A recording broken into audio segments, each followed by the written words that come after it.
What's up, guys? What's up, guys? It's your boy G-Max, and otherwise known as George Smith. I'm here to broadcast you the race action today, and we've got the Suzuka 6-hour endurance coming up in partnership with Mettlestate and RaceFace. Of course, I'm not going to be here by myself. I've roped Steven Koenig into joining me in the booth for the Pro Splits, and we're also broadcasting the AM Splits as well. And Alan Patterson has volunteered himself to do that for the next 6 hours. I've got both of them in the booth with me now. And Alan, how are you doing, mate? George, how are you? Yes, thanks very much. Great to be here. I think it's going to be an awesome event for the day for all our sponsors and everybody involved, as well as 50 plus cars on the track. Absolutely, and the fact that we've got both splits streamed is absolutely awesome. So thank you so much for volunteering to do that. And of course, we've got Steven Koenig here that's going to join myself in Pro, and where he can make himself available, we'll be jumping down into the AM splits as well. So both those links are available on the YouTube channels. RaceFace has posted them as well. Steven, are you excited to be here?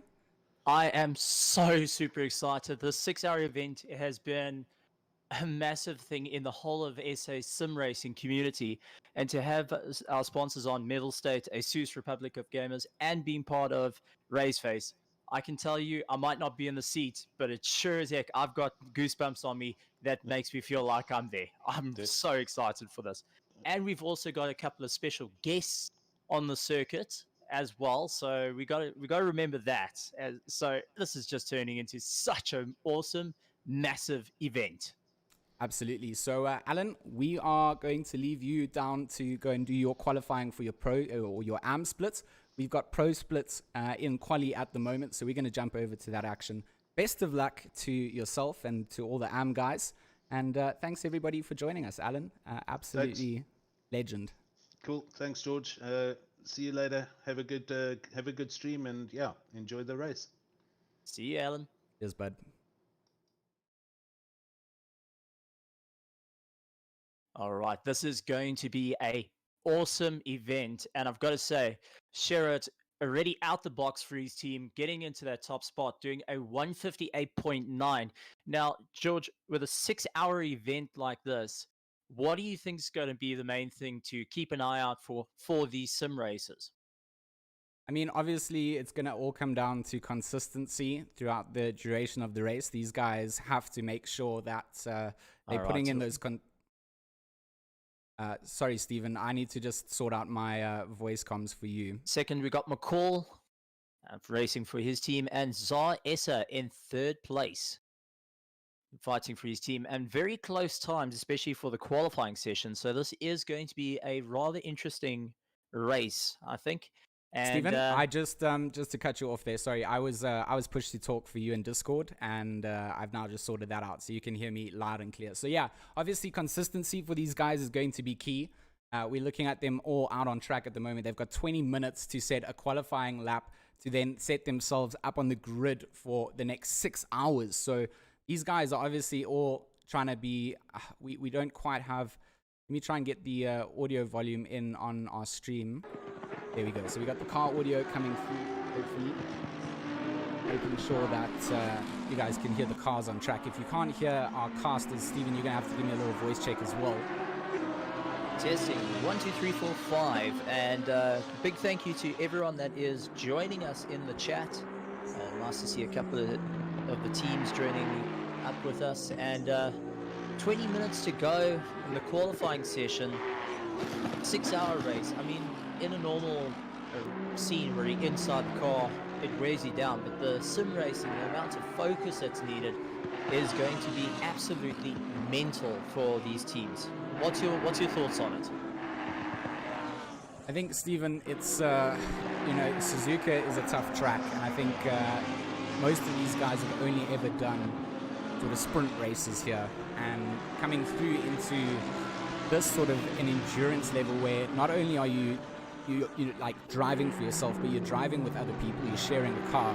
That means you're sharing track limits as well. If you are, pushing it to the max and exceeding those track limits, picking up the risk of a drive-through and handing the car over to somebody else, you're going to be putting your whole team at risk. So you have to be mindful of who you're driving with, and there's more considerations than just a solo race. So I think coming into this quali session, drivers would have put in their driver that A, can set a good quali lap, and B, will have a good start to the race as well.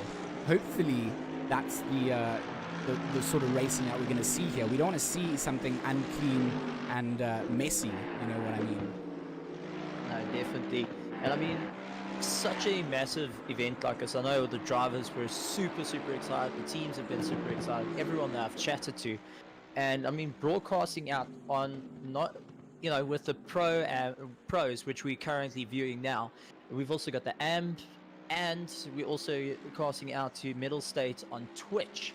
So I mean, this has turned into quite a massive broadcasting for such a awesome South African event. Absolutely, it's incredible to see these guys out on track. Currently looking at Mr. Leslie Oliphant driving around in the lovely, flavorful South African liveried Mercedes. Of course, we weren't able to cater custom liveries in the stream. We found that during sort of beta testing and prior streams that we were doing, lots of cars on the grid, the custom livery files do cause havoc with what is going on track. So for us trying to broadcast the action, we wanted to have things as stable as possible over the duration of 6 hours. And that means that we have standard liveries, which is not something that you're used to seeing in the RaceFace races. Of course, they cater for the custom livery designers. So it's a little bit, I want to say a little bit plain, but I kind of missed just seeing the standard paint jobs that guys are running. We're currently looking at Zahir Essa for Odin Gunga, or Gunga? I mean, Zahir's going to ruin me for not being able to say his team's name properly. The number 871 Aston Martin here. Zahir did mention that he's done absolutely no practice for this on Twitter. So he's coming into this relatively fresh and new to things, currently holding down a 4th position on the grid. So not bad considering he hasn't done too much practice. But Zahir's such an accomplished sim racer, Stephen. I'm not sure if you're too aware with sort of his accolades, but he's kind of the guy that wins almost everything that gets hosted here. And yeah, it's interesting to see that he's not quite up at the front yet. There's still 16 minutes left of quali, but 4th place for Zahir Essa, not a place that you're used to seeing him starting. No, definitely. I mean, I've been very fortunate to share the track and even be around Zahir Essa in real life and also in sim racing. Not used to seeing him in the Aston. Actually used to seeing him racing his old Porsche. So really nice to see a change of car for him. And I mean, Zahir Essa coming from track racing where he was racing a Formula V and now being so successful in sim racing, it's going to be good. But he's got his work cut out for him, especially over a 6-hour period, because as we follow Barrera right here and Carp as well, lying in 5th and 6th. So I think we're going to see a very tight race off the start. And Zahir Essa's got his work cut out for him. I think everyone's got the red mist, and they're going to be chasing him down and making sure they can get a feather in the cap saying, managed to beat Zahir Essa. But I think Sherritt, right at the top with the Lamborghini, with a 158.9, is one of the cars to keep an eye out for. Hopefully they can keep the momentum going and stay in that top spot throughout the race. So Valentin Barrier is actually replacing Darren King, who was having computer issues. He's obviously Jardier's teammate for this 6 hours. So Valentin Barrier currently qualifying or holding down 6th place at the moment. Going to be crossing the line shortly to see if he improves on his time during quali. He doesn't. He remains in 6th place there. So X3 Veloci esports sort of combination team going to be starting in 6th for now, but obviously that doesn't count for anything because with 14 minutes left to go, the times can still drop down. Sherritt holding down that 158.9 like you mentioned, but some interesting names out on track during the quali sessions for their relative teams. Jason Webb, of course, the famous South African drift star. He's driving for Milk E-Juice today. And an interesting paint job for their cars. I do love their bright color schemes. When they run custom liveries, they're fantastic. And when they're not running custom liveries, they're equally fantastic too. So Jason Webb, of course, he's a monster-powered athlete. He drifts professionally for Monster. I have some fanboy photos with him, so it's an absolute pleasure to always be able to commentate on things that I'm a fanboy of. Porsches, Jason Webb drifting, Jardier, Morgan McCall. There's a bunch of names here that I will obviously reference back and forth. It's a pro field. It's the top sim racers that we have in South Africa in terms of the guys that have entered up. There's plenty of names that are missing that could not have been here for today, so we will not discredit those missing names, and it's definitely not a field full of all of our drivers that we could potentially have. But as times go by, hopefully more drivers see the action and want to sort of establish their name in the RaceFace leagues, and that get a reference point to where they stand there. As we see a sideways facing Aston as Jason Webb makes his way through the hairpin. Absolutely. I mean, a 6-hour event is absolutely grueling, and it's nice to actually have some international recognition coming into it with Jadia. And let's see how he does compared to our South African drivers. And they're going to make dead sure to get one up on him. And it's going to be this is going to be a massive, massive event. I was having a chat to the Retro Sim Racing guys, and they were extremely excited to be part of this event.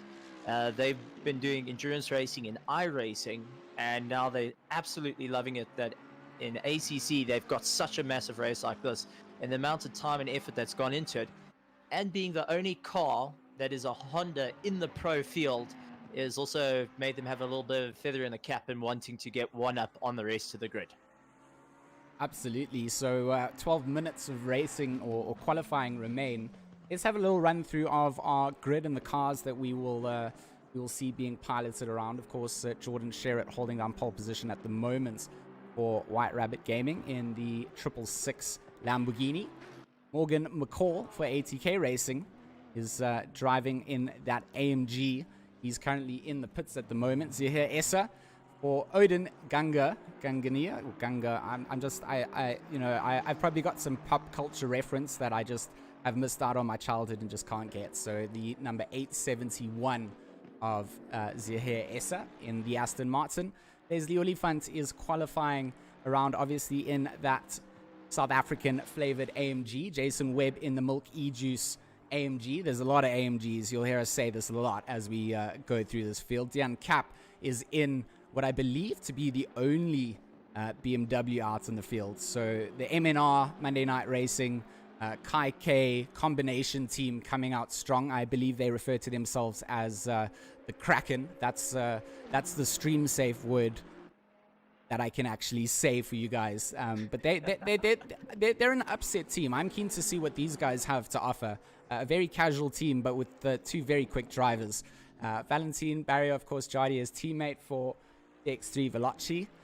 Then we've got Keegan Masters driving for G4 Sim. You'll spot them a mile away. They love Porsches, so they get my votes, and they love bubblegum pink and a flavor of some chrome blue too. So they hold down 8th at the moment. Lionel Clue in the 969 Mercedes. He's driving around again in a livery that is part of ACC, so it does look a little bit more colorful than what you're used to. So the Team Falcon AMG. Johan Bego Hrabler driving for Resource Complete TTH Racing. Of course, the number 51, a McLaren. Good to see a manufacturer like that out on the field here today. Rattenbach in the number 77.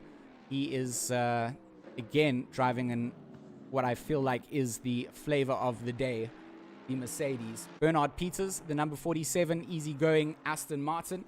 Christos Besson currently holding down 13th place for Am to Play. Another big sort of team emerging in sim racing. A lot of drivers sort of signing up to them. The 111 Audi being driven around, so interesting choice coming out from them. Mark Antal not connected at the moment, but Jason Gray for Retro Sim Redline in an NSX. So a home line pick in picking an NSX and Honda for Suzuka here today. Richard, he's going to be the number 6. That's another Mercedes coming around for Gajima Racing. Amrish Sinaran for Team Odin. So that's the other Odin team, I believe. So Amrish Sinaran for them, also in an Aston Martin. So matching it up there with their counterparts. Werner Jobert, of course, the TGN Racing Simulators man. This man built some sick sim rigs. So if you're looking for a good sim rig TGN, I know that he powers a couple of our guys that are driving today. Zahir Essa, Jason Absmeyer. They're all powered by these TGN rigs. So the number 11 currently sitting down in 17th. Jan Spammers, or Spammers, I think is the Afrikaans pronunciation, which I'll get horrendously wrong. And so Spammers is probably what will come out the most. Currently the number 29 Porsche. Again, some pink with a little hint of black, Stephen. What do you think of that? That's actually a nice contrast, and it just happens to be, enjoyable livery, your enjoyable livery on the car. And we've got Schutter in 19th position with that lovely Aston Martin. I've got to say, that's one of the most beautiful cars on the circuit. We've also got Jay Nell, who's rocking around, also having a bit of fun in the Aston. Right behind him, though, 21st position is Vogel, followed by Hendricks, Jason Grayling in the BMW, Walker in 24th. We got Heineke in 25th, Myberg in 26th. 27th place does go to Luck in that AMG. And as you said, the AMG definitely seems to be the favorite here. Not sure if it's due to fuel consumption, not if it's just an easier car to drive in a long endurance race. But we'll have to see how it all turns out around the circuit. And let's see whether we might see an upset. And George, you were part of the original 6-hour around Kailami, which was actually hosted. And what is takes a planning to, as drivers and as a team manager, to get your guys ready to do something like this event? There's obviously a lot that goes into it, not just getting your drivers ready, getting the car ready, but making sure that your gear is ready to last a 6-hour period.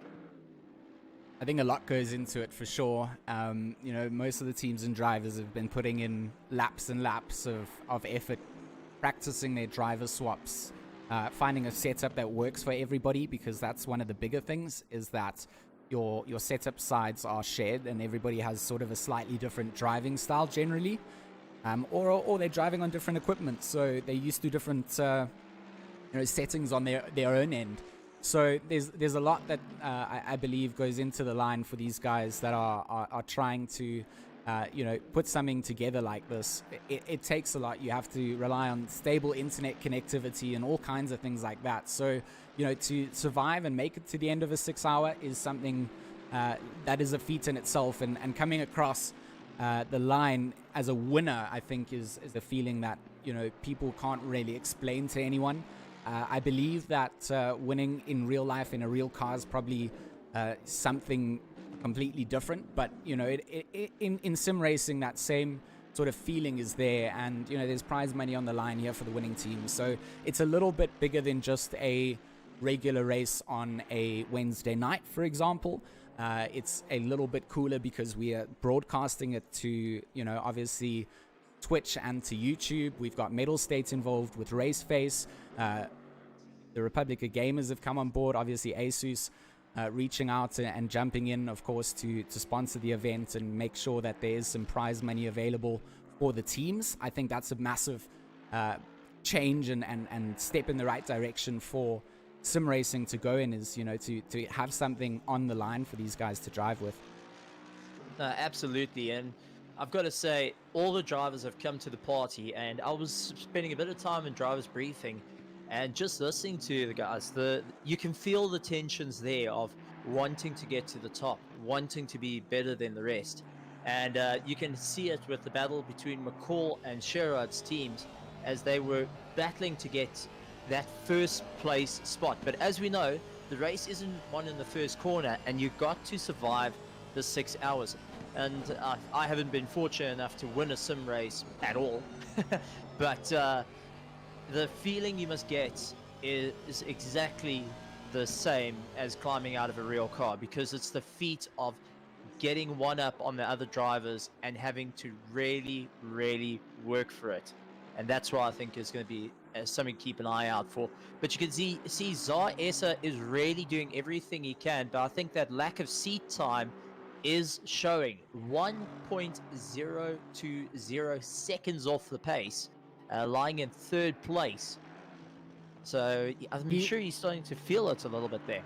Yeah, he's 2/10 up on his time coming out to the exit of Spoon. He's actually lost a 10th as he gets onto the curb and just sort of steps out a little bit. Onto the back straight though, he's found that 10th that he lost, so he is 2/10 up at the moment, which isn't enough to dethrone Morgan McCall of second place, but he's still got the chicane to, contend with, and don't discount Essa until the very end. So he's found a third 10th coming out through the chicane. This could potentially find Zahir Essa up into second place, into qualifying. A phenomenal lap coming out, but he has lost it coming down onto the straight. So does he jump up? He doesn't jump up. He improves his time slightly, but still remains behind McCall as well. As that was unfortunate for Essa. I think it would have been close if he had held it together. 3 minutes remain of quali here. Morgan McCall's also out on that flyer lap, so he's got himself a small gap. He's got 6/10 to find to share it to try and get pole position. He's currently up 2/10 coming down into Degner 1, and it's all about holding the car together for the duration of the lap. He's lost all of that time out of the exit of the Degners 2, and with 2 minutes 33, he's running out of time. Well, I got to say, I was having a chat to McCall's father, and one of the great things that came to was he's ensuring that both McCalls are going to hit the drive button after their previous run. As anyone that's watched the previous race face, both McCalls landed up not pushing drive and starting up in the back of the pits. And Stephen, it's not cool. It's not cool to bring up old things like that. I mean, the poor brothers have probably had it drilled through their minds to hit drive, and they'll never make it again. And Stephen promises that he'll never bring it up again if they don't do it again here in the 6 hours. Is that a deal, Stephen? That is a deal, but it's nice to see them so far up at the front and also amped to play. A team that has been making headway on Facebook and been showing off a couple of their drivers, Eminar and Kai K, joining up together. Now, this was a very interesting join-up. As Eminar said, right, guys, we've got a couple of people we need to... we've got a couple of spots. Would you like to join? A couple of the Kai K guys getting in there, and I think it's one to keep an eye out for. And they're getting some massive, massive support from the entire Eminar fan base. So good to see them. And sitting up in 8th place, that is a very nice place to start throughout the race, and also a little bit of a feather in the cap as they won up on our international guys of barrier. But it's a 6-hour race. Anything can happen. Yeah, so like you mentioned, MNR, of course, Monday Night Racing, a community that I'm very much a fan of. They kind of promote the growth of sim racing. Let anybody get into the car and learn how it feels on track and kind of get yourself league ready. And of course, Dian Cap and Mark have been absolutely fantastic in doing so. So Mark Tolkien has been an admin for Monday Night Racing as well. And yeah, it's great to see them jumping into the car and showing that you're not just an admin and you're slow. You can actually get up and get into the top 10. So a great showing from them, of course, sitting just behind Basson's flyer lap that he put in previously. He's not going to improve his time coming around this time. But I did want to mention that he did find, of course, that 1:59.7 to get himself ahead of Cap. He's going to finish his qualifying session here as our timer clicks down. Let's pull up our timing sheets to see where things stand and see who is still potentially out on a fast lap. So as our timing sheet shows at the moment, nobody out with the potential to up it other than potentially Zahir Essa. So he's up again by a 10th. Let's try and just make sure we can get a full view of him. So potentially, if he can find, like I said, those 2/10, he could get into second place for qualifying and starting on the grid. Of course, McCall sitting there at the moment. But Essa wants to fight back. He didn't get the practice in that he wanted. He's probably getting it all in now and probably increase his race pace as things go. So all of the guys in the cars at the moment are the guys that are going to be starting the race. So that's also something to bear in mind. You can't just put in your fastest, most aggressive driver. You need to sometimes try and balance that sort of pace out. But for now, Essa, still that 10th up. Potentially, we saw that he found another 10th out of the chicane at the end of this lap. And then he lost it all through the final corner. So he still holds on to the 10th coming into the chicane, Stephen. Will he hold it coming out? He's 2 tenths up again. So like we said, he can find that 10th through the chicane. But the exit is punishing up. He's lost that 10th. He's only a 10th up. I don't think this is going to be enough to jump him up to second place. I think it's going to only get him closer, and it will only get him closer there as he crosses the line. No, absolutely. Performing run from ZAR Essa, locking in that 3rd place spot for his team. And at the front of the grid is where you want to be, because you want to get away from the action as much as possible. Start opening it up and go for it. But if we go through the grid, we've got Sherritt in 1st place for his team. 2nd is McCall. 3rd place is ZAR Essa going in for his team in 3rd place. We've got Olifant, Keegan Masters, Jason Webb, we've got Basson, we've got Dion Kopp, and we've got Valberia in 9th place. So I mean, this is actually going to be quite a race off a line, and I'm sure all the drivers are going to be feeling it, and the tensions are there. Absolutely. So a minute for these guys to just finish up with their qualifying setups. Blue going to round up the top 10. Then we got King, Bago Grobler, Rautenbach, Peters, Grayling, Antal, Gray, Van Colle, Sienorain, Jobert, Heineke, Vogel, Schutter, Spammers, Null, Hendricks, Walker, Myberg, Luck, and the exit car there at the bottom for Sherritt, who obviously has rejoined with the correct car here. Unfortunately, we might have a couple of dropouts in the session. I think that is the nature of sim racing in these long endurance splits. I don't think that everybody can really account for absolutely every possibility that can start up. So lights are coming on. It's an early start here. It's 3 a.m. in the morning at Suzuka. We're about to kick off our formation lap for the start of the next 6 hours, Stephen. I'm excited to see how these guys pace themselves. Our cars should be starting up. A couple of cars not readying up on the grid and being sent off into the pits. So they are going to start a lap down, and they're going to be kicking themselves for doing so. So it looks like Basson and Sienorin, the number 111 and the 680, have been sent to the pit box for not readying up on the start sequence. Definitely not what you want to do, and they got a lot of work ahead of them going into the race. But I mean, now that it's a little bit of an early morning, they've got to rely on what they can see using the lights and the low light situation. So it's now about memory of the circuit until it starts getting brighter. And I think that's going to be the most trickiest part of the race at the moment, is as it's being a little bit darker. So you can see each of these guys all trying to warm up those tires as much as possible, warm up those brakes for the start, and they're going to have to get into a little bit of a single file and work their way through it. Big thank you to everyone for joining us in the chat. And this is the Pro split, and we've also got the AM split that's going to be going on with Alan Peterson commentating. And South Africa's finest right here, ladies and gentlemen. So I hope you're excited. I'm absolutely ecstatic and barely sitting on the seat at the moment. George, what's your take on it? Going for the 6-hour race, you've been in the background of all this. How does it feel? I mean, it's been a long time sort of being planned up, and the integration couldn't have gone any smoother in getting everybody signed up. Massive shout out to Bartos from RaceFace and Barry from Mettlestate for coming together and making this possible for everybody.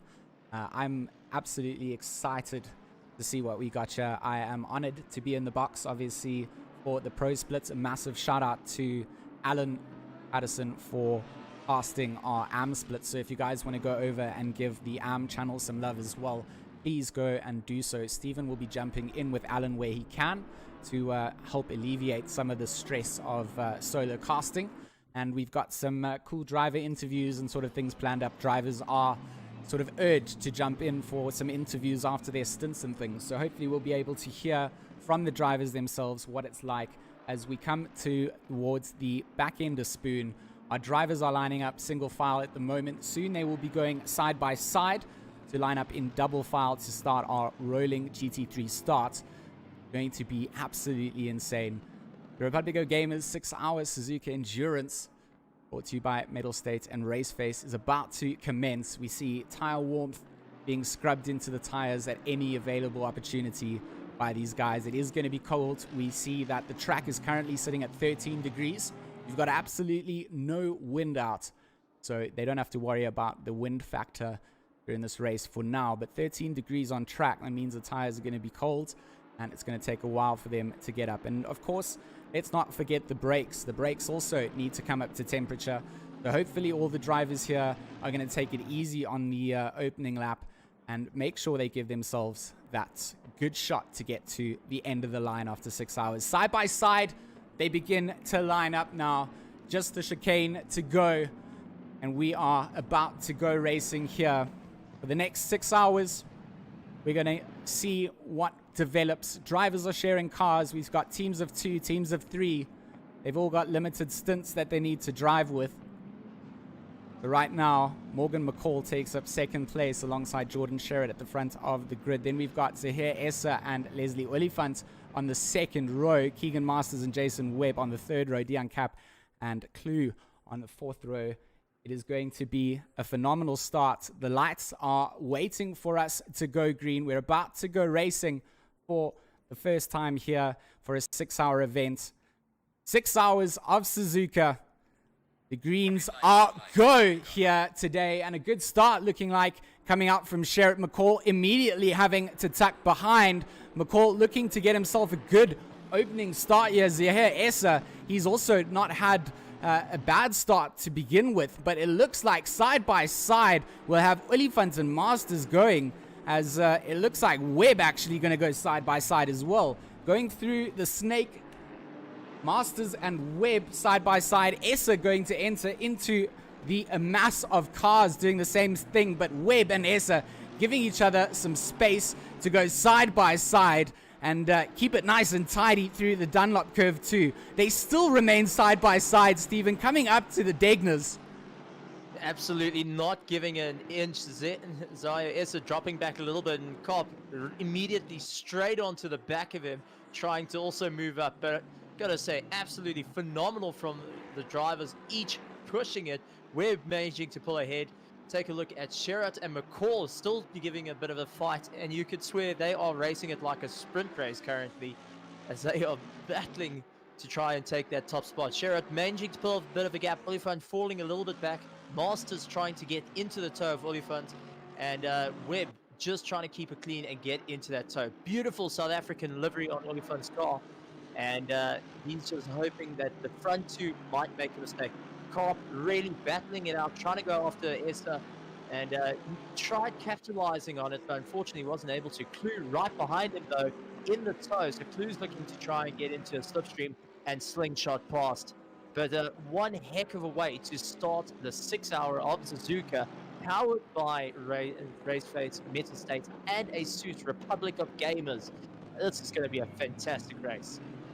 Absolutely. So we've toggled the name tags on so that we can help the crowd follow along with us and spot their favorite drivers on screen. Sometimes it's hard to see who's who in the zoo, but for now, everybody just maintaining that train formation, getting themselves into their sort of pace that they want to go into. I see that Greyling going to have a look on the inside of Reichenbach as that BMW comes through. So Johannes Greyling, another BMW. I was corrected. We've got 2 BMWs at a minimum running in the field, but Greyling getting the move done into T1 and 2 as Reichenbach has to now try and fight him back into the S's. Absolutely. Now the whole point of the 6 hour is just to find your rhythm and just keep it going. Don't want to burn out your tires, don't want to burn out your brakes too quickly, and just try and battle your way around the circuit. Reichenbach, you can see, just trying to keep into the toe of Greyling and get himself pulled along. but he's got Van Coller right behind him, chasing him down as well. So it's going to be a bit of a battle going through right behind Van Coller, though. Olifant under some pressure from Gray and Peters, and this is going to be a heck of a battle all the way up. Absolutely. So Peter's running very wide coming into the hairpin. He's lost a couple of positions there as well. So Vogel going to slide on by with a free promotion as Peters runs wide. He's probably going to got a bit of dirt on his tires, not going to be carrying as much speed either. So potentially Vogel not going to be under attack just yet from losing that place back. But Werner Jobert on my timing screen is showing that he's got a little battle on his hands, and that's to Noah Hendricks from Amateur Play. And that Ferrari of Hendricks is trying to most desperately get past Jobert as quick as possible. Hendricks, of course, a talented driver. He's been putting in the lap times. He's got the consistency almost dialed in as well and needs to just hold on to that. And a great showing coming out as well from the Academy White Rabbit gaming team. Of course, Mumford Vogel, a big mistake coming out from Vogel. That could have caught a couple of people in the background. Hopefully he gets out of the way in time. Absolute chaos coming into the chicane, as I believe that Vogel was the man that lost out there. Let's see if we can jump back 30 seconds with Vogel and see what happened as he's going to come into 130R.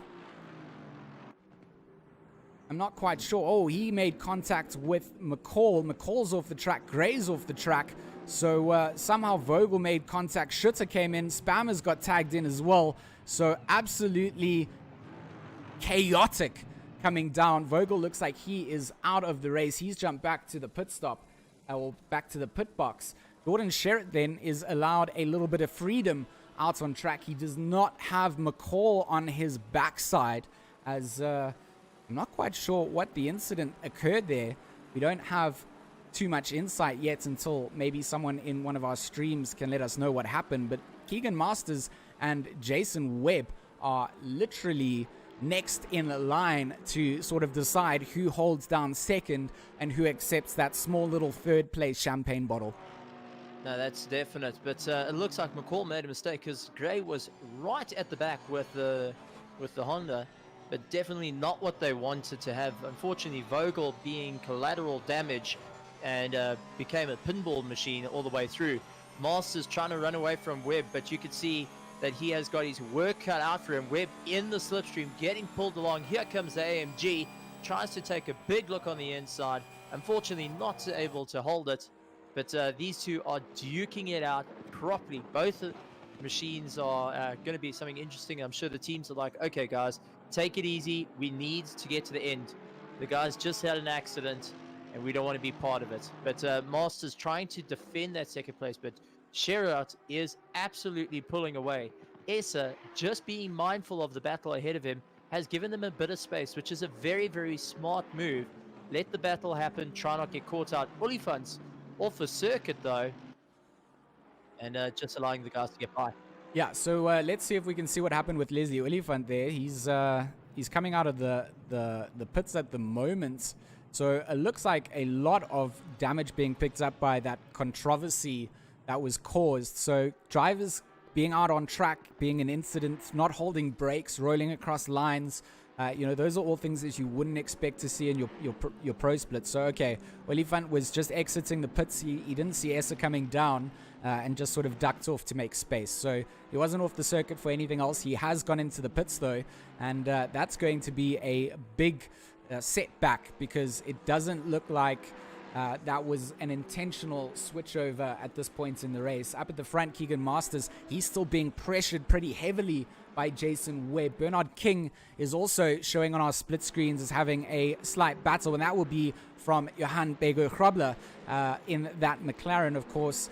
Brad races here for Bernard King. The number 872 Ferrari is feeling the pressure from that number 51 McLaren, who I believe is driving for Resource Complete. TTH Racing. So that's their sponsor, Resource Complete. I did read a whole bunch of info on it. Team Tryhard securing that sponsorship with Resource Complete. So big ups to them, and a shout out to getting involved in sim racing and getting on board a car. Johan Bego Hrabler a pilot in good hands and good representative of sim racing.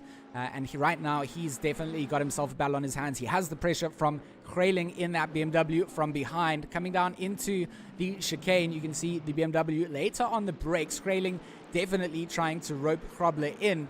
King wants them to battle out and give him some breathing room, but the exit coming out of the chicane all belongs to that McLaren. He's going to just pull out alongside King down the start-finish straight, and the slipstream from Grayling, 3 wide. They're going to go into turn 1, I believe. Hopefully they all give each other room. 3 wide they go in. King being squeezed on the outside. Grayling has to back out, but Grobler comes out on top. Grayling's 1-2. King's lost 2 positions. Good bit of driving being shown there. Absolutely, and some very close racing. But you can be sure King is not done as yet, as he immediately goes back on the attack into the slipstream and is going after Grayling like a cat on a hot tin roof, wanting those positions back. And absolutely battling his way out there, probably kicking himself a little bit that he had to back off so much. But going to have to refocus, knuckle down in that Ferrari to manage to get past the monster of the BMW. Besson and Jobert now going to go side by side through Dunlop, coming up to Degner 1. Besson going to have to back out of this one. I feel he's not on the line. He does. He throws it out, but Jobert, he's run very wide, and he's got a very scrappy exit to Degner 2. Besson is going to see this, and coming into the hairpin, going to try and see if he can get a little bit closer. He's not quite there, a couple of car lengths behind. But pressure being felt. Hendricks feeling the pressure. Jobert goes very late on the brakes, misses the braking point, and Besson with a nice clean overtake maneuver onto the inside for Amp to play. Good bit of driving, seeing the mistakes coming out, knowing that he's got the pace to find it. And Jobert here needs to find the position back, or he will see Besson disappearing into the distance. And Besson now not going to be watching those rearview mirrors, I'm sure. He's just got Hendricks in his sights. So teammates now on track behind one another, piloting different vehicles. Will be interesting to see if they work together to make their way through the pack. Jobert still looking to see if he can make something happen, Stephen. Definitely, Jobert going and missing out that brake marker has cost him a bit of time, but you can see immediately trying to find his rhythm again. And I'm sure he's seeing a bit of red there.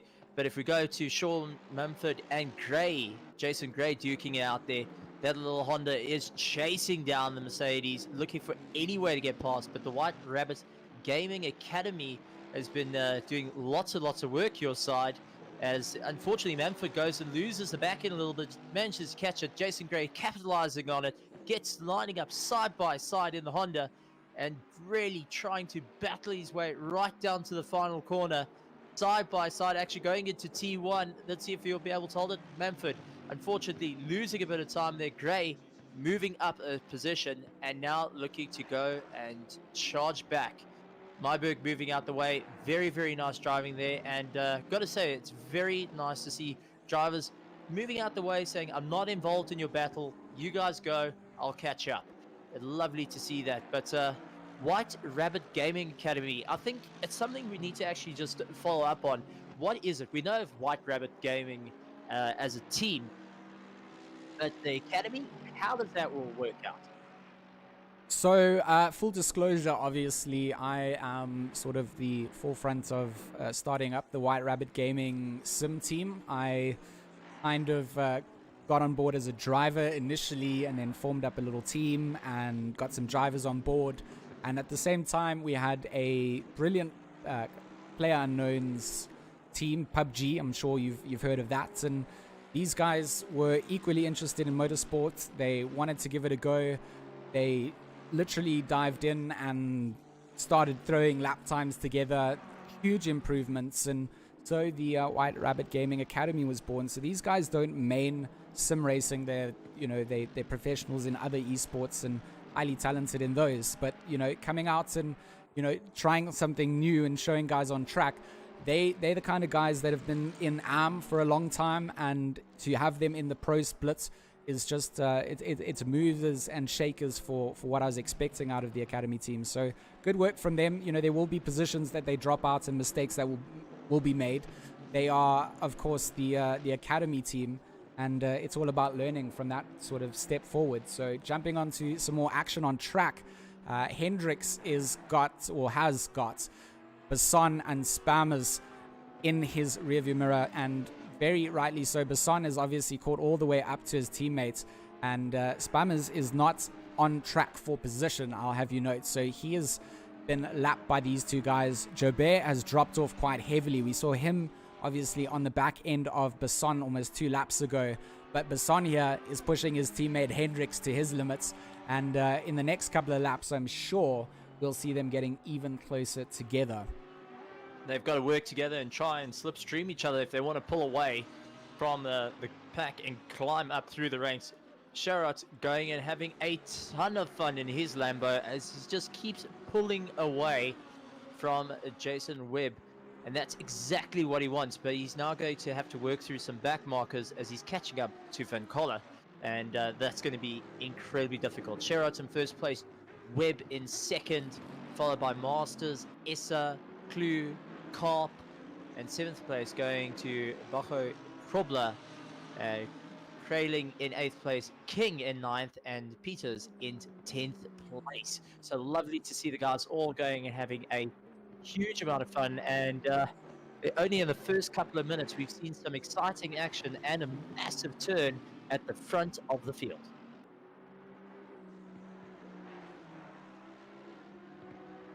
So you're absolutely right. I showed the timing screen here just to kind of highlight that all these drivers driving now are obviously co-piloting this car along with some teammates. So you can see teams of 2, you can see teams of 3. Some of the drivers splitting it up a little bit differently to others. But, you know, at the end of the day, all these guys coming together to make this event possible. It wouldn't be possible without this entire field of drivers. So that, like, I just want to highlight just how, cool it is that we have driver swaps and things in sim racing games. It's not something that's brand new, but it certainly turns heads as they go. So Jordan Sherritt doing great things up front. Of course, he's built himself up almost a 9-second lead to Jason Webb, who has got past on Keegan Masters. Finally, they were obviously scrapping it out for a little while, and Masters has let Webb by. I say this because we didn't see things on screen, but Masters most certainly still trying to hold on to the back end of Webb here. Essa? Sorry, you can go, Stephen. I was going to say, I think it's going to be very interesting, and I think when it comes down to pitting, that's going to be one to watch out for. The first pit of the race might actually turn things completely on its head, and nice to see Masters doing everything can. Gets a little bit of a wobble coming out of the corner, but still trying to keep in that toe of Webb. But Webb being extremely consistent with that Mercedes, and is now pulling a massive gap. Yeah, so here Essa is just sort of holding on to things at the back. He's just minding his time, following through. 5 hours and 43 minutes is a long time to still have drivers out on track and driving. So, you know, it's a long race to go, and I think that just settling in and sort of finding your rhythm and your pace is all what it's going to be about. I mean, Zahir Essa just dropped a 2-minute flat, or 2.008 in terms of a lap time, which is only 4/10 slower than what Jordan Sherritt's doing. The guys in front of him, Webb and Masters, are both doing 2:01s. So Essa is finding a little bit more rhythm coming into it. He's most certainly closing down the gap to Masters. And I think that Masters needs to be very, very careful of what's going to come soon, because if Essa is allowed to make these sort of moves and pace, he will just sit in the background there, slowly catch up, and eventually Masters and Webb will have trouble on their hands. So both of them need to actually find a little bit more pace together. It's not something that they will know, and it's not something that they will be doing, but every second that they battle and every second that they're trying to find time on one another, they're losing out to Essa. Absolutely, and you can be sure the teams are busy counting on each other to carry those cars until the end and try and make up positions where they can. I mean, we went to touch a little bit of the amount of drivers in the Pro, and we can't also forget about the AM split as well. So it's nice to see, and a lot of these guys not only just have the drivers, they also have fellow teammates that are just keeping an eye on things. So, and also to the families that are also helping support this whole thing. So a massive thank you from our part to our race fans joining us on Twitch, YouTube, and even keeping an eye on the drivers. Big thank you to the guys coming in, and also big thank you to all the drivers coming in, having a great time as well. So this is going to be a very, very interesting race. And give us a little bit of an insight. What do you think is going to happen going further down the line as fatigue starts kicking in? You know, it depends on the driver, and it depends on who really is piloting the car. You know, people will handle fatigue differently. People will fatigue at different times. You know, some people will peak early. Some people could do a whole 6 hour by themselves. So, you know, it all comes down to driver individuality. It comes down to where their headspace is at coming into the event. Comes down to how they're feeling, where they're sitting. You know, do they get back problems? Is the rig comfortable? All of those sort of things will come into account to see sort of, if you're not comfortable and you're worrying about back pains, you're not going to be able to nail all the lap times that you need to hold off the likes of Keegan Masters for Webb and Essa for Masters when they get into those things. So we see McCall lapping around here quite down the order at the moment. So he obviously had that off coming through. I also believe that TX3 and Veloci have also had some errors, because I don't see Barrier in the lobby anymore. I can't see Hanzik in the lobby anymore. I'm afraid that I think that we've had some connection issues for our international guests, which is unfortunate. But the racing will continue for the next 6 hours. Well, we've only got 5 hours and 40 minutes remaining. We've already lost 20 minutes, and it feels like only a couple of minutes ago that we started. Absolutely, and now Webb trying to get past McCall. McCall just keeping on to the inside, letting them all by. Doesn't want to get too involved. Zaya Essa, though, catching up to Masters.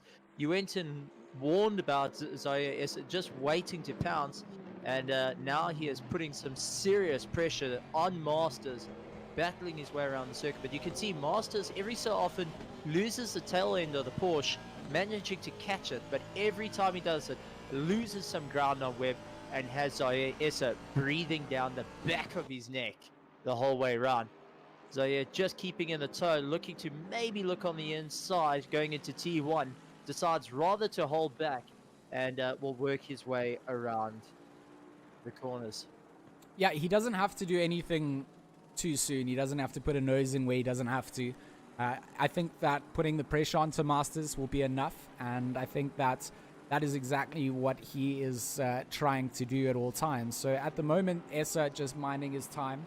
I think another battle potentially on track, I'm trying to look in terms of time, would be between Cap and, I believe, oh no, that's a back marker. That would be Richard Herring towards the back of the order. So sitting in 27th place, that Dian Cap has just come past. So the MNR Kaike combination team, also known as Team Kraken, the number 321 BMW, doing absolutely phenomenal. They've jumped themselves up. They're sitting in 6th place at the moment, so well into the top 10, and are going to be loving what is happening at the moment. They've got a small gap behind to Grayling, so a 3.1 second buffer behind, and the next car in front is 7.8 seconds up the road. So these two are definitely, or Cap is definitely in a good bit of space, but Masters and Webb not good space. Again, Masters is caught up to the back of Webb. Webb is going to have to stay defensive. This is going to allow Essa again to get himself closer and closer to Masters, and that's what Webb wants. He wants Masters to have to defend against Essa. So if Webb can back up the pack just a little bit and give Masters something to deal with, then it means that he gives himself some breathing room for the next couple of laps. So Webb here doing a great job to just kind of keep Masters behind. Masters is the one that needs to try and make a move, and if he doesn't, he's then got Essa breathing down his throat. So it's a good position for Webb to be in. He holds down second for the moment, and Masters and Essa are beginning to do their thing behind. Absolutely, and with having the pressure being put on, I'm sure Webb just wants to get away from it and concentrate on his rhythm, because every time he looks in his rearview mirror, he's got that pink Porsche chasing him down, and he's got Essa right behind him, and he knows both drivers are extremely capable, and once they manage to get in front, they are extremely difficult to get past, trying to reclaim that second place position. So lovely to see the driver skill going into it. Masters with some real world racing experience, and Webb being one of the top drifters in the country, and also Zaya Essa, we can't count him out, also with some real racing experience out on there. So it's lovely to see the guys coming from the normal racing that we're used to seeing out on circuit into sim racing and showing what they can do with some of the best sim racers in South Africa. And I gotta say, that is extremely awesome to see.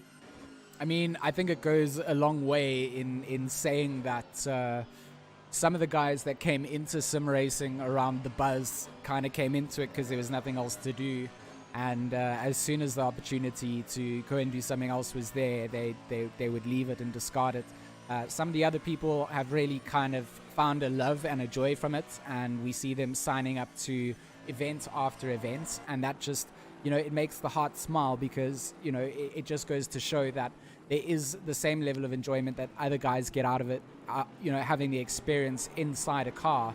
So to me, it's great to see that we do have that sort of a field of drivers. We've got drivers who do things in real life. We've got guys that just do it purely on the simulator side, guys that drive for, proper teams and have, contracts signed up to just do sim racing, the likes of White Rabbits and ATK, coming into the sim racing side of things from the traditional esports is massive for me. I was heavily involved in those sort of things, first person shooters and Dota 2 and traditional esports for a long time. It's a big thing that I wanted vision-wise for the transition to come over and to get the sort of support for sim racing that really came during the lockdown. And it was something that we chatted about just a little bit off camera, the saneness that came through from sim racing during this lockdown period, and the period that would have been a lot harder. Having the camaraderie, the friendships, and the community of the sim racers has been so good for me, and I'm sure it goes a long way for others. No, absolutely. I gotta say, the sim racing community, a lot of people say that league racing and league games can be very difficult and can land up toxic. But what I've seen is the friendships that are made, and even here, right with the endurance race, there's guys that have not even met each other in person, only heard each other on Discord, race with each other, teaming up with each other. And also the ability to go and team up with a guy in Cape Town, if you're sitting in Joburg, is just fantastic to see. And we could see Webb and Masters duking it out once again. And in real, back in the real cars, these two actually don't race against each other. They're in two different forms of motorsport. Very wide from Webb, very wide from Webb. That's going to allow Masters to get very close coming to the chicane, but Masters might break himself. He has to be careful that Essa doesn't see that this is happening, and you can just see Webb there gets away better than Masters, because what Masters then has Essa to deal with. So sorry to interrupt you there, Stephen. You're 100% right. They don't get to battle on track, but they definitely get to battle out here, and this is where we want to see what the guys do. The track limits at Suzuka are not super forgiving. If you go and use those runoffs and gain an advantage, you're picking up a warning, and you've only got 3 warnings before you then get your final penalty to go and serve that. And once you've got a penalty, it's an endless stream of drama. You don't get a resetty after you've become upsetty.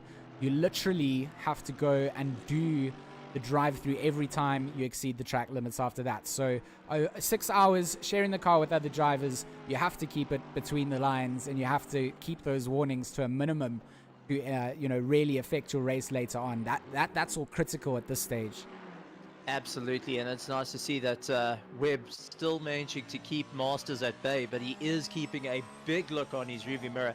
Essa backing off a little bit, knows that he's putting enough pressure on them, but is close enough to capitalize when there's a problem. Masters once again on the attack, right into the toe of Jason Webb, and is looking for any way to get by. You could just see the absolute battle that's going on, but Masters is getting very itchy sitting behind Webb, wants to get some clean air and try and chase down Sherrod, who's just absolutely running away from the grid.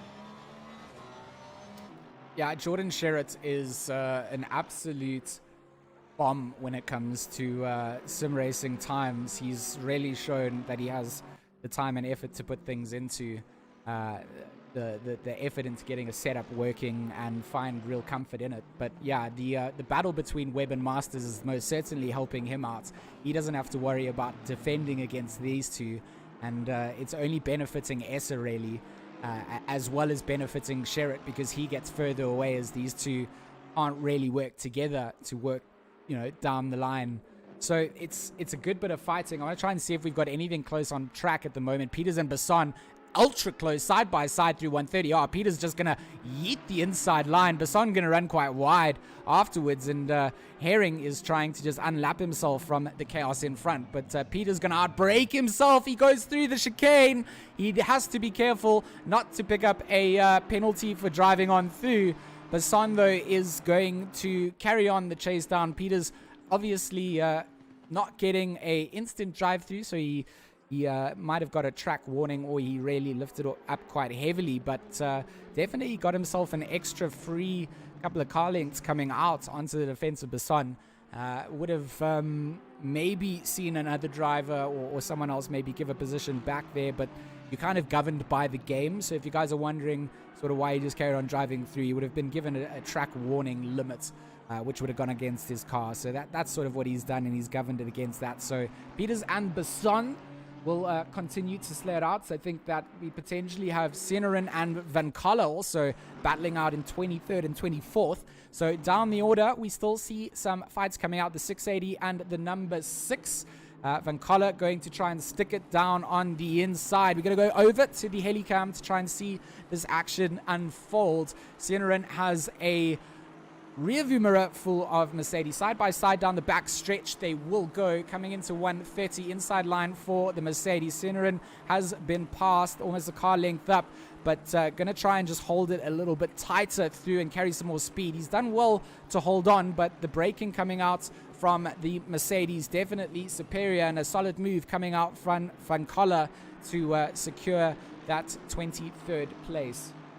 No, absolutely. Right behind them, Nell trying to climb up through the ranks. He's lying in 15th position. And here comes 2nd, 3rd, and 4th, as we've got Webb, Masters, and Essa who are catching up to this little battle as well. And they're going to try and keep their noses clean. But this is going to be a very difficult situation. Working through back markers throughout the circuit, you got to make sure not to lose time, but at the same time, you want to use them as a nice little blocker to get past and get around each other. So Webb gets caught behind now. He's got a big problem, as you can be sure. Masters is ready to capitalize, and also incredibly close racing. If you think about it, Webb just has to brake that fraction a little bit harder, and Masters will be right up his boot faster than he can blink. And it shows how much trust these drivers have in each other, in the cars, and know how far they can push it. Masters getting a fantastic drive out onto the back of Webb. Webb going very wide though. Essa just keeping his nose speed, moving a little bit back. But Masters is hungry, and he is looking for that 2nd place spot.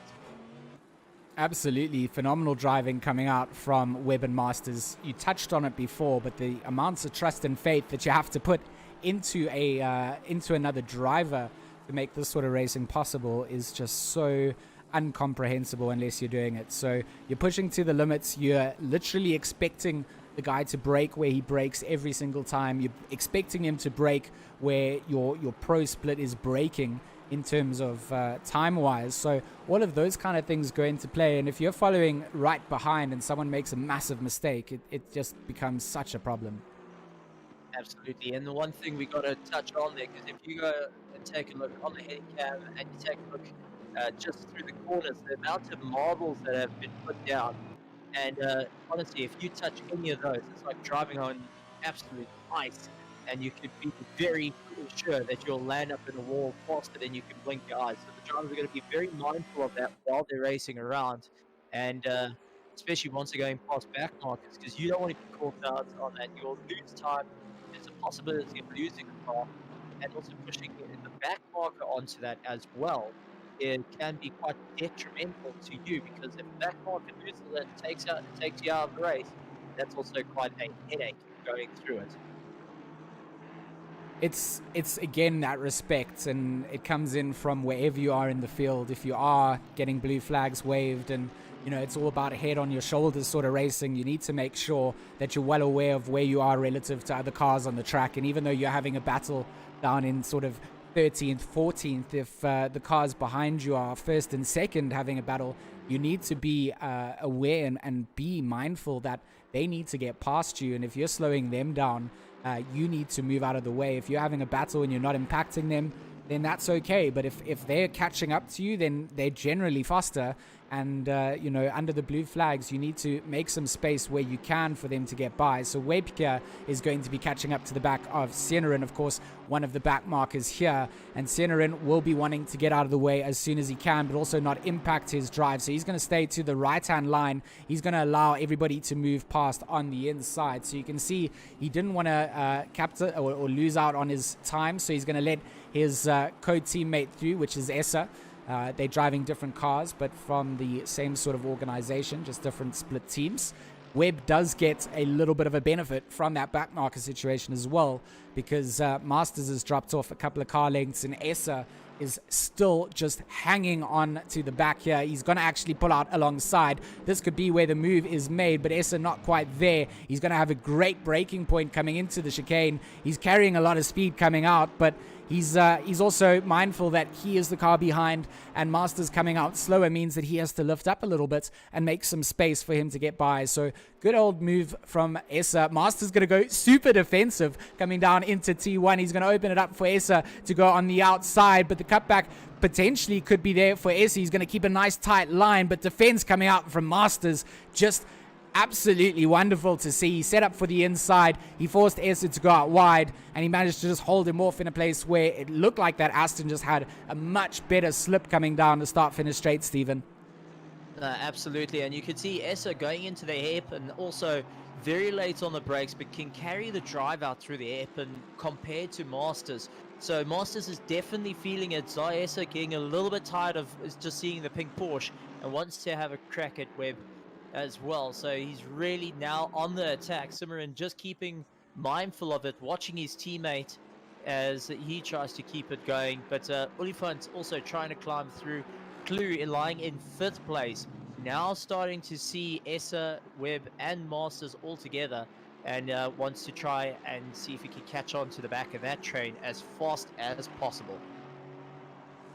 Absolutely. So just a full listing of our cars and their runnings at the moment that I'll bring up for you guys.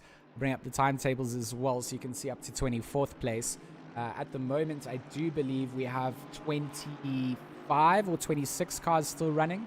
I have to just confirm that. We've had some dropouts. We've had some people with some technical difficulties that have led to them having to drop out of the race. But for now, team of Sherrod Absmeyer Cadiel leads over Webb, Mackenzie, Van Rooyen, followed up by Masters and Rowe, Essa and Stern, Bowenberger, Cap and Tolkien, Grayling and Antel, Bego Grobler and Polgaber, King, De Wet and Kruger, Besson and Albertine are our top 10.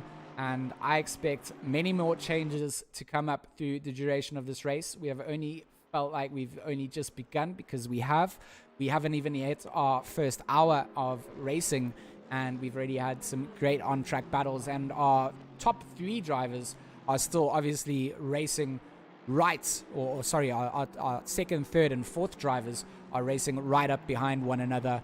It has not let off since the race flag dropped and we saw the green lights go. It has been racing from the get-go. Absolutely, and it's still a long time to go. They're yet to all pull in the pits.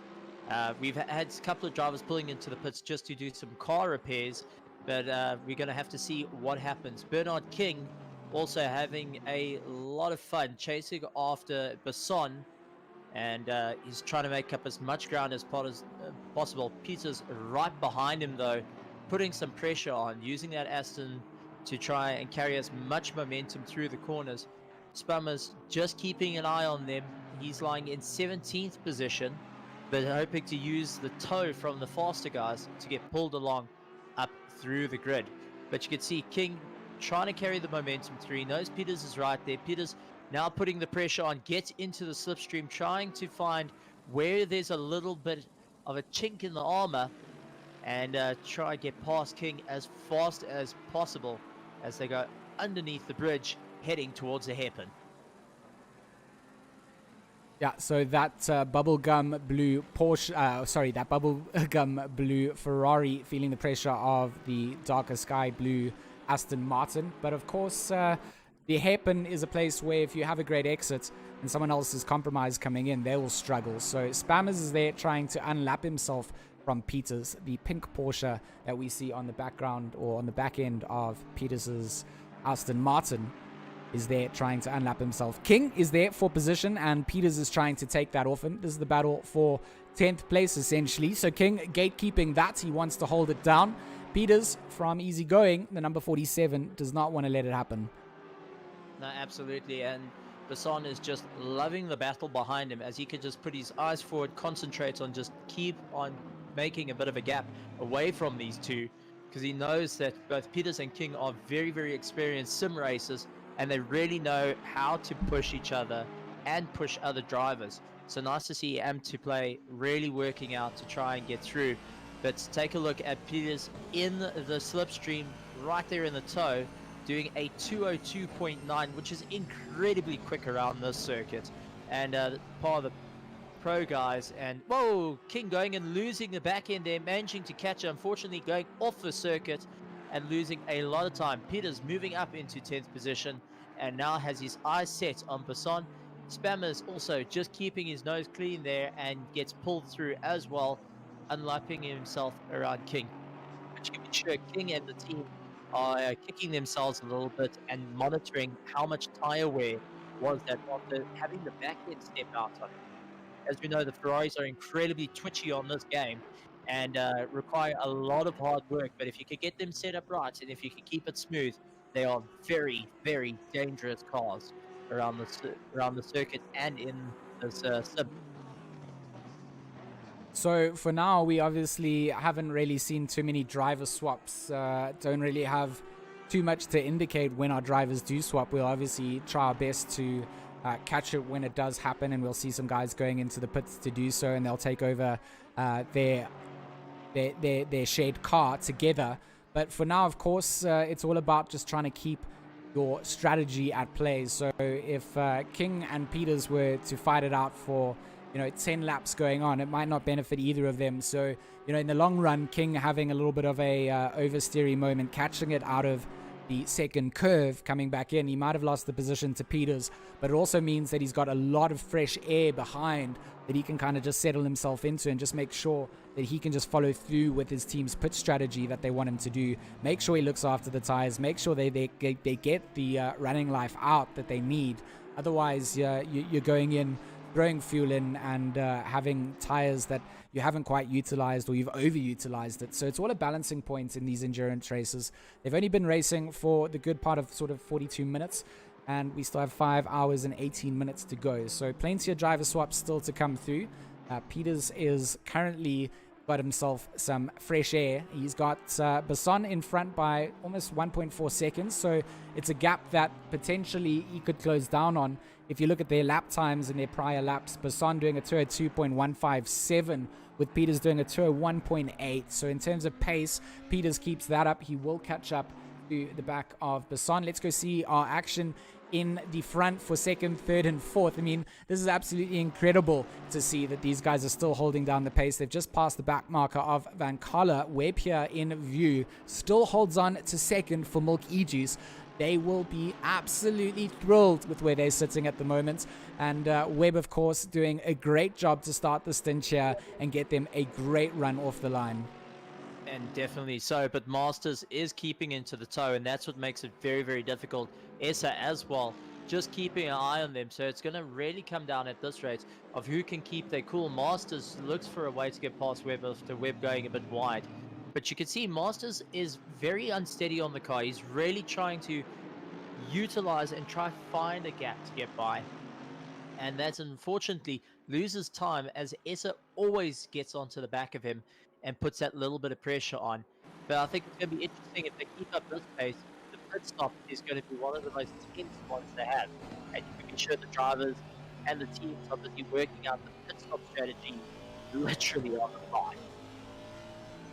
Yeah, I think it will adapt and change. You know, if you find yourself in a place that, you know, you can go into the pits, or Weber's going and backing up Masters quite heavily here in through the S's. Almost a part of the track where if you lose your rhythm, it can throw you quite heavily. So Webb trying to just recover that pace and not lose out too heavily. He is stepping quite wide, it looks like, in terms of his lines that he's taking at the moment. So Master's going to be looking to see if he can find a little way past. If he can, he's obviously had to deal with insane pressure from Essa, but the split between these three is just, I mean, it's less than 2 car lengths between both cars from second, third, and fourth. And Master's sort of sitting in the middle, a little meat sandwich between Essa and Webb Buns. Absolutely, and I gotta say, for the 6 hour, I mean, just to add a little bit to it, why these teams are pushing so hard, you know, with RaceFace coming with the Suzuka 6 hour in partnership with Mettlestate and with ASUS Public of Gamers, also known as ROG, you know, putting a prize money on the line, that really just chucks it in there and shows that this race is all about getting that top spot. And I mean, the prize money that's there, maybe we can highlight a little bit of what actually comes out if you manage to get it in first place. Yeah, you know, it goes to say, you know, it's still a long way to be thinking about prize pools and prize money, I think, at this stage.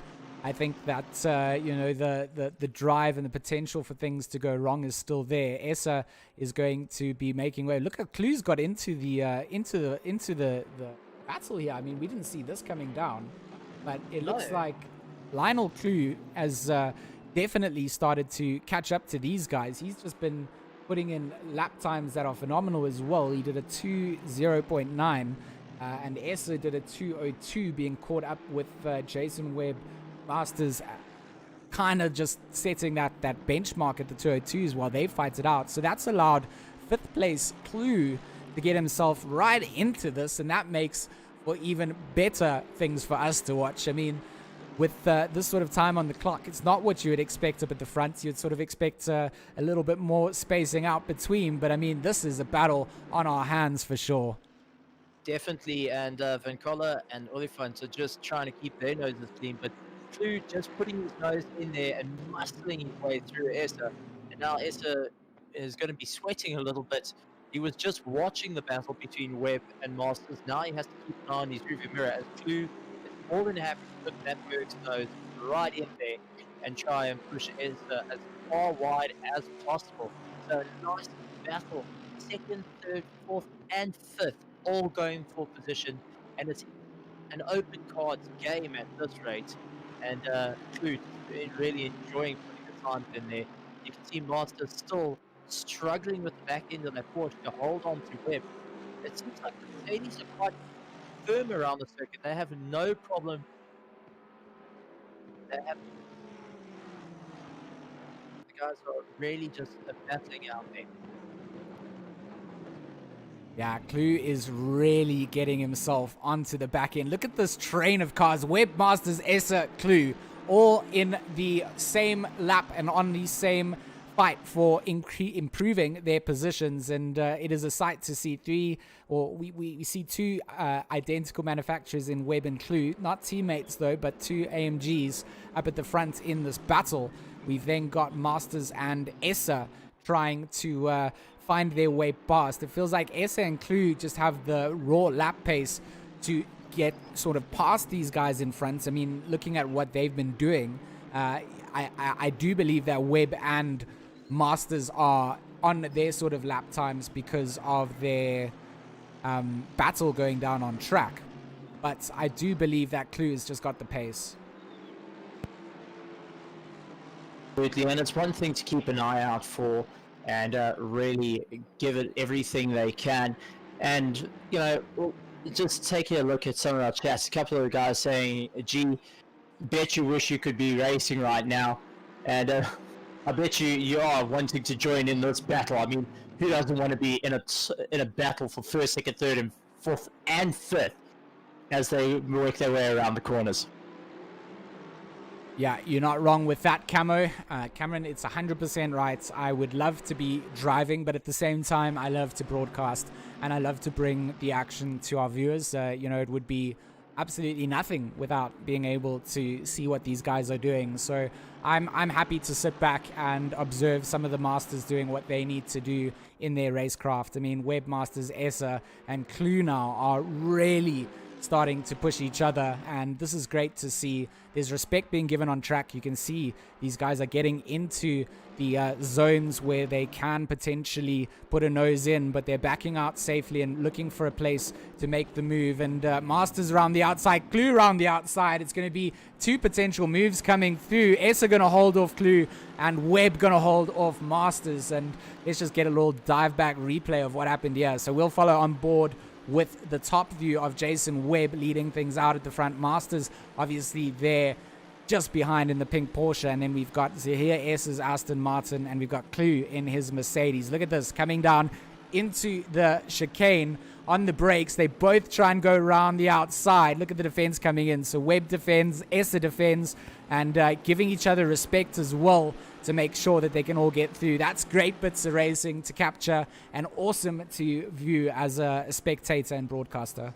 Well, I've got to say, also keep an eye on Van Coller, because he is keeping right onto the back of these guys as they battle their way around as well. So he's got the pace to keep up with it.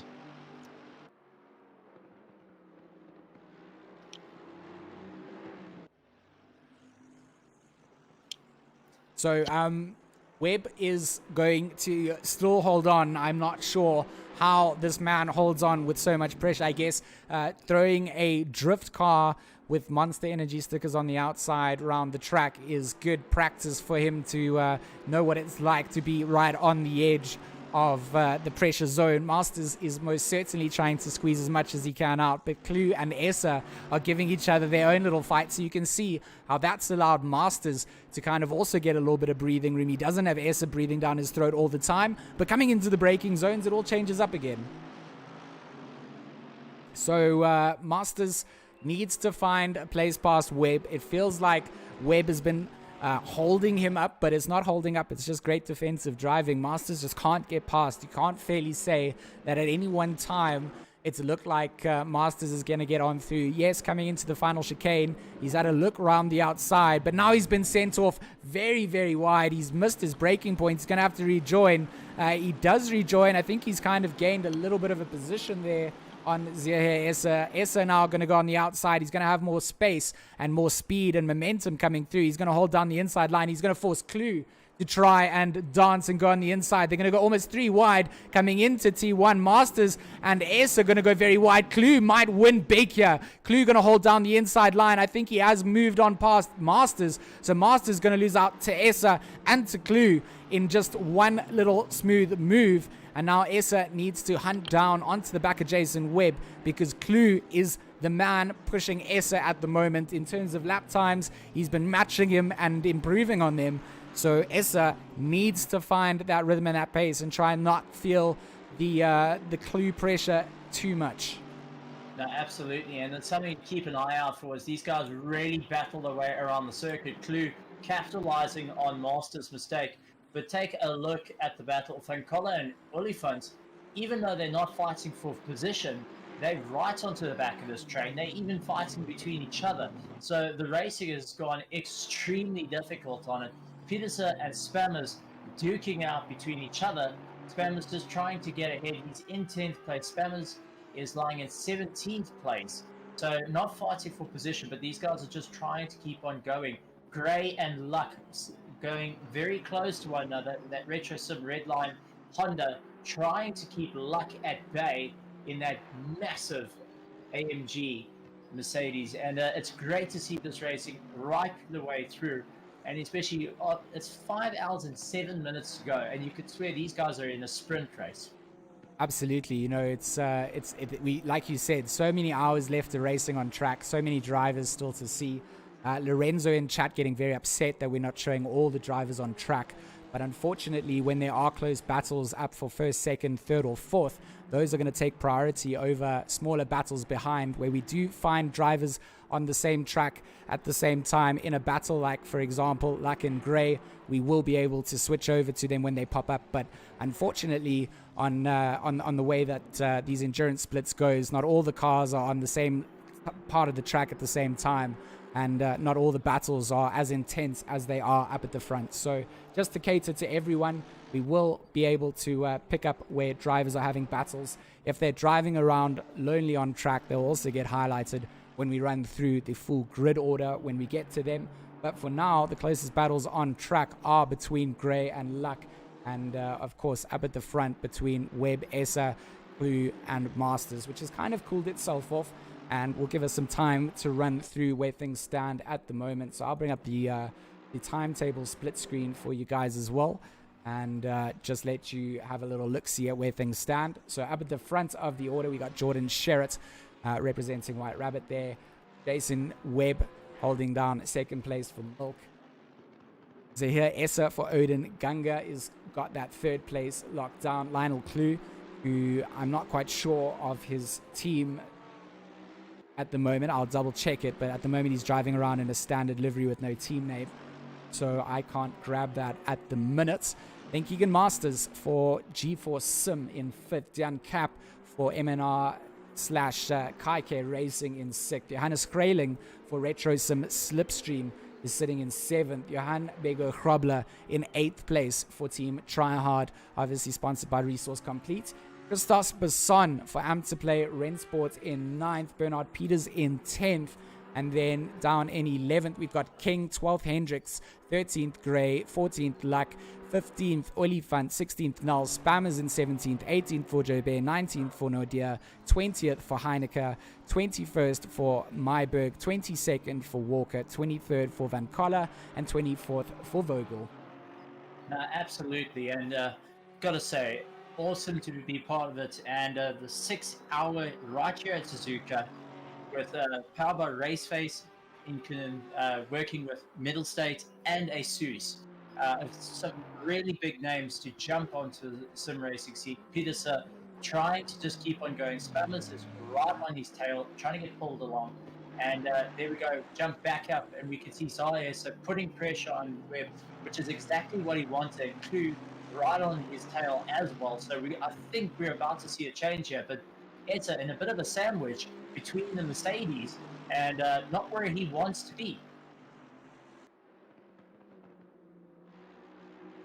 The guys are all working incredibly hard around the circuit. Webb trying to keep his nose clean, but it has just got a mirror full of Essa and Clue, Francola and Olifant pulling away from the group. But it looks like Masters is out of the equation here. Clue right onto the back of Essa, trying to push him along, but Masters completely out of it. Don't know what happened to him. No, he's just jumped into the pits to do a driver swap. So Daniel Rowe will take over, and he's picked up a stop-go penalty for doing so. He sped in the pits. He took the limiter off before he had crossed the line, and a big stop-go penalty coming in. So driver swap taking place here for Daniel Rowe, and unfortunately picking up a stop-go penalty to boot. So he's going to have to go in, put that car on the jacks for 30 seconds and wait for the time to elapse before being able to go out and race. So all the hard work done by Masters potentially also going to be unraveled a little bit by picking up the stop-go, but don't discount them just yet. 5 hours still remain on the clock for them to race, but most certainly not something that you want after battling out at the front. No, definitely not. And Gray just giving him a little bit of room, knows he doesn't have to battle him, especially with that stop-go penalty, which is really, really good on him to do. And they have to work quite hard to get it. Zayesa trying everything he can, putting a bit of pressure on, and looking to try and get around as much as possible. But I've got to say one thing. Let's see if we can try pull up one of the drivers that are involved with the racing and see if we can get a little bit of a team insight. As I see Mr. Manford is waiting to have a chat with us. George, why don't we go and see what Manford has to say about his team? So Manford is a White Rabbit Gaming Academy driver, so would absolutely love to have him in the booth here. So let's pull him on. We've got Clue on the screen at the moment. He was chasing down on Essa, who's currently chasing down onto the back end of Jason Webb. So let's just grab him into the booth and have a little chat.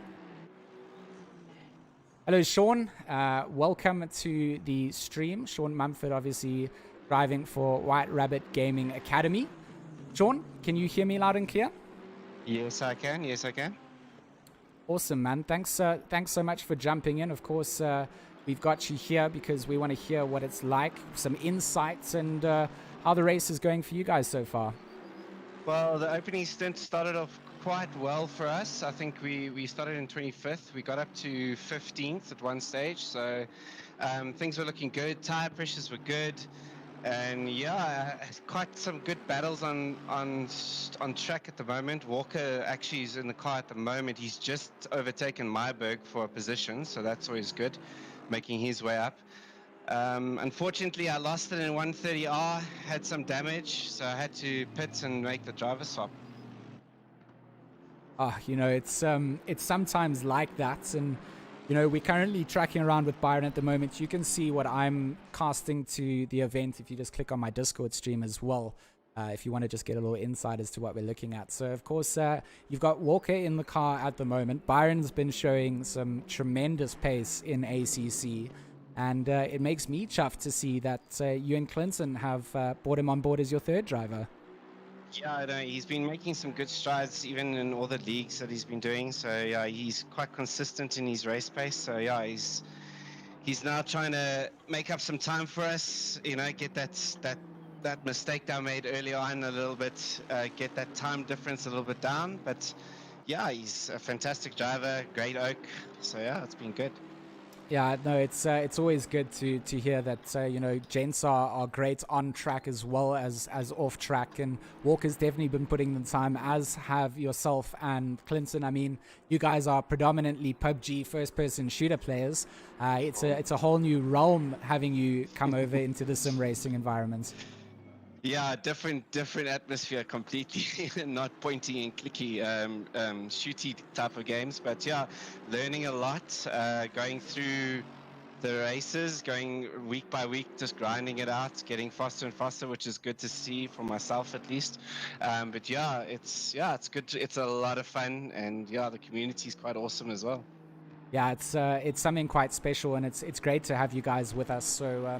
You know, for us and coming in and joining us for the stints, is there one last thing I do want to ask before I let you go is, are we expecting sort of double stints from anyone? Do you have any like sort of cards that you can reveal, or is that all a big secret?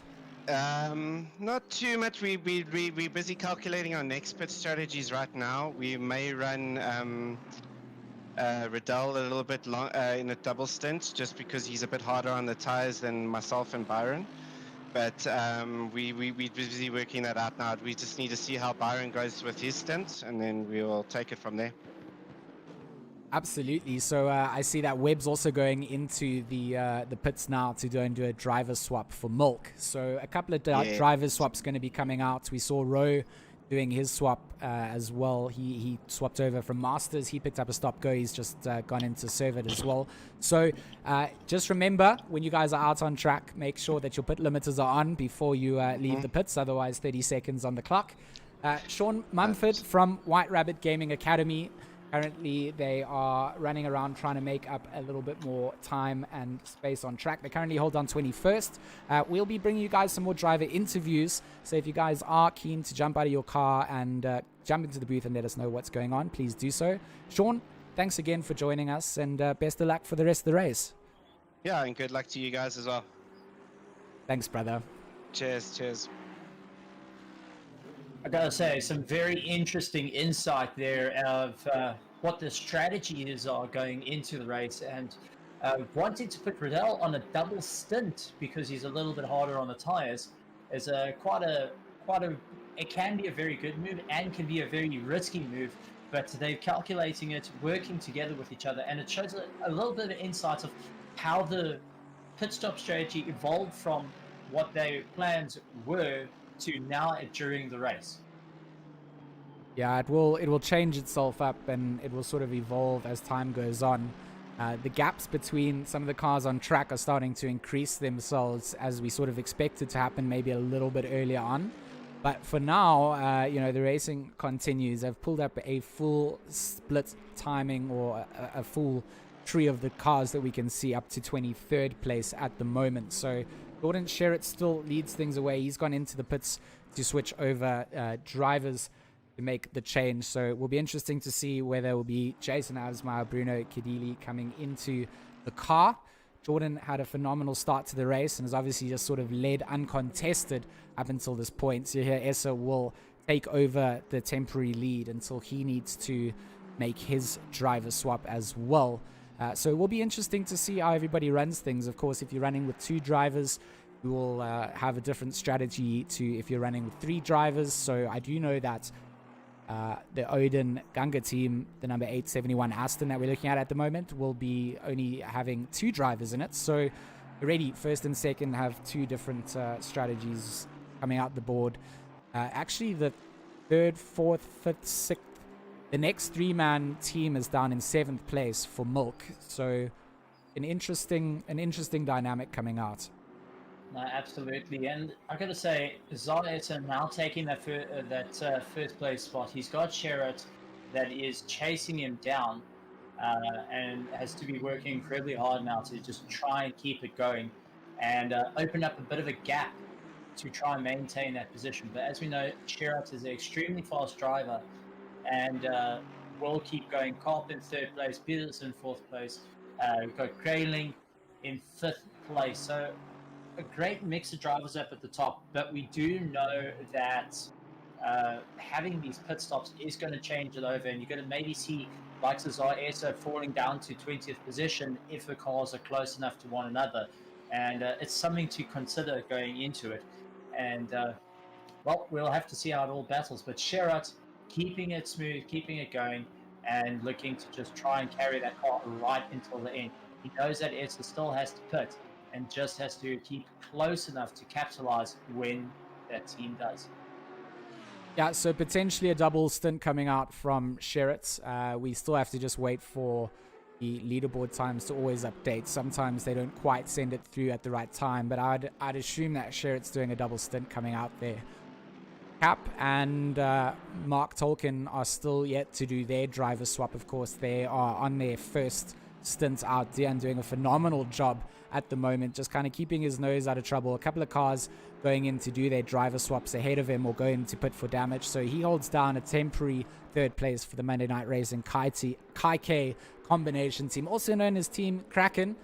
They want me to pronounce it without the R in Kraken because that's what they rated themselves as, but they are currently holding down 3rd and doing a great job. So good old job from Cap and Tolkien at this point. Tolkien yet to go in the car, so really good job to Cap for the moment. Peters is going into the pits, so he was holding on to 4th place. So they're obviously potentially going in now to do one of their mandatory stops and potentially do a driver swap as well. Railing, he's gone out of the pits. Sorry, we got Neil Berger, who's taken over that number 969 from Clue, and they're going to stay in 5th place for the moment. So obviously the different pit strategies here is going to be right at the front for the moment, yet to go in and do his swap. So it'll be interesting to see when he's going to go in. Do it.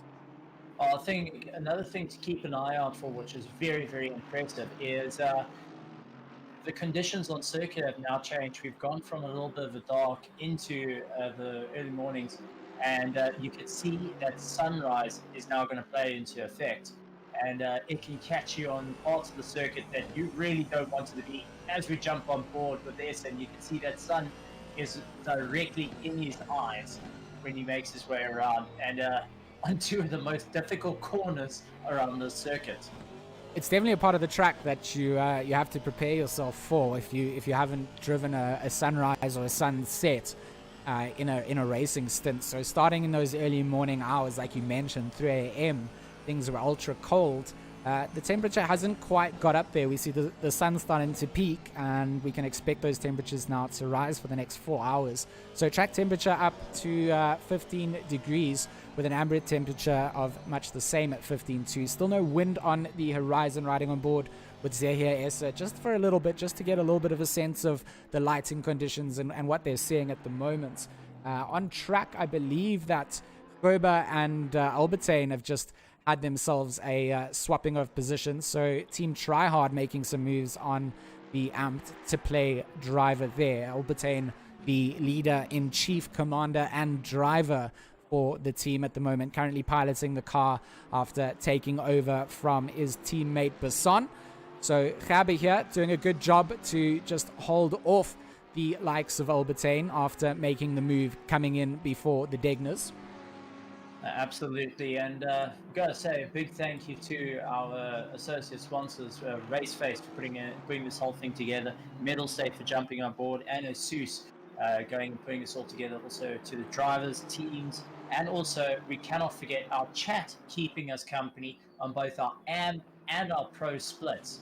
So really good to see there. I see Isherwood pushing hard from Retro as he jumped from Jason Gray, and now as the team leader, he has to really work hard to try and keep that car clean as the pressure's on him.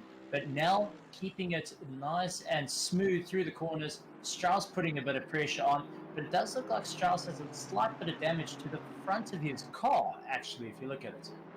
Yeah, so Strauss is a little bit off the pace of these two drivers here from EKZ. He needs to try and just unlap himself, which he's doing. So it looks like he is going to just try and get past on Null. Isherwood has made sure that he's got the move done and is okay with things as well. So Isherwood doing a nice little passing maneuver. Look, nothing risky. Put the pressure on to Null and just sort of squeezed it through. Strauss looking to make up a lot of time for his team at the moment. So if Isherwood is feeling up to it, he knows that it's a blue flag car behind him.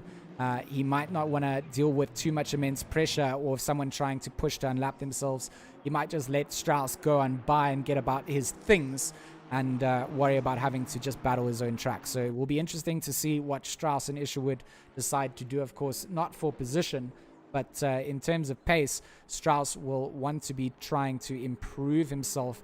They currently hold down 27th at the moment and Isherwood in 13th. So he has to be careful not to impact the driver that he is on track with at the moment, and needs to just keep his nose clean. That's it, and you can see Strauss is actually pushing quite hard. Got a little bit close going into the last three corners, but now has to try and make a move. Olifant and Walker looking to go side by side with one another, not fighting for position, but lovely to see these two teams duking it out and just trying to have a bit of a race amongst each other. And it really shows, how the driver skills are even so close despite the positions. And these two usually duke each other out on other races as well. So nice to see them coming together. Strauss still pushing hard on Isherwood's little Honda and trying to find any way to get by as they make their way through the hairpin. Nell just keeping it clean, wanting to see what happens with Isherwood. And the amount of pressure that Strauss is putting on Isherwood actually is going to be something to keep an eye out for, to see if Nell might actually move up. Heineke going and side by side with Spammers going into turn one, and the two Porsches duking out onto the marbles though into the entrance of turn one, and just managing to keep it, but Spammers moving up a position. Now we all will know that the Porsche is extremely difficult to drive and requires a lot of hard work to get it right. But to put it on the marbles, George, what do you think about that?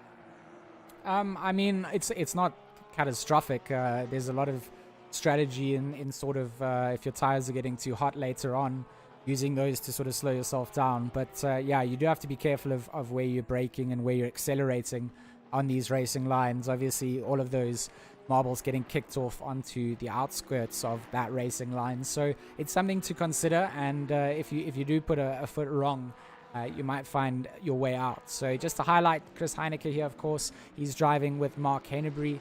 I'm not sure if they are driving for ATK in this series. I would assume that they are. It looks like the ATK flavors of the month on their car. So currently holding down 18th place in their Porsche, the number 96. As we're just highlighting a couple of cars on the grid that we haven't quite been able to see too much of at the moment. Let's go and see what's happening down with the McCalls. So, of course, driving for ATK. This is Junior and Morgan McCall in a team, and they've got JC Hrubler joining them as their third driver. So a bit of a messy start to the race coming out, and that's put them a little bit down the order. And 23rd place for them at the moment. They've only got 3 more mandatory stops that they can, or showing on their screen. So just remember that these cars all have to make 5 pit stops over the duration of the 6 hours. How they use their driver swap seems to be up to the drivers themselves, but definitely not what McCall would have wanted down the order. No, definitely not. And I mean, the team had a bit of a rough one on the start, going and spinning out a little bit and getting actually like a ping pong ball throughout it. But nice to see them going and trying to get a little bit of time. Peterson lying in 8th, just trying to make his way around. He's going after Albertine. And Ferber in 6th place has got Albertine right on the back of him. That amp-to-play Audi is really chasing him down as Resource Complete. The team is trying to hold him at bay, and you could just see one little mistake and that Audi is going to be right up the back of that McLaren. So you've just got to focus on hitting your apexes and keeping yourself going. Pressure is building. Albertine does not want Gerber to get away that easily. We saw him making mistakes into the hairpin earlier that let Gerber escape him, but Albertine there again, not feeling too comfortable on the exit to the hairpin on their way through to Spoon. I see the number 680 has just picked up a drive-through warning for exceeding track limits, so the car number 680 going to have to serve that. Let's see who that is at the moment. I can't see them on track. I believe that's Danny Miller, the number 25. It is the other Odin driver, number 680 now, having to go and serve a drive-through penalty. So I can confirm that will be for track limits, and pushing them too far has led to this point. Albertine and Gerber, they are still continuing. Spammers still continues to just sort of prop onto this timing sheet of mine, because he is a car that's down in terms of his lap position, but his times just mean that he seems to be holding up with a lot of the pack that are in front of him. So he has good pace. He seems to be down the field, unfortunately, but that does mean that he's gonna, battle to try and find himself in a comfortable space. He's got cars that are coming to lap him, but he potentially might be faster and looking to unlap himself. But because you're now the car following, Spammers has to wait and look for a more opportune moment to do so, costing himself some more time and potentially his gap towards where he wants to finish in the field. No, absolutely, and it's something you just got to be very careful about as you work your way through the race as it stands. But as that sunrise starts to come up and up, you can see it gets a little bit more difficult for the guys to see those apexes as we jump on board Zaeso, who's just trying to keep it clean. He's actually been keeping quite consistent in his times and just knows he has to try and carry it on as much as possible before he pulls into the pits and hands over the car to his fellow teammates. And always making little corrections in the car, just with traction control, with ABS, to ensure that he has the most amount of grip and not going to outbrake himself throughout everything as he makes his way around the back markers of Peterson right in front of him. And a clean pass to maintain his position and pull away from the back markers. Absolutely. So he's still got to go into the pits to do his driver swaps for now. But Essa leads over Sherritt by 10 seconds. So when Essa goes in to serve his pits or his driver swap, we should see Sherritt jumping back up through the order there. So double stint coming out from Sherritt. We saw Bruno in the chat confirming that he will be taking over the Lamborghini next for the White Rabbit Gaming team. And of course, Dian Cap still piloting around that BMW. Number 321 for MNR Kaike, still yet to serve that driver change. So I'm interested to see what happens when some of the newer drivers get into the cars. I think that the guys that have been driving now have kind of got the foundation phase done. You hand the car over in a position that you're hoping that the co-pilot is just going to nurse it round with the same sort of elegance and the same drive to keep it in its position that you've given it over to. But it's all about managing each other's nerves, managing each other's expectations. And Albertine did get by on Gaba, obviously, there. And he's now going to begin his chase down to Van Rooyen. So I want to see down the order a little bit. Leslie Oliphant has found himself again into just that sort of fresh air space.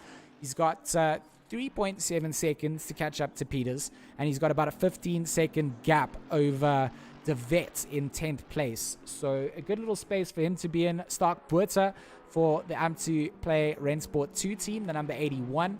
He's currently piloting his turn of the car. He's got Daniel Rowe, that pink Porsche that you can see in front of him. And of course, that number 18 Porsche just so out of position at the moment. Masters was piloting it around earlier on. They were sitting in sort of fourth, third, second. There was that sort of potential battle going down. They went to do a driver swap. They got a stop-go penalty. And now they sit in 11th place. So just like that, you can go from 4th all the way down the order to outside the top 10. So Rowe will be eyes on the prize, head down, and trying to make sure that he can climb back through the order. And that's absolutely what you want to do. Try and keep it clean and try and move yourself back up through the order as cleanly as possible. Bertha having a lot of fun in the car with De Blanche right behind him. Rowe not too far ahead though, and you can be sure he's keeping a very close eye on his mirror as he tries to see what's happening there. Nell also trying to just keep it clean and travel his way around the circuit, also trying to move up. Rosenbach going after Skuman as much as possible, and got a bit of a slow car ahead of them though, one of the Mercedes. Yeah, so Rachenbach is chasing down Skuman, who is that back mark, or is in front of him. So he wants to try and get himself up through the order, and they've obviously got a battle for position between them. So Rachenbach is going to run very wide through Spoon. Van Rooyen is the car for position, that number 11 Mercedes. So it's a little bit of a Mercedes show here in this view, as we see Null going big off at Spoon in the background. I wonder if we can capture that moment. I think I can maybe potentially grab hold of that. I think we'll be able to catch what happened here to Null. So Null coming down through the back end, coming into the start of Spoon. He's got Miller behind him, who potentially he needs to make some space for. I'm not sure, but Null going to go on the inside. Oh, he's just going to drive into, just absolutely not aware of Van Rooyen there at all. And has driven his car into him, grabbed him, and been thrown off into the barriers. So Team Tryhard are definitely going to be having a damaged Aston Martin as we switch back to see him jumping into the pits. Well, Van Rooyen having a bit of a problem, and that's why he was so slow coming out of the hairpin. And unfortunately, getting collected by Nell has also put him with a bit of damage in the pits. So definitely not what they wanted in terms of it. And jump into 5th place with Van Rooyen, sorry. So we going and seeing how these cars are all just duking it out. Webb handing over the seat to Van Rooyen, lying in 5th place, and they are now trying to catch up to Tolkien, lying in 4th place with that Kraken BMW. So eventually handed over, Dejan Kapp hands over to Mark Tolkien. And this means that our battle for 4th and 5th are two new drivers that we have not seen on track together. The 321 versus the 781. BMW versus Mercedes. A bit of a German manufacturer battle. We just need a little Porsche in the fray to round it up. But yeah, the Mercedes from Van Rooyen going to be chasing down onto Tolkien in the BMW. Talking to Tolkien a little bit, he's had to do a lot of work in getting this BMW comfortable for him.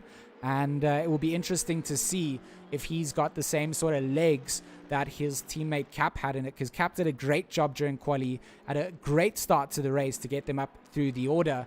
And right now it will be up to Tolkien to sort of hold that name going strong. Van Rooyen, equally the same sort of pressure on him. Jason Webb with a phenomenally good start. Good battle for track position for the good part of 40 minutes.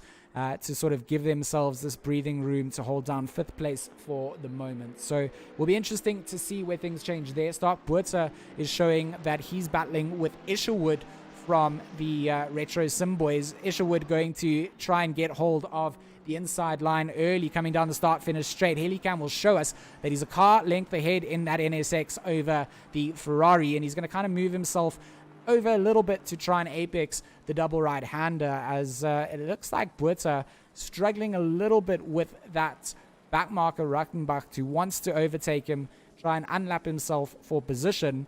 But Botha's saying, nah, mate, I've got Isherwood bothering me. You can settle petal. I need to focus. Absolutely, and it's turning into quite a battle between them as they got to try and work their way around each other. But Rottenbach is not hanging around and really is right up the backside of Botha. Wants to get by and is just putting his nose everywhere. And this is not what Botha wants, is to have a Mercedes trying to push him offline at this rate. Absolutely not. Peters and Olifant side by side into the chicane. Olifant's got the inside line. Peters going to go a little bit wider. Might be able to carry some more momentum through, but Olifant nice and clean, defends well. Peters can't carry the same sort of momentum through, and that's the battle for 8th and 9th. So Olifant making his way through the order. Talented driver, and most certainly with the ability to get himself up the order given the amount of time that's left. 4 hours, 36 minutes remain of this race. Of course, we are here for the ROG 6-hour Suzuka endurance race, brought to you by Mettlestate and RaceFace. Big shout out to ASUS and the Republic of Gamers for getting on board and giving us some sponsorship fun to be able to throw this event.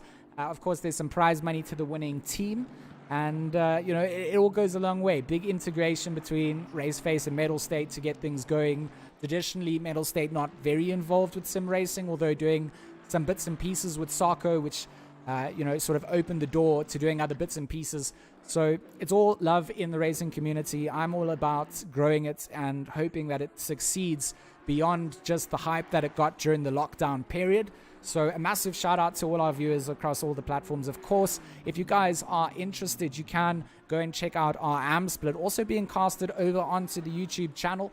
That's the RaceFace YouTube AM split being casted by Alan Patterson, who has volunteered himself to bring the action from the second split to try and get as much highlights over to the drivers as possible. So big thanks to all our viewers. If you guys have a couple of minutes, go over, like the AM split, give Alan some support, let him know that what he's doing is not an easy feat.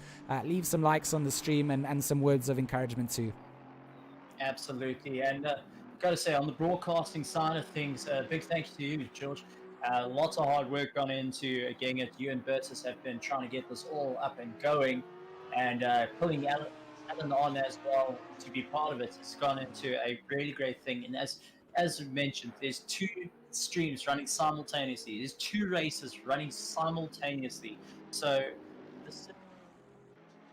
the sim racing is absolutely fantastic, and got to see that it's opened up quite nicely for both of them to go into it, as De Beer getting a little bit of pressure from Kirsten right behind him, and you can see how hard both these drivers are really pushing it. De Beer battling his way around the circuit, Kirsten right there up his tailpipes, looking inside and outside, trying to find that gap, and that's where it's going to be difficult, fighting for position 20th and 21st, as now it is starting to become even more difficult for them to go on.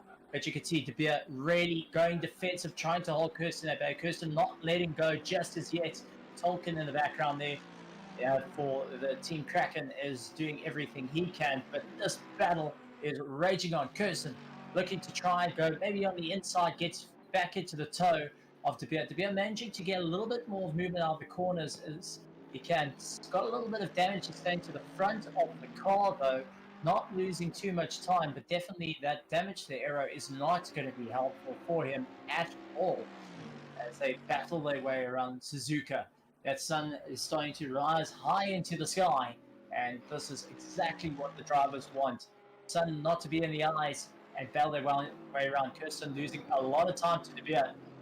De Beer pushes hard to make his way through the field and wants to try and make up. Berger lying in 3rd place, right ahead of him though, and that's exactly where he wants to be. Albertine still under some pressure from spammers, and Albertine just not fighting for position here. Herber is the one he's mainly keeping an eye on, lying in 7th place, and this is where it starts becoming a bit more tricky. Spammers not letting go, and is really putting a bit of pressure onto Albertine, so he mustn't get too phased out from Spammers. as it's not fighting for position there, but can cost him a lot if he loses out or loses a bit of time to spammers. So, George, I've got to say, this is turning into quite a thing, but amped to play, showing exactly what they can do, lying in 6th place. But spammers is definitely having a ton of fun out there in the pink Porsche. This is what I'm saying, hey. That's exactly it. He seems to be out of position, but just has the pace to be able to hold on with whoever he seems to get into the fray with. So he's permanently showing up on the timing sheets. He's well noticed in the field and sort of just out of position at the moment from potentially what happened at the start of the race. I know a couple of drivers didn't ready up. He might have been one of the affected drivers, something like that. But pace-wise, definitely got his foot in the right place. De Vet here is in the number 872. He's got Daniel Rowe sort of 6.6 seconds down. That's the defense of 10th place. Well, Rowe has 10th. De Vet has 9th. Of course, if you're in 10th, you want to better yourself.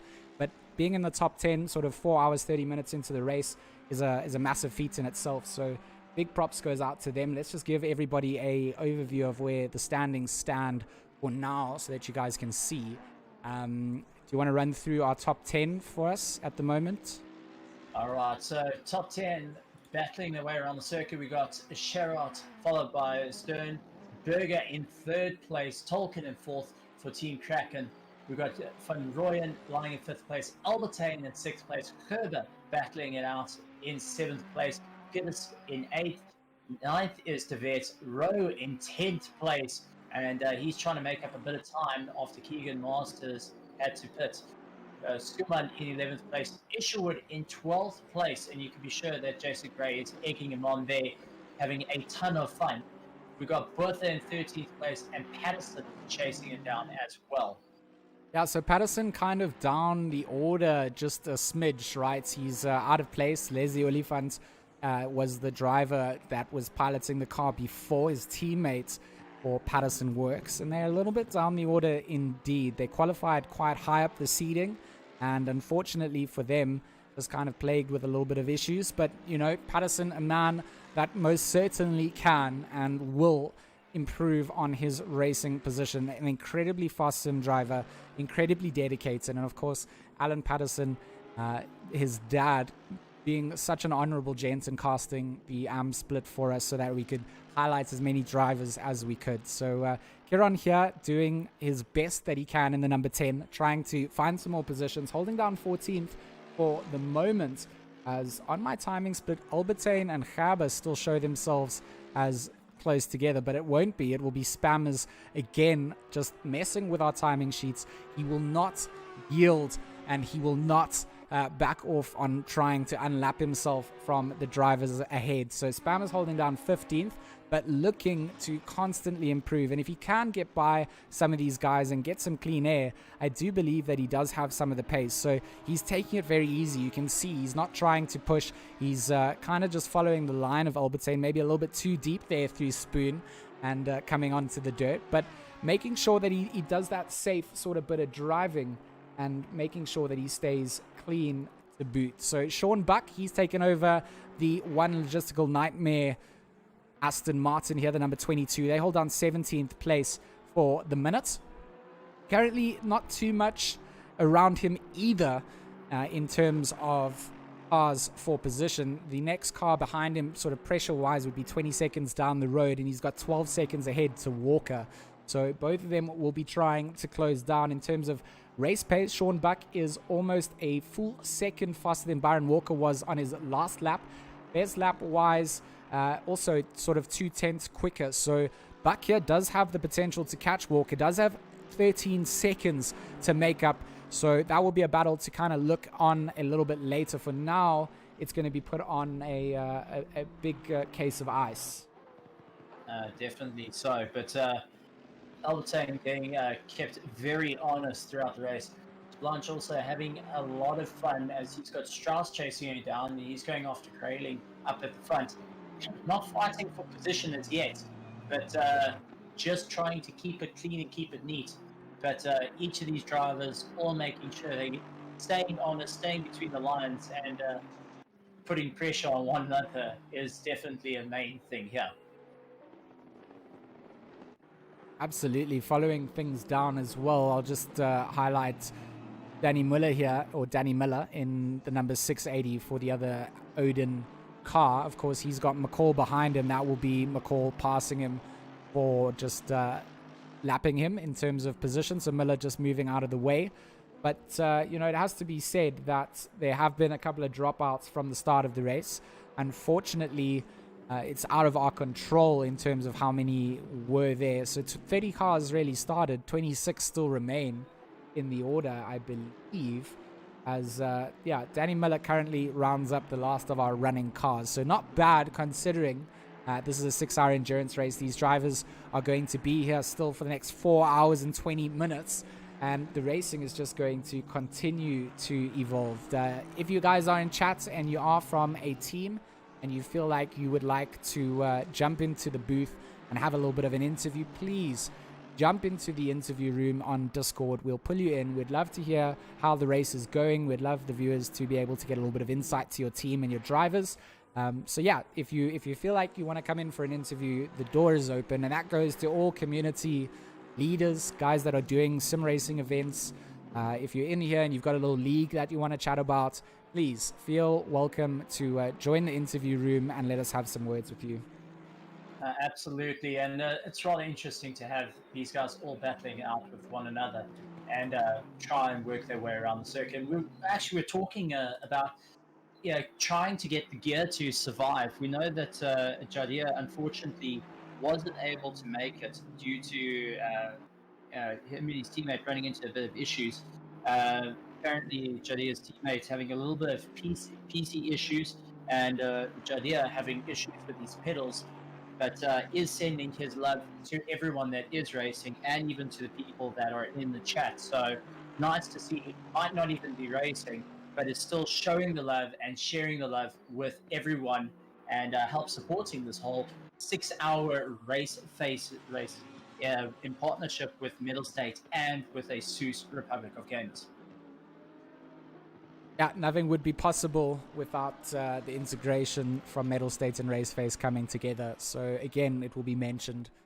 Just a massive thanks to them for allowing us to all be a part of such a thing and get all the teams organized. It's no easy feat getting the entry list sorted so that guys can share the right cars, etc. So a little clap of appreciation, most certainly, for everyone in the background allowing for all of this to come place. So we just or take place. Having a look at Sherrod, of course, who leads our 6-hour endurance for White Rabbit Gaming. He's run that double stint. Bruno Kadili and Jason Absmeyer still to run in the car for them. Lawrence Stern for Odin Gangar has taken over from Zahir Essa, who had a phenomenally great stint. He made up great positions. We saw that awesome second, third, and fourth battle for almost 40 minutes long. Lawrence Stern, a new driver for me to be able to witness. Haven't been able to see what he's done on track. So I'm always keen to see who Zahir brings into the mix, and interesting to see what we've got available to us here. Yeah, absolutely. And I see one of our drivers is ready to come have a chat with us, George. Let's see if we can get another insight of what's happening in the pits, what's happening with the teams, and get a feel of maybe what's happening with the circuit as well, as we battle with only 4 hours and 23 minutes left of the race. Still a lot to go, and I'm sure there's a lot of planning in there. Absolutely. So we've got JC Hrobler here from the ATK team that's running with the McCall brothers. So I'll pull him up in just a second. So we've got JC joining us now. JC, I've shared my my live stream in Discord if you want to join up with what we're going to do. We'll switch over to your team's car here, the ATK Racing Mercedes. Welcome. Hi, thanks guys. Thanks for having us. Racing so far, pretty interesting. We had a couple of offs at the start, but it happens. It's racing. What can we do? 6 hours is a long time, and anything can still happen. So Junior is currently navigating the car around the circuit, and he's bumping the lap time. So yeah, let's see what's happening. But so far, from what I've seen, a lot of respect shown from the drivers on track, and really great racing going on. So in terms of how things started off, who started your stint? Morgan started the stint first. So we decided to let Morgan start the stint. He started the stint, and unfortunately, the Merc under heavy fuel, it's a bit wild around 130R. So he lost it there twice, picked up heavy damage. The one time he got collected by a couple of cars.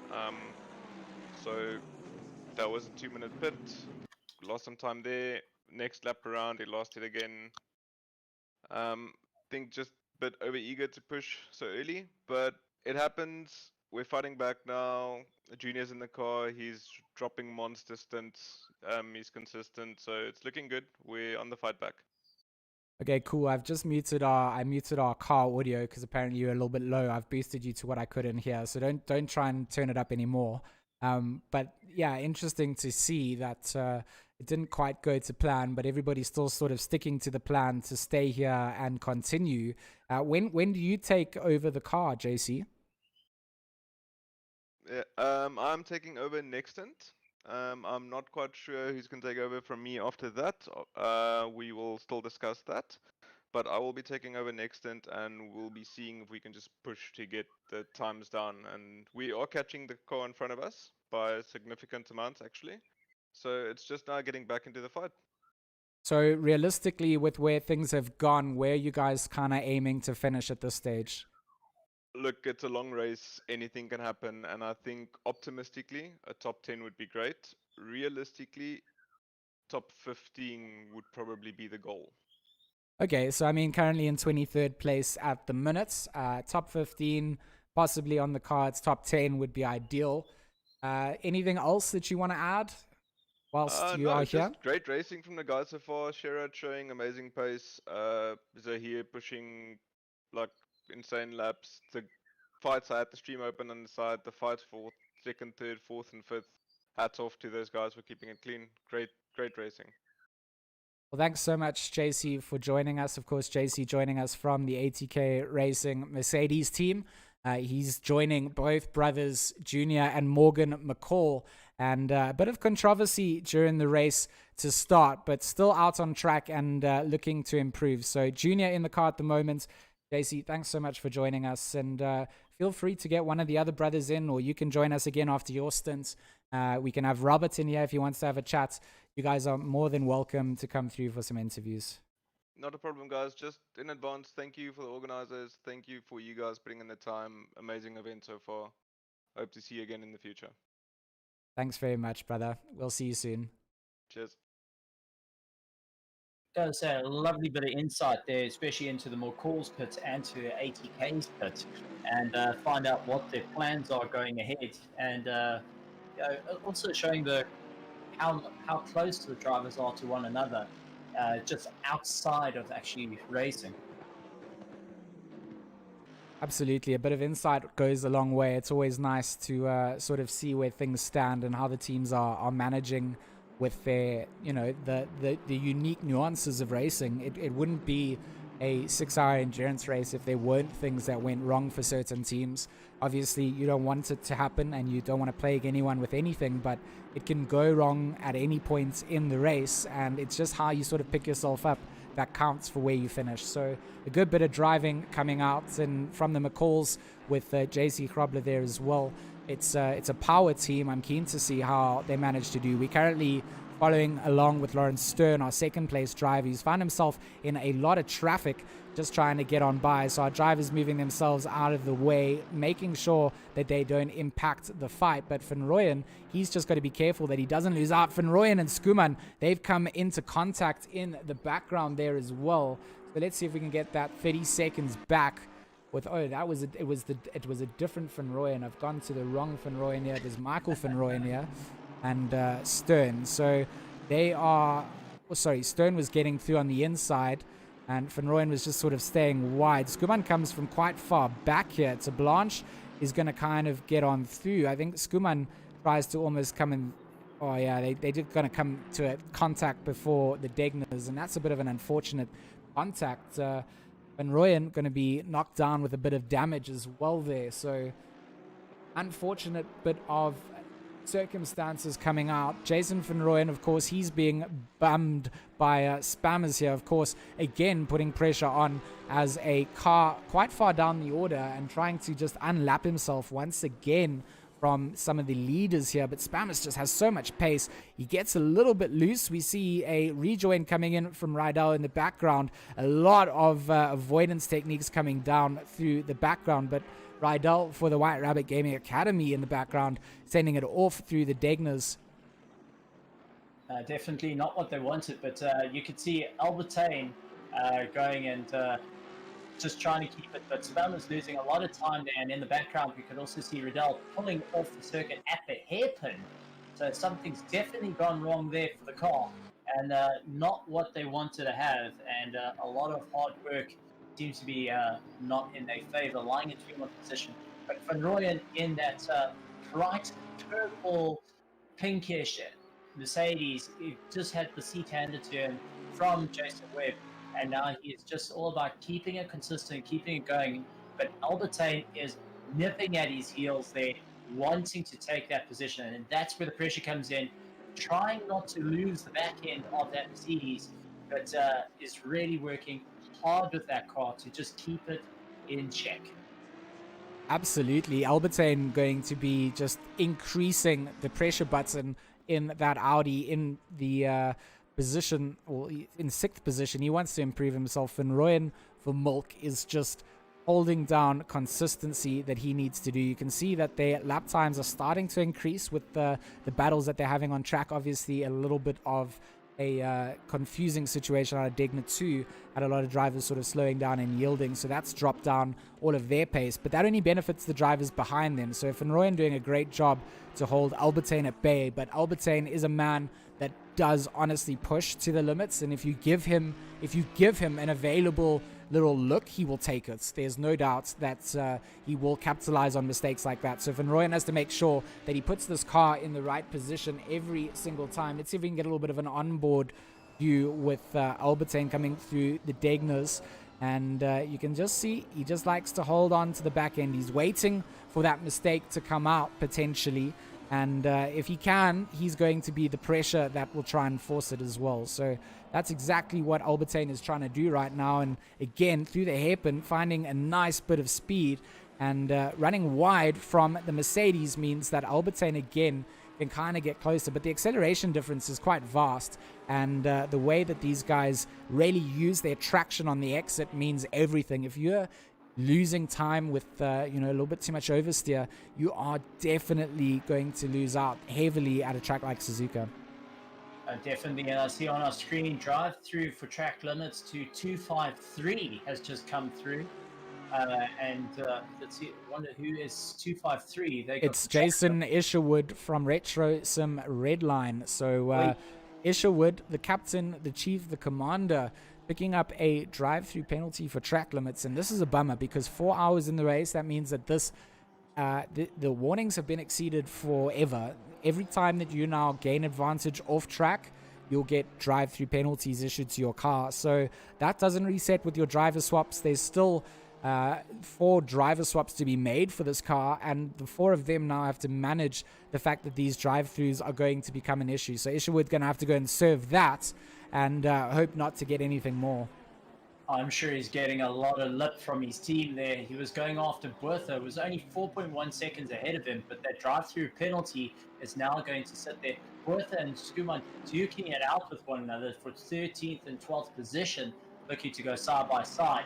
But Bertha still putting the pressure onto Skuman as much as possible. Nice to see Skuman getting back on the pace after having a bit of a slide out with Van Rooyen a little bit earlier, but he's back on the horses, going, giving everything he's got. But Bertha is not making it easy for him, and is keeping him honest, holding that 12th place spot, and that's really, really cool to see it.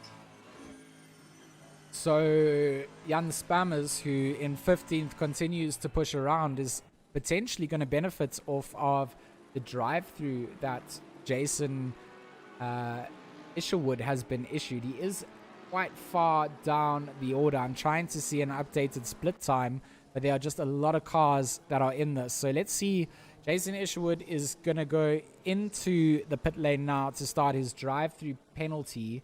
Jan Spammers is going to be coming through the back end of Spoon onto the back stretch. I don't think it's enough time for the drive-through to be served out. Isherwood kind of rolling through the middle section of the pit box now, with Spammers now coming through 130R and towards the chicane. So Isherwood should get out of this okay in terms of holding on to his 14th spot, but Spammers will be closing down really quickly. So Isherwood going to clear that drive-through penalty. We're going to see Spammers coming down through the final corner down the start-finish straight. So we'll be carrying a lot of speed. And with the pace that Spammers has, I do feel that Isherwood will be under attack in the next couple of laps. And especially if he's now got that sort of pressure in his mind to know that he can't extend the track limits, he can't pick up more drive-through penalties for his team. It will prove devastating for their end results if they are going to pick up any more. Absolutely, and you can be sure a lot of discussions being made there of, all right, guys, we just need to knuckle it down and try and keep the focus there, so we don't lose out as much time. But Spammers is being a car to watch throughout this whole race, as he is right onto the back of Albertine and chasing down Van Rooyen, who's lying in 5th place ahead of him. And Albertine is trying to put a bit of pressure on him, Van Rooyen, but Spammers is just got his eyes locked on and is trying to climb up through the ranks as much as possible. So lovely to see it and see how hard these guys are going to be pushing throughout the race. 4 hours and 11 minutes left of this race. These drivers have been in it for quite some time now, and I'm sure they're starting to feel it a little bit, because it's verging on 2 hours ago since we started the 6-hour endurance race here at Suzuka for RaceFace in partnership with Mettlestate and ASUS, the Republic of Gamers. And 2 hours in it, these drivers and teams are starting to realize this is turning into a hard race. Albertine looking left and right. You could see Van Rooyen going defensive, tries to sit in the middle of the track to hold Albertine at bay, but Albertine has definitely got the right. He's close enough to utilize the slipstream to get pulled along, but Van Rooyen's not making it easy for him to get by. No, he is not. And I did say that Albertine attacks hard. Van Rooyen is doing a phenomenal job to hold him back, and he is not allowing any of those doors to be opened. He's not making mistakes with his braking. He is nailing every single turn in that he needs to do, and that's the kind of driving that you have to do against the likes of Albertine. He will find a move by you if you make those mistakes. Van Rooyen getting very loose, a little bit of oversteer. He's going to allow Albertine to get even closer onto the back. Albertine needs to be careful. He needs to find a clean space to get by. And look at Spammers. Spammers is seeing this. He wants to unlap himself. He needs to be careful not to get too involved in what's going on in front, because this is a battle for position. Albertine and Van Rooyen dance on. They go through Dunlop. Just a car's length separating them through. They're going to approach Degner's, and this is where it will be make or break. They have to nail their braking points, and they have to get onto the accelerator towards the hairpin as they come out from under the bridge. So Van Rooyen running quite wide. Albertine with a very nice apex through, but he's got still not the availability to do anything up to the hairpin. Again, we'll have to just decide to follow Van Rooyen through. And Franco Albertine here is putting the pressure on, and Van Rooyen is just answering back with respect. Definitely so. And the one thing about the Audi that it loves is having an open air to utilize as much downforce as possible to get around. And unfortunately with the Audi, touching the curbs is not too much of an option due to the nature of the car. And Van Rooyen, with the big Mercedes, is more than happy to touch the curves, but they battle their way around. We go on board with De Wet, Reitenbach, and Patterson, all duking out between the three of them to try and make their way around. Reitenbach lying in 17th place, Patterson managing to get by, and now going off to position as De Wet has to try and hold back Patterson at bay, and he is really going to make this extremely difficult. De Wet and Patterson going very wide out of the darkness, and now heading up to the hairpin. Can Patterson capitalize with this? He's getting really close. Rosenbach getting a drive out through the hairpin and managing to get right onto the back of Patterson once again. So very, very tight racing between these three drivers. Yeah, I mean, Reitenbach obviously a lap down, out of position in 17th place. He just wants to hold on to the slip and see if he can just get himself towed along and benefit. Patterson getting very close to the back of De Wet there. I'm not sure if there was a slight nudge, but Patterson did ease off to just show that there was possibly a little bit of contact between the two of them. De Wet stepping quite wide. Patterson also slightly late on the brakes. They're going to come down to 130R. De Wet just sort of hogging down the middle of the road. Doesn't want Patterson to have a little look on the inside. Again, that runoff is where you're possibly going to pick it up. Patterson with a little switchback on the inside. Beautiful little move from Patterson to take the position before the chicane. Beautiful bit of driving coming out there from Kieran Patterson. I want to get a replay of this maneuver. We'll catch up from down the back stretch. So just look at where De Wet puts his car here. Patterson is trying to hold off. He just kind of sits wide. He waits. He comes back. He gets more drive on through. He sees that the Ferrari has to lift. He comes through. He just switches to that inside line. Absolutely nothing that the Ferrari can do.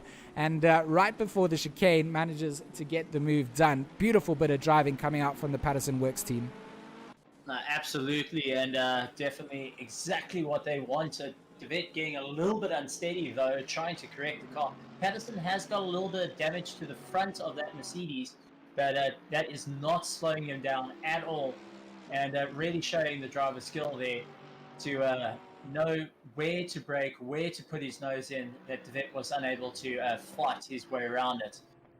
But, absolutely. You mentioned that that bit of damage. It looks like a slight bit more than just a tad. So the front end aero potentially compromised for Patterson, and maybe something that they'll look at repairing going into their next driver stint change up. But for now, obviously trying to not have to go in and repair the car without being able to complete one of your stops. So potentially just extend it out, repair the aero when you change your drivers out, and definitely the front end looking a little bit arched and barged up. Definitely, but no car can get away unscathed during a 6-hour endurance race, especially around Suzuka. Albertine battling it out to hold that 5th place position. Gerber chasing him down as hard as he can, and Spam is just getting ahead of all of them, and now is pushing as hard as he can to make up a bit of ground. But you can see Gerber taking a look through the inside and outside. Van Rooyen also trying to catch up to the two. I mean, he's lost out. He's lost out there. He was holding Albertine back.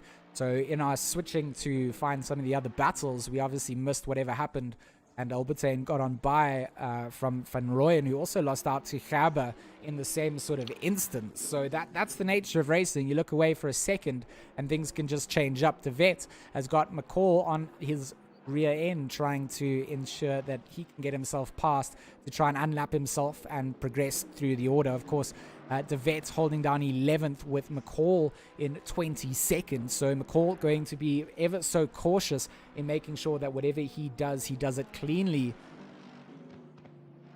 Absolutely, and De Wet's just trying to hold on. And if we take a look at Henberry and Rosenbach duking out between each other for position, and Rosenbach tried taking a big look on the inside of Henberry. Henberry getting onto the model, so catches the slide, still managing to hold his position, but I think Rosenbach took a deep breath there and tried hanging on for dear life. As both these drivers really battle their way around the circuit and try and get one up on each other as much as possible.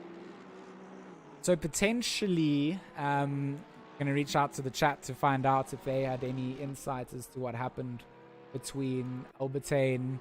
We've got AM2 play drivers, and we've got some milk drivers in the chat at the moment. So reaching out to find out what sort of happened between the two of them. But Van Rooyen down the field by 8.1 seconds, still got a way to catch back up to this. Paul Gerber from Team Tryhard, brought to you by Resource Complete, their new title sponsor, which will give as much air to as possible, because it's great to see teams getting themselves involved with getting sponsorship and establishing themselves as sim racing teams. That's what I want to see. I want to see more of them coming out to play. This battle between Gerber and Albertine potentially going to heat up. Okay, definitely. our chat is going to be also a little bit unpleasant if I ask both of our drivers from relative teams to give us some insight in, but I believe there was some contact between Albertine and Van Rooyen off camera, which has resulted in an incident there and a change in position. So just a reminder, guys, keep things civil and clear-headed. Everything will be post-race stewarded if need be or looked into. So please make sure that you guys submit those sort of race reviews and go through it the right way. Mark Tolkien is showing up on his split screen as feeling a bit of pressure, but that's just because he's passing a back marker of to Blanche. 4th place here for Mark Tolkien and the MNR Kai K Team Kraken combination. Of course, Dian Cap piloted the car earlier on. The stint coming out here from Mark has just been equally as good. They've held down 4th place. They're well within the top 5. And the Monday Night Racing casual team is really showing out what they're all about. I love to see it. Absolutely. And I mean, the drivers are really working incredibly hard and trying to keep it going. Skuman, Bertha, and Sherrod all going and having a bit of fun there. Sherrod back into that first place position, which is exactly where he wants, but has a bit of work to try and get around Bertha and Skuman, who are fighting for position 11th and 12th. So best thing for Sherrod right now is just to let the battle happen, try to look for a decent way to get by without damaging the car, and see if he can just try and get away unscathed. Absolutely. Sherrod definitely needs to just try and get by safely, make sure that his race isn't impacted here at all. Buerta moving over nicely for Sherrod to come through. That's given Skuman a little bit of breathing room. He will next be the car to yield to the blue flags when he's able to, allowing Sherrod to come on by. But an amazing double stint coming out from Sherrod here at the moment. Obviously, I'm always going to be biased in terms of talking about White Rabbit Gaming when it comes to it. I try not to show my impartialness to it, but it is my team. And, you know, it's been a great bit of driving coming out from Sherrod at the start. He's come in to just drive with Jason and Bruno and been a phenomenal asset in terms of the knowledge that he's been able to get across. The time and dedication that he's put in are things that I can't falter in what George has done. And you know what? There is most certainly a whole air around Sherrod coming in to drive for us here. And I can guarantee everybody here that when I was putting together a team, I was making sure I could put something together that was going to rival and be competitive on the field. So for now, driving around in the Lamborghini, a pick that we haven't seen many other cars or many other teams being or pick up. I believe there is another Lambo in the field. I think it might be in the AM splits as well. But yeah, it's been a great drive. I'm excited to see what comes over when Sherrod hands over the car. For now, though, Lawrence Stern holds down 2nd place. He's obviously taken over from Zahir Essa, and another talent in sim racing that I just can't shout enough praises about, because without the likes of Zahir Essa being involved and being as prominent as he is, a lot of the highlighting that has taken place wouldn't be there. So big props to Zahir for what he does in sim racing, and I'm really keen to see more from Lawrence Stern. Again, I've said I'm not familiar with every driver. I've tried to be involved in sim racing where I can and you know, learn as much as I can. But you see new names, you see new faces, and the 871 here being piloted by Lawrence Stern, doing a great job to hold down 2nd place. And of course, Neil Berger here holding down the 969. We can also just double check the time splits if we pull this up here. So Berger and Clue, of course, are teammates together in their AMG. They hold down 3rd place for the minute. So 1st, 2nd, and 3rd relatively spread out from one another. And then we've got what should be an interesting battle for the top or the remaining 4 or 5 cars after that, because everybody's relatively close to each other. Absolutely. I mean, it's turning into quite a race now. Now it's been over 2 hours of pure racing, and with only 3 hours and 58 minutes left of this race, and it's really showing. 3 hours.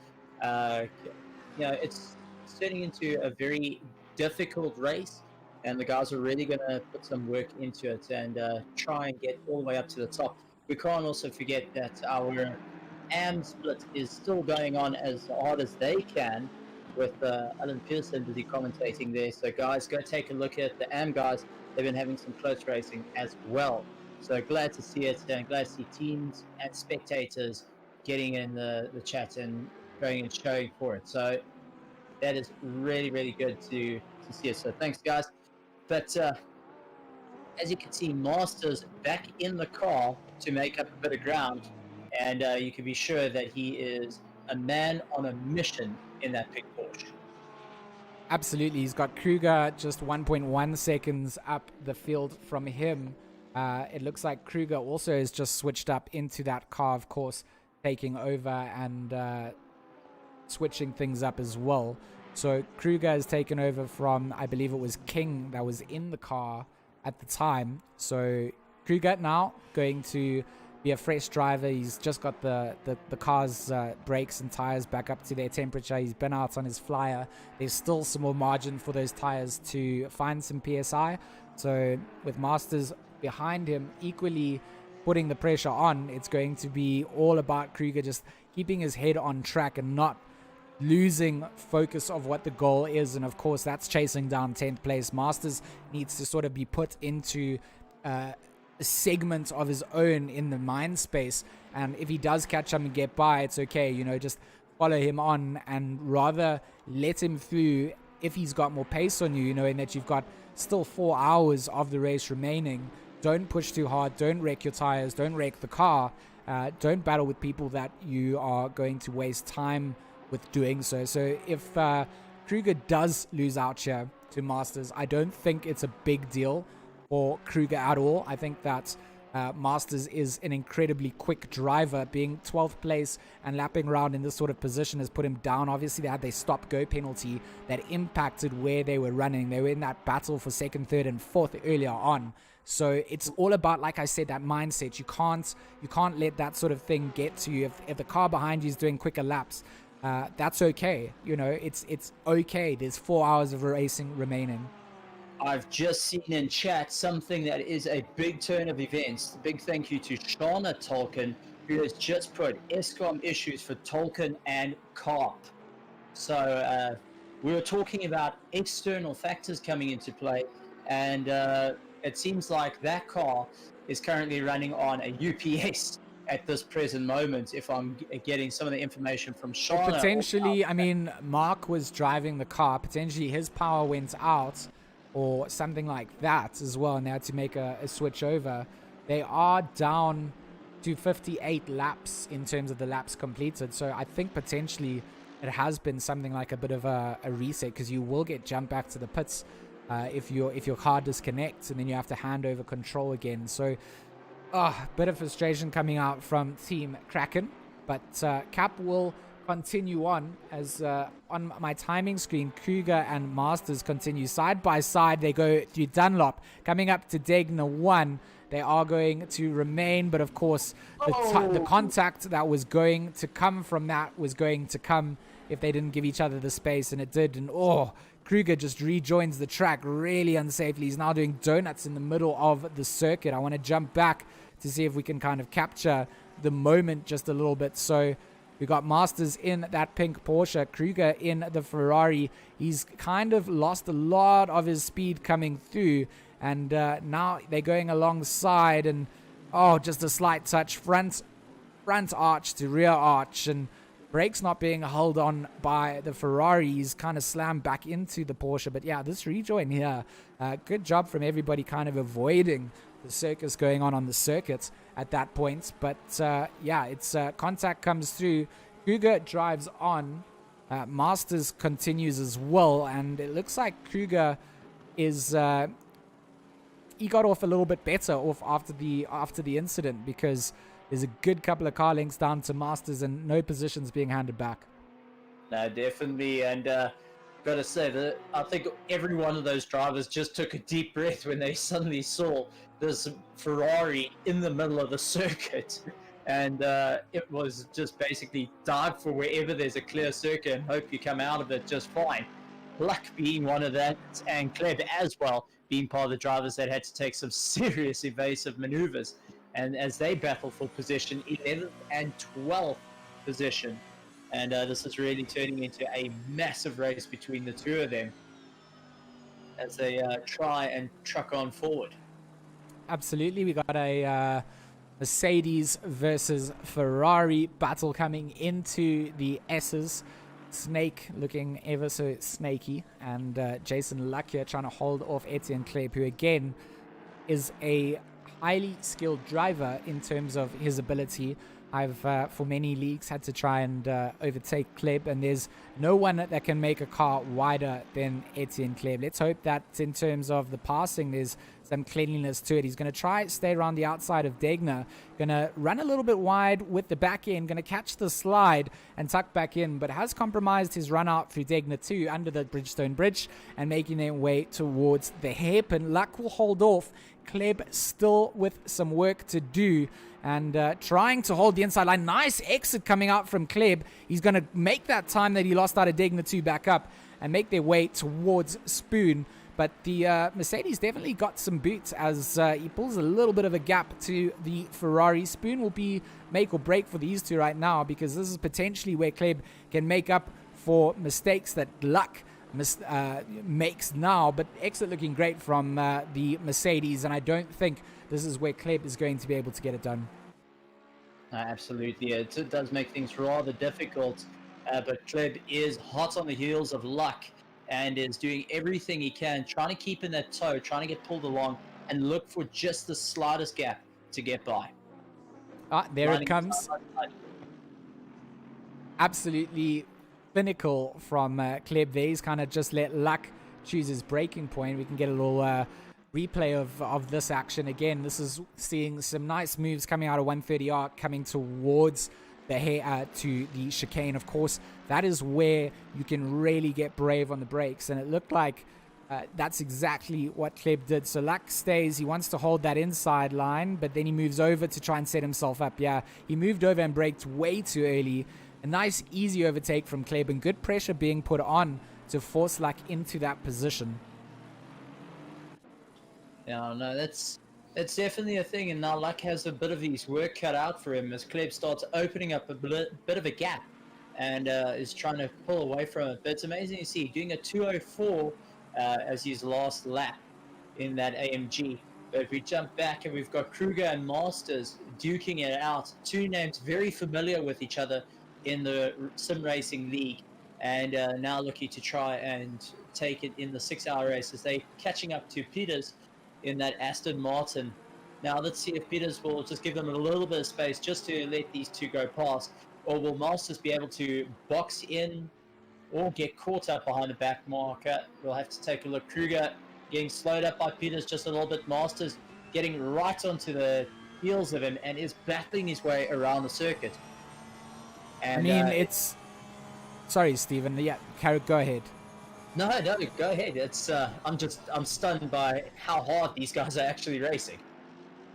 Yeah, Kruger's struggling to get by Peters, the car holding down third place. So of course, these guys aren't coming to get someone. They're coming to unlap themselves from Peters, who essentially is in P3. So they have to be very careful on where they pick these battles. And both drivers, you can see, are giving much respect to the Aston Martin. They have no right to get past him if he doesn't let them through, and he is going to allow one move to get made. And I think this is a smart bit of move from a smart bit of driving from Peters as well, is to actually not, he's going to dive into the pits. In fact, he's going to allow Masters through.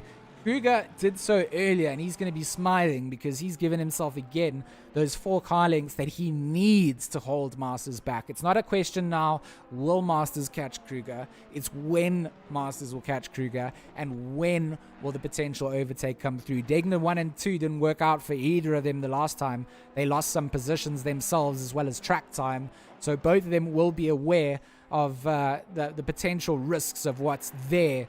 And will be interesting to see what will happen. Absolutely, and I think we've got to talk about a little bit behind. We've got Lindsay Ray going and showing what the car can do. Part of the Odin team. Webb managing just to slip on by, and now trying to open up a bit of ground. Webb lying in 7th place, retaking the seat after his partner, and now looks to make up a bit of ground. Jason Gray going and taking over the Honda as well from Isherwood. And you can be sure has a lot of work on his hands to try and make up a bit of ground. And also with having that drive-through penalty, they're going to be well aware that they can't push their luck too much at the moment, as they're going after Carp, who is only 1.2 seconds ahead of them actually. So very close by to one another between those two, for Gray and Carp.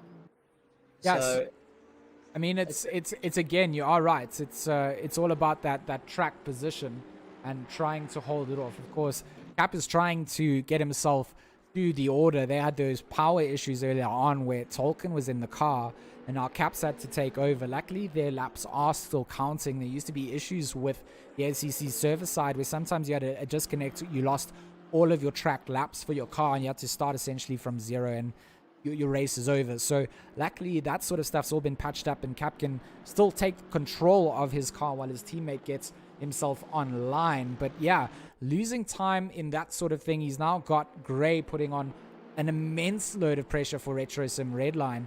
And of course, Jason Webb, who is in the background, I wanted to just mention that he's taken over the Milk Mercedes back from Van Rooyen. So Webb back in the car to try and make up some positions, and we still got Ian McKenzie to come through. So Gray gonna let Webb through nice and cleanly, not wanting to get involved and be the cause of disaster. And this is what I talked about. This is what I said was coming. Kruger Masters version 2, scene 3, act 5.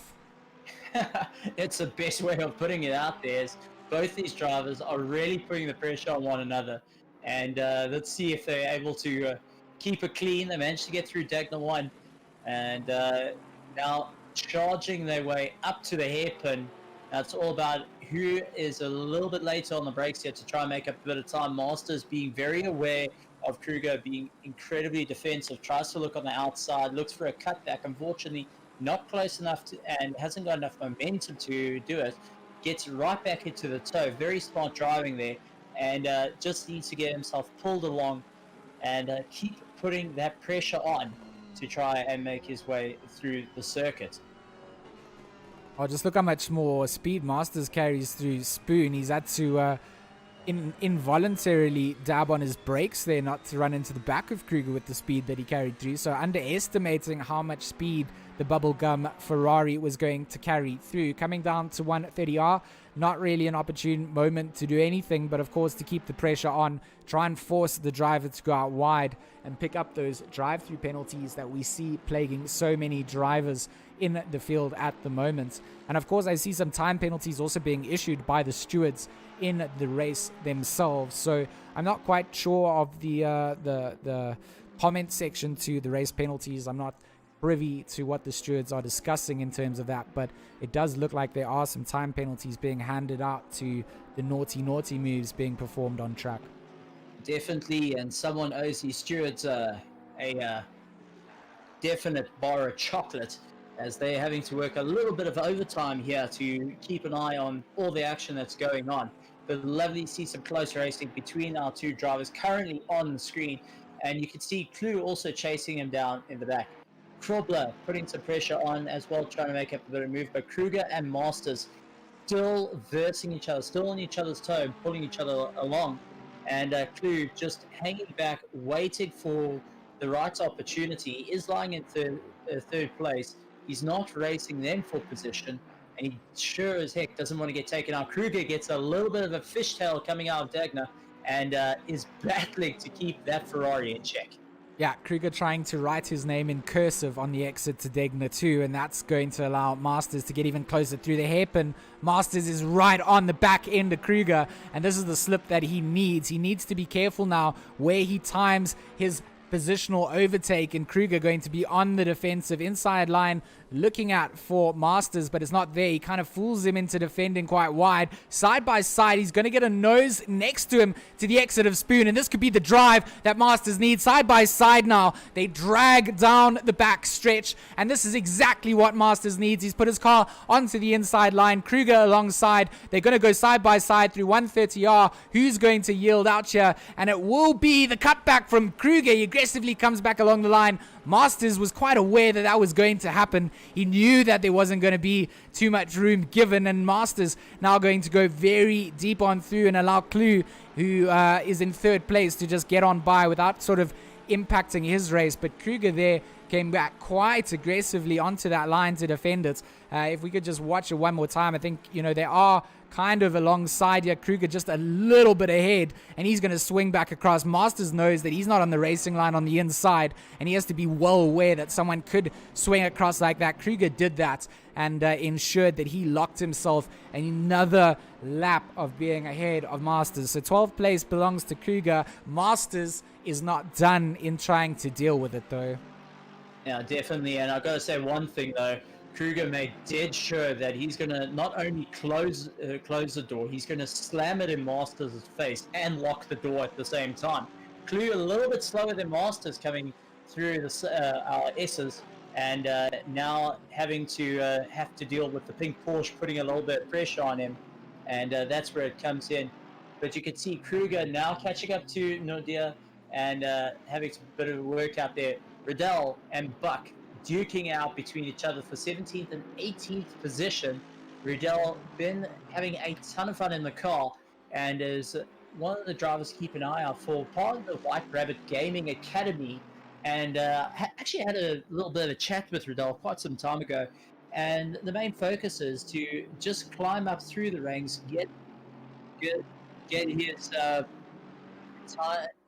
trying to keep his way going, and try to get to the front of the grid, keep consistent. I think this is the best way of doing it. Buck chasing him down, though, into the slipstream, trying to pull himself along. You can see Kleb and Luck also just keeping an eye out on the back there. But Buck is putting an immense amount of pressure on Riddell, and Riddell has to be very careful, braking a little bit late, trying to carry it through. Also, a drive penalty for 969. We'll take a look who that is later on. Actually, that looks to be Clue. That is a massive problem. Clue getting a drive-through penalty, and not what he wants at all. But that is going to be a bit of a turn of events for the team, and definitely no smiles are going to be happening right there.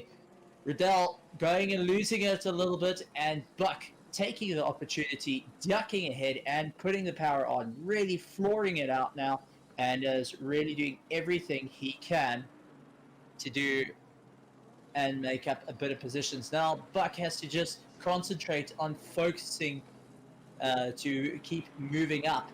But you can see Riddell has not given up yet, trying to carry as much momentum as possible, but going very wide out the corners. Now Kleb looking to go, come by, gets a clean pass. Best thing for Riddell right now is to hang on to the back of Kleb and try and carry the momentum through, keeping that slipstream, and hopefully to catch up back to Buck as fast as possible. But Kleb not losing a bit of time there. Then we've got Kruger going yet again after another car, and that seems to be going after a Buck. Luck losing out the way. Masters catching up. Luck going off into the dirt. So now it's getting a little bit busy out of the hairpin. But Kruger is not done yet. He's going after Kleb as fast as possible, and he's dragging Masters with him. And Luck lying in 12th position wants to try and make up a bit of time as well. But Kruger has been on an absolute roll in terms of moving up through the positions and to put as much pressure on each and every one of these drivers. But he has to try and get past Riddell before he can even get sight on Kleb. So this is where it gets a little bit tricky. Mustn't lose our time, but at the same time, gain as much of momentum as possible to catch up to 9th place with only 3 hours and 38 minutes left of this race. It's turning into quite a hair racing event. The 6-hour Suzuka, powered by RaceFace, in partnership with ASUS, Republic of Gamers, and Mettlestate for all the hard work they're doing. We've also got our AM split that's going on currently. That's got Alan Pearson going and doing the casting there. So go and show our AM drivers some love as well. Big thank you to all you guys for joining us. And these drivers are showing exactly what they can do with some tight racing in both splits. But getting back up to the Pro, take a look at Masters diving up on the inside of Kruger, not giving up. And this is definitely another scene and another opportunity for them to give it everything they got. Riddell moving out the way for Kruger, but putting Kruger on the outside, not where he wants to, but at the same time, that holds Masters up just a little bit. Masters managing to get by and not losing too much time, managing to work his way through. Kruger losing a little bit of the tail lane, going through diagonal 1 and 2. Masters still trying to keep the momentum. Now it's all about getting into that slipstream and charging up. I got to say, some fantastic racing here, and Kleb also trying to make up a bit of move there, George. What do you think of this? And how do you feel? I mean, Pro and Am are each having these close racing, as we see here, between Masters and Kruger. It's incredible to just see the consistent pace coming out from both these two. Kruger and Masters have honestly just been toe to tail the entire duration of this race, and it feels like that position that Masters car got put into, the G4 Sim Porsche, due to their stop go for speeding in the pits, has not really set them back in terms of getting some good racing out on track. So again, they're going to get themselves not alongside, but really close to one another coming down into the chicane. It's great racing. They've caught up to the back of Buck, who is a back marker here. So Buck potentially going to just move out of the way of the battle coming in from behind him. He, of course, doesn't have too much time behind him to Rydell. You see him come out in the background there. So 2 seconds back. Buck can't just ease off the accelerator pedal and just let them through. So he's going to wait for Kruger to find the line that he can. And now this is where he'll stay wide, nice and wide, let them through. Perfect bit of driving coming out from Buck. Doesn't lose out time to Rydell behind too much. He's he lost the 10th, but then he found it back up again. So it's good to see that these drivers are showing each other respect. It looks like Rydell and Grobler are actually in a little bit of a battle here. Grobler here is trying to unlap himself. So this is JC trying to get past Rydell and unlap himself for position. Rydell doing the right thing, just staying wide. There's no need to battle with a car that is a lap behind you. If he wants to go and get his moves done, let him do so, and let him set his own pace in front of you. You can then follow him, and that's where you can then learn some of the braking points of other drivers, especially if it's a car similar to the one that you're driving to. Absolutely, and it's turning into a very tight race between the guys as they really duke their way around the circuit. But Kruger and Masters yet again still duking out between the two of them and battling their way around the circuit. This is the 6 hour of Kruger versus Masters endurance brought to you by Mettlestate and RaceFace, because these guys are definitely not easing up, and I'm sure when they go in for their driver swaps, based on their position here, their co-drivers are going to be out in similar positions. So they've obviously got pit stop strategies to play with, and that's going to come into a factor of where they decide to run their driver changes. Talking about driver changes, we have had a change for the White Rabbit Gaming Pro Division, or Pro Team, the 666 Lamborghini, now being piloted around by Cadhill. So Bruno taking over from Jordan Sherritt, an amazing double stint coming out from Jordan to put White Rabbit where they are at the moment. So here Essa in second place, he's taken back over from his counterparts and made sure that they are ensuring that they are going to get on track. Of course, there's the full listing and the run, so you can see Zahir Essa and Stern hold down second, Patterson and Olifants in third,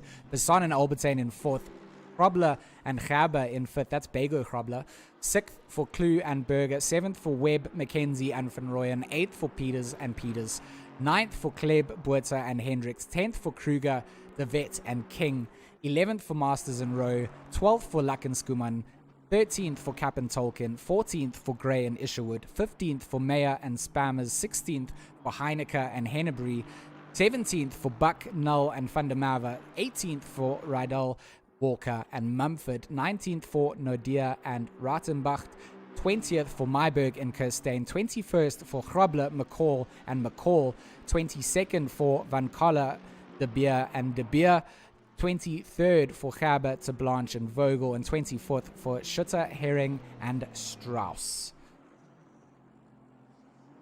Absolutely, and it's turning into quite a thing. But I think, George, we got to take a look at what's going on with the racing, and I know Alan is looking for a bit of an insight to what's happening with the pro race. So I can see him actually in our Discord trying to find out what's happening with the pro race to give his viewers a bit of an understanding of what's going on. Mind going and taking a look and give them a little bit of information of the absolute action that we're having right at the front here with some very, very close racing. Whoa! And one of the cars, Krubler, going for a roundabout. Buck trying to avoid him and definitely doing the tango there. But well done to Buck. Great set of driving there. But Krubler really losing the back end of the car and was going nose to tail with it. So some great bit of driving there. And I think that's definitely one to go and have a show for our co-commentator, Alan, for all the hard work he's doing there. But Krubler touching the marbles, fishtails around, Buck going left and right, and Krubler's just in the way the whole time, managing to swing the car around, takes a bit of damage to the front, but manages to keep on going. But my heavens, Buck taking a deep breath there and trying to hold on as much as possible. This is turning into one heck of a battle between it. Buck now hard on the tail of Riddell, looking to try and make up a bit of a position after the little dance he was having. And Krubler, part of the 80K racing group, we had a chat to the 80K guys to find out what's happening in the pits there, and I'm sure that's giving a little bit of more of an insight. Patterson now lying in 3rd place, who is right behind them, and Riddell in 18th place, just going and mining out. Then Krubler by, goes a bit wide, but Krubler says, "Thank you very much, I will take that, and sorry for the inconvenience of me losing it." So well done, Krubler. Nice save, and Buck having a very good drive with him. And now Buck taking a look at his rearview mirror and just see Krubler chasing him down again. He's like, "Listen, mate, let's not play the tango anymore. I'd really just either get past me or sit behind me, but I'm not up for a good dance at the moment." But Patterson feeling a bit of pressure there. Master's chasing him down and is doing everything possible to see what's happening around the circuit. But definitely each of these drivers working as hard as they can to move on up through the field as quick as possible. Buck going off the circuit though, and not going to help him. Hopefully he doesn't have too much of a problem with a drive-through or at a time. So we just need to keep an idea of what's happening on that. But we've So got sorry, Stephen, just to jump in, I was unsure of what you were trying to say to me there live on air, but I've checked on Alan's stream on Am Splits, and everything's working there in terms of him hopefully being able to he needs to exit his game and get back into the broadcasting client. So he needs to just battling out with Kruger.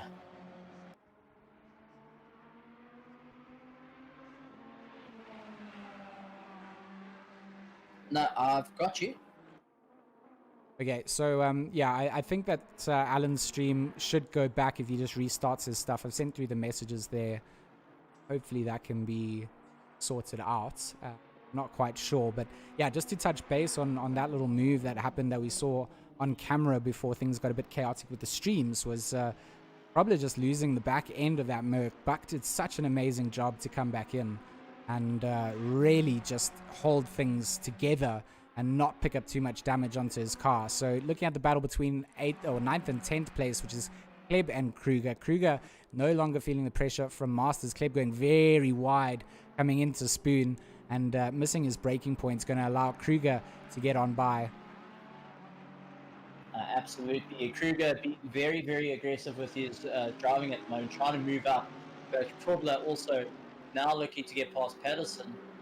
But Basson chasing him down as well. Basson is in 4th place, Patterson lying in 3rd place. So you can be sure that the M to play is going to really make sure that the Patterson Works guys are going to be honest and going. But you can see Patterson has still got a little bit of damage on the front of his car. That aero not playing too much of a factor at the moment with the Mercedes. And Patterson just making sure that he can keep it clean and power his way through to the top. Yeah, Basson really is going to be putting the pressure on to Patterson. Patterson, I thought that potentially we would have, I'm not sure if they've had their other driver swap yet. They've still got 3 to go, so I don't think they've had time to maybe look at aero damage on their car. But if that thing is damaged, that Merc is dragging itself around with aero that's not ideal, it will be losing out to a much more pristine looking Audi any day of the week. So if Basson keeps his nose clean with a cleaner car that has no impact on it, it's most certainly a position that the Am2Play team can get themselves up into that 3rd position. So everything will be shuffled up during the driver stint switches. We really have to wait until the last hour to see where things will heat up, and you probably find the last 15 minutes of the race are going to be the most exciting. So if you are going to set yourself a reminder, you've got 3 hours 27 minutes till the race concludes. We shout out to everybody that is joining us. A big thank you to all our supporters for making it possible to enjoy the racing here today.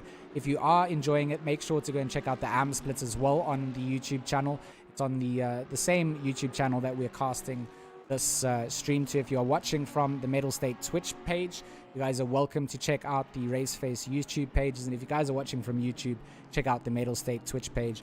Obviously, the more interactions that all these guys get together, it's better for them, to see that there are viewers and to see that there are potentials in esports for things like this. So Patterson going to go by on Buck, who's obviously a back marker. Basson also wants to get by here as well. So Buck, aware of that, sees it, moves out of the way, and allows Basson and Patterson to continue their little fight down towards the front. So a little bit of sad news coming in from my team's updates.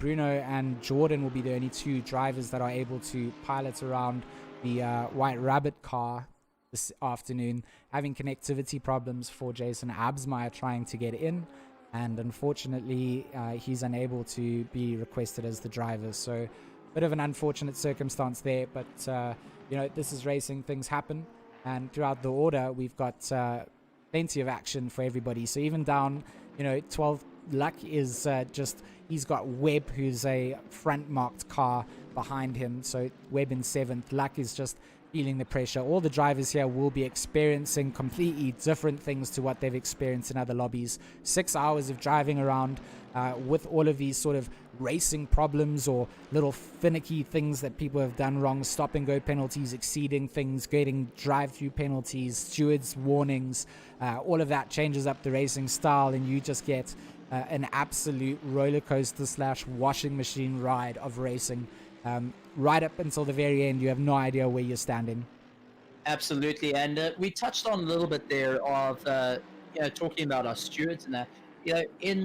In the real world racing, out of sim racing, we've got our stewards and our seniors keeping an eye out on it.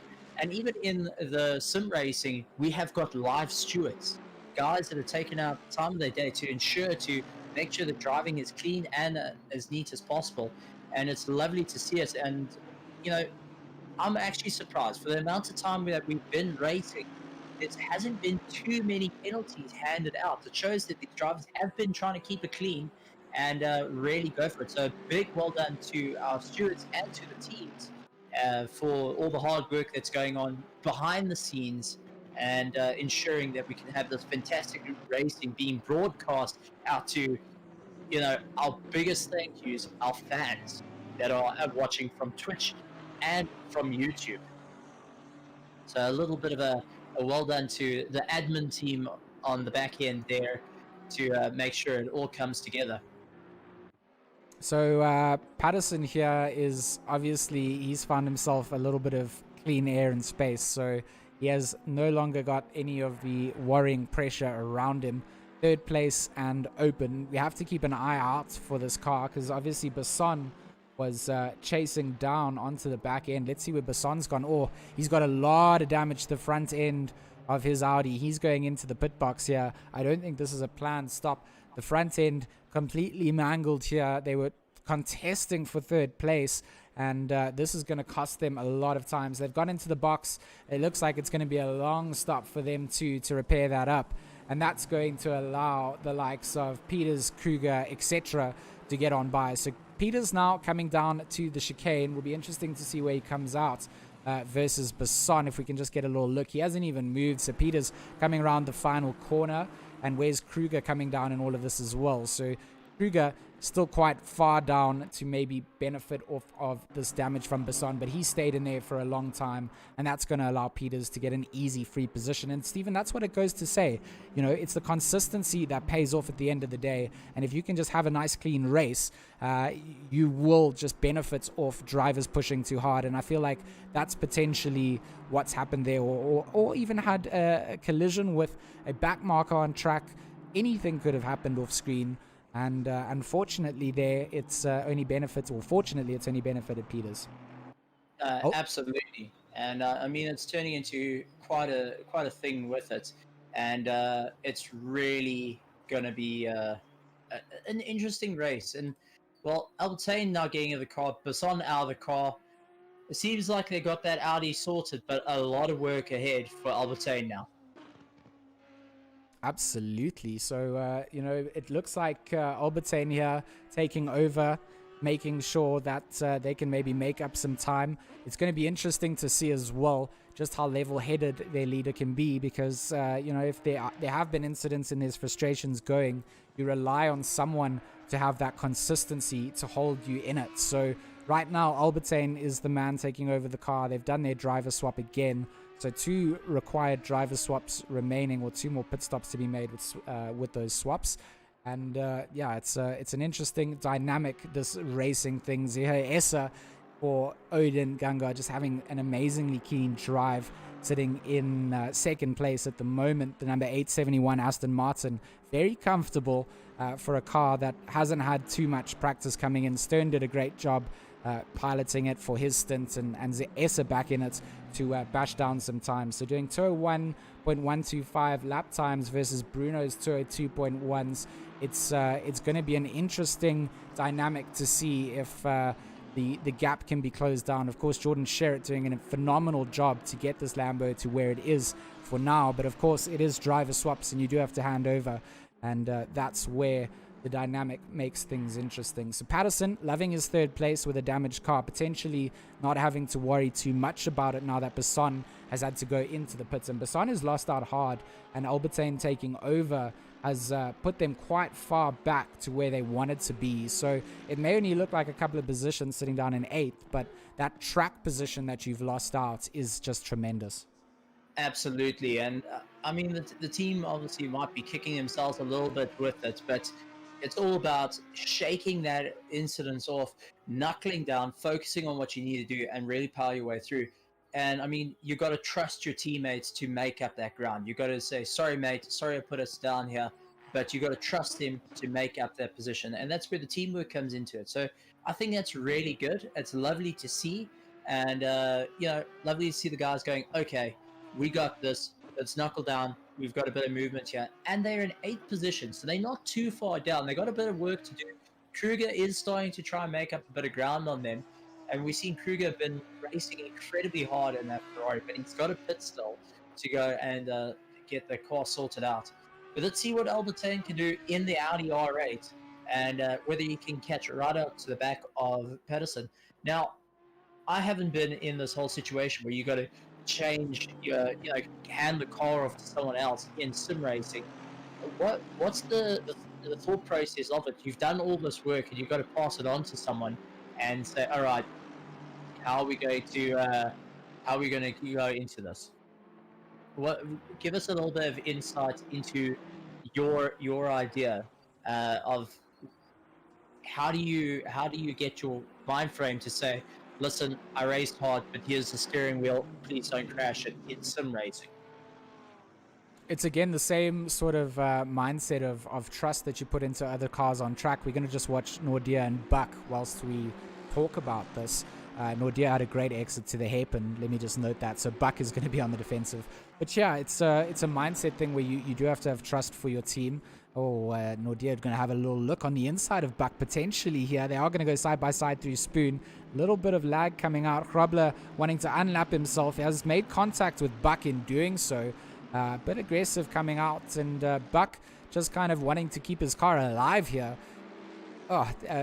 It will be frustrating for someone like Buck. He's got back markers coming or lead cars coming through. He's doing everything that he can to move through, and still picked up a bit of contact, and a bit unfortunate there in doing so. So handing the car over again, just to touch on that, is it's trust into your team and knowing that they're going to put in the right pit strategy for what you need to race with. So if you're coming into it and not realizing that you've got, you know, the wrong fuel setup, or you haven't changed the tires when you should have, you're handing that car over to the person who has to then drive it with those settings. So when you are setting it up, you are selecting the right driver, you're making sure that you've got the right pit strategy that your team's discussed, and probably double or triple checking that just on the, you know, the final exits or to spoon as you come down that long back stretch. That's where you're sort of just making through, you're cycling through and setting it all up for yourself.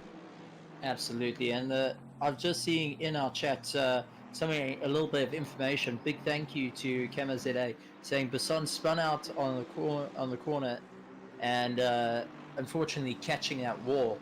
So a little bit of a blow there, but shows anything can happen during these hours, and it's all about losing that little bit of focus, and unfortunately it can end you very, very quickly. But nice to see they're handing the car over, deciding, right, let's get going, let's battle our way through and push hard to the front. So really, really good to see that happening, and trying to climb up through the ranks. So awesome work there from the drivers, and big thank you to our chat giving us a little bit more information.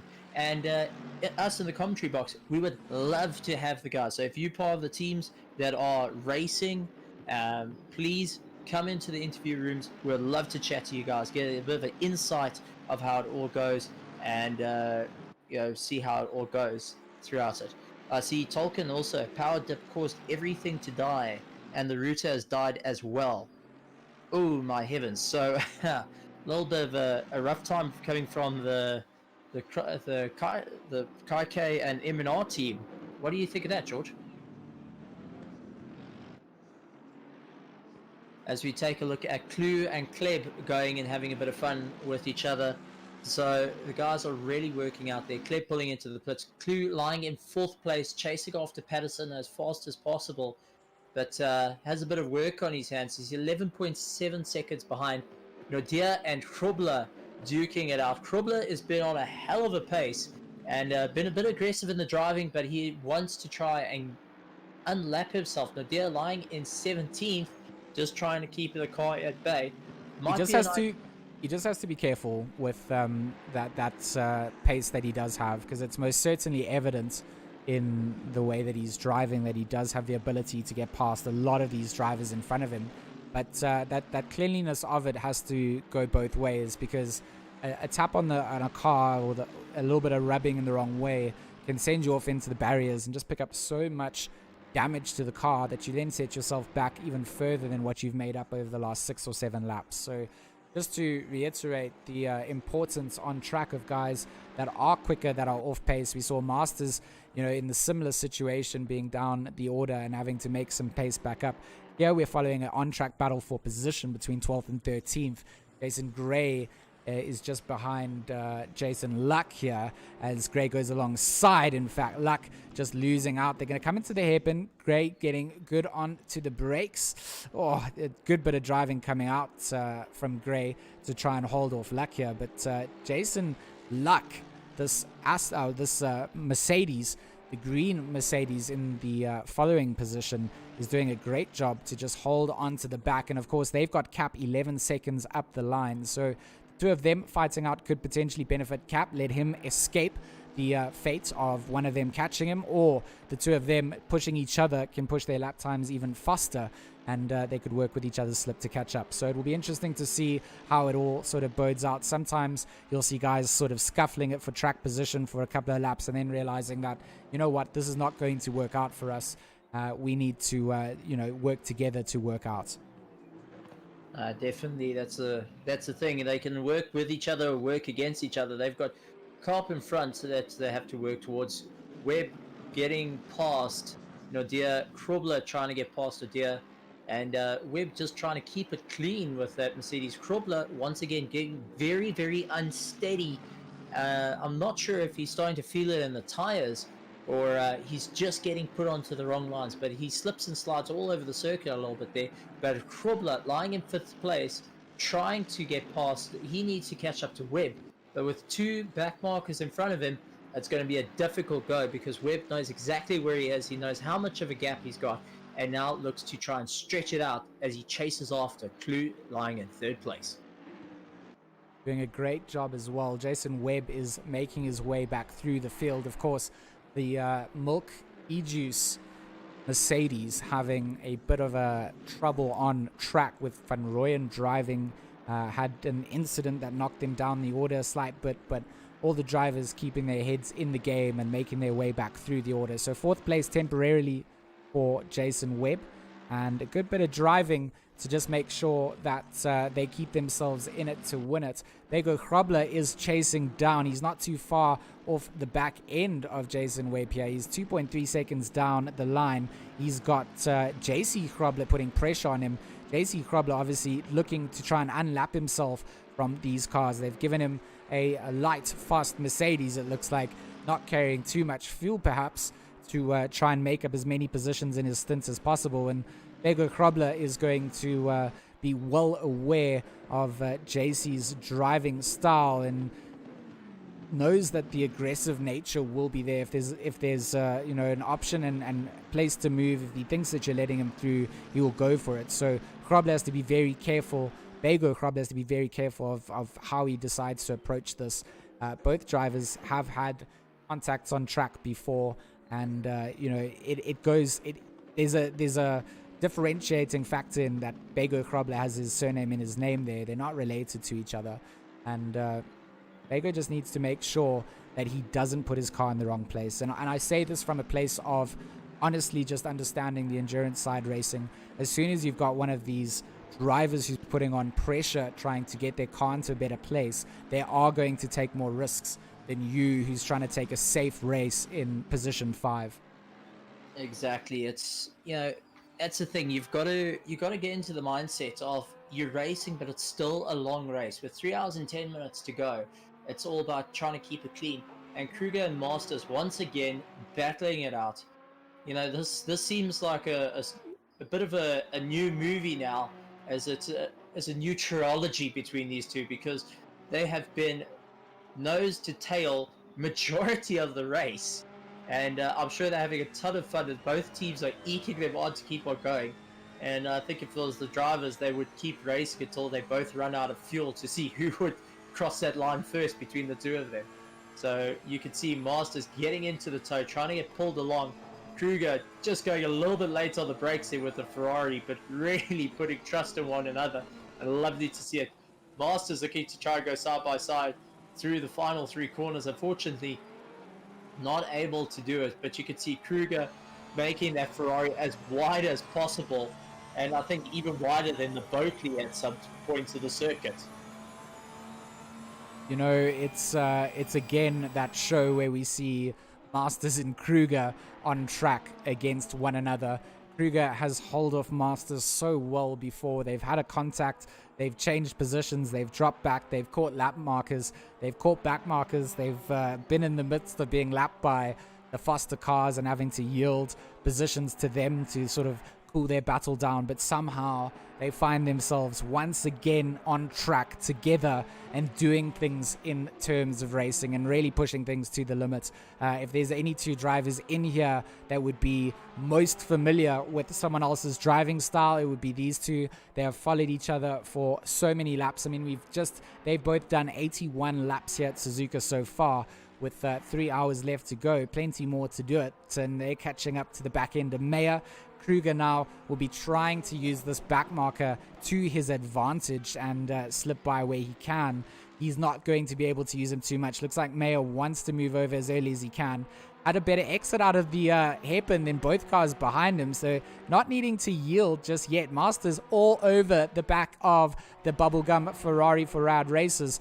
Masters wants to just get by, but he just can't. The width of that Ferrari that Kruger seems to find is just phenomenal. And once again, through the back end of Spoon onto the back straight, Masters will be in the ideal slip position, and Kruger will know this. He's going to choose the inside line early on. This is going to allow Masters to go around the outside. Look at the squeeze trying to come out from Kruger here. Tries to get to the middle. He'll cut back across the line. Masters is very well aware that there's going to be no space given here, and he's making sure that he's not going to get taken out with an attack or a defensive move like that coming out from Kruger. So good bit of driving from Masters to still stay behind Kruger here, but Kruger doing a great job to hold Masters back. Definitely, that's it. And you could see Kruger having to work for it here, and the Masters is keeping him honest. And you can be sure these guys are racing as hard as they are in a sprint race, but you can see how close it is to one another. One mistake can change it all. Albertine now sitting in the mix as well. He does not want to be here between these two, because at the moment he's just trying to try to get away in 8th place. But Kruger and Masters are out for blood, not only on each other, but I think Albertine is next on the dinner menu. Absolutely. I mean, these two are just carrying the pace that could get them all the way to the back of Albertine. I mean, he's within a second's reach now, and right in view, in fact. So this is where things start to get interesting, because this is now a three-way battle for position. It's not a slower car up in front, and Albertine has to defend against the onslaught of Kruger and Masters, who really have pushed themselves. And you got to remember that Kruger's not had to deal with fighting with anyone. He's just been defending. So he's now got to adapt to where Albertine makes the mistakes or doesn't make the mistakes, and where he can do things. And Masters in that 3rd place position here is in such an ideal spot to leapfrog himself in front. So as soon as a mistake is made when Kruger or Albertine tried to attack, and there's Kruger, he's gone wide through Spoon. This is allowed Masters that nose through, and for the first time, a little mistake coming out there from Kruger will allow Masters to get on through, but now he has to hold on. But look at the speed coming out from the Ferrari down to 130R. He's not done just yet. He wants to get the position back, and just chucking it in is Masters. That Porsche holding on to the edge of the grip's limits, and Albertine given a little free pass and just things cooling down, but he's definitely not got an easy race here. Albertine coming into the back end of Lindsay Ray going into the pits, and that slowed him down. That's allowed Masters to get the run down, and Kruger potentially now as well. He's in the slip. Albertine wants to defend against this, but inside line from Keegan Masters, he's going to put a nose in and have a look. Under braking, he outbrakes Albertine, but Albertine, could he potentially get the cutback? No, he can't. So good bit of driving coming out there. They saw the mistake coming through, and both Masters and Kruger get by Albertine and get themselves another position up. Absolutely. Masters managing to capitalize on that. Kruger just doing everything he can, but Albertine did not like to see those two going, and now has to try and hold on to the coattails of Kruger if he wants to try be within an earshot of Masters. As you can be sure, Kruger is going to work hard to try catch up to Masters once again.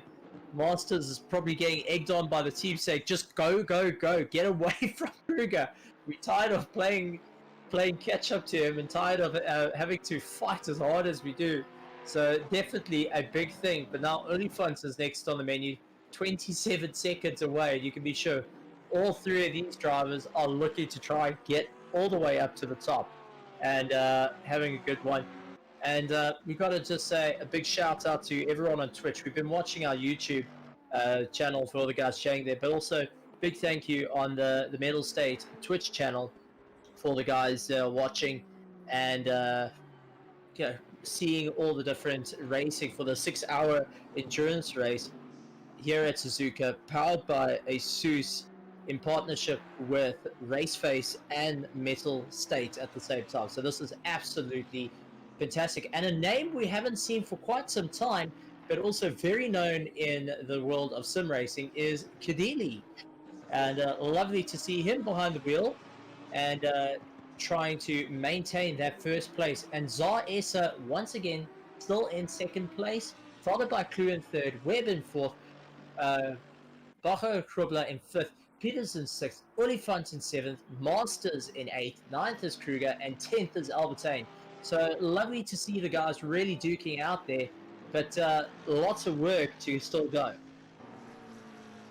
Plenty of work to go. 3 hours, almost our halfway point in this broadcast coming up here, and these drivers have really put in a great show for us today. There's been battles on track throughout the field. There's been very few times that we haven't been able to witness something going down. And just a little mention as well, if you guys are team owners, drivers, watching the stream, watching to see what's happened, if you feel like jumping in, having an interview, letting us know how things are going on your end, the interview room is open on Discord. Jump yourselves in there. I know that Corne wanted to jump in from EKZ. That's Corne Strauss. He mentioned that he wanted to have an interview. I know that the guys want to hear from the Logistical Nightmare team as well. So if they could jump into the stream, that would also be great for us to have a little bit of an interview with them. And eventually when Eddie is available, Eddie Francis from Monday Night Racing, I believe that he also is due a segment. I know that he potentially could get in on the AM stream as well, but he's got a team racing here. So a shout out to him. Any of the ATK guys want to jump on too, it's absolutely an open book. If you're not from any of the big teams, it doesn't matter either. Everybody is welcome and would love to hear from you. Esa is currently driving. Would love to hear from Z when he's done with his stints. And of course, we want to interview our drivers, our top 3 teams that win after the event is done. So hopefully we can get everybody together to have a little bit of an interview post race too. Absolutely amazing. And now joining us in the box is the man, the one, the only, Bertus Hugo. Bertus, lovely to have you here. And how do you enjoy the race? I'm going to actually duck down to AM and see how Patterson is doing with that. Thanks, Stephen. Yeah, enjoyable so far. Not too many incidents. Do you think, compared to... Batis, do you think Alan is going to be upset that Stephen keeps calling him Peterson, and maybe one day we'll get him as Patterson? I mean, we can smack talk Stephen when he leaves us like this, right? Yeah, I'm sure we can. So tell us how things are going in the 6 hours so far. Yeah, well, so far, not too many issues. 1 or 2 people struggling with connection issues, which is, I guess, is normal in an online session of this type. And the only sad part so far is that Jardir had these technical issues. His paddles didn't work on the grid, and he had to go back to the pits, and his teammate got in. Before you continue with the controversy, I just have to update you. I don't know if you're watching the live view that I'm broadcasting for you, so you can also see what we're seeing. But I'm seeing it now. Yeah, Masters went very wide out of Degner 2. That means that he's lost out to Kruger and potentially Albertine here as well. So all that hard work that Masters had done in getting ahead of Kruger and Albertine has sort of been undone in just one sequence of corners. Yeah, Degner can bite you. Absolutely. So carry on telling me about why Jardir can't be here today. Yeah, unfortunately, he had issues with his pedals, and it didn't work on the grid. He had to go back into the pits. They got his teammate out. He also had a couple of technical issues, got back into the pits. Jardir went back out, and I saw the last bit of his race where he was on the straight, and for some reason his car just turned right into the barriers, and yeah, that was the end of it. So I'm very unfortunate for him. Yeah, and it's a bit unfortunate, I guess, for some of our racers and some of the fans who were looking forward to seeing him race and seeing the SA drivers competing against the likes of Jardir and his teammate. Absolutely. You know, it was something that we were looking forward to. It was quite a highlight in saying that we had finally, you know, had someone notice us and come down and want to do some sim racing with our South African community. But, you know, it's not the end of the line for any of that. And, you know, these things do happen. I think that in future, the communication channels have been opened up. And, you know, I've always said this before, and I'm going to put it out there again. I really want to do like a, how do I say it? Like a national event where you've got like some South African guys versus, you know, maybe a team from let's say Sweden, or a team from the UK. You know, if there's any guys that want to do something like that, it would be cool to have like a little bit of a national series at some point. Yeah, that would be great. I mean, but as you said, you know, the communication channels are open now, and this is not the end. This is just the start of getting these high-profile guys in the South African races. And yeah, I think it will, you know, next time, who knows who we might get. So, but we'll definitely extend the invite to Jardir and his team again. And also unfortunate for Darren King. Darren King had a race, an 8-hour yesterday also, and his PC almost fried, so he had to pull out last minute. They got a replacement for him, but yeah, unfortunate that you know, that these things happen. But yeah, I mean, for us, you know, we had him on the grid, so I guess that counts for something.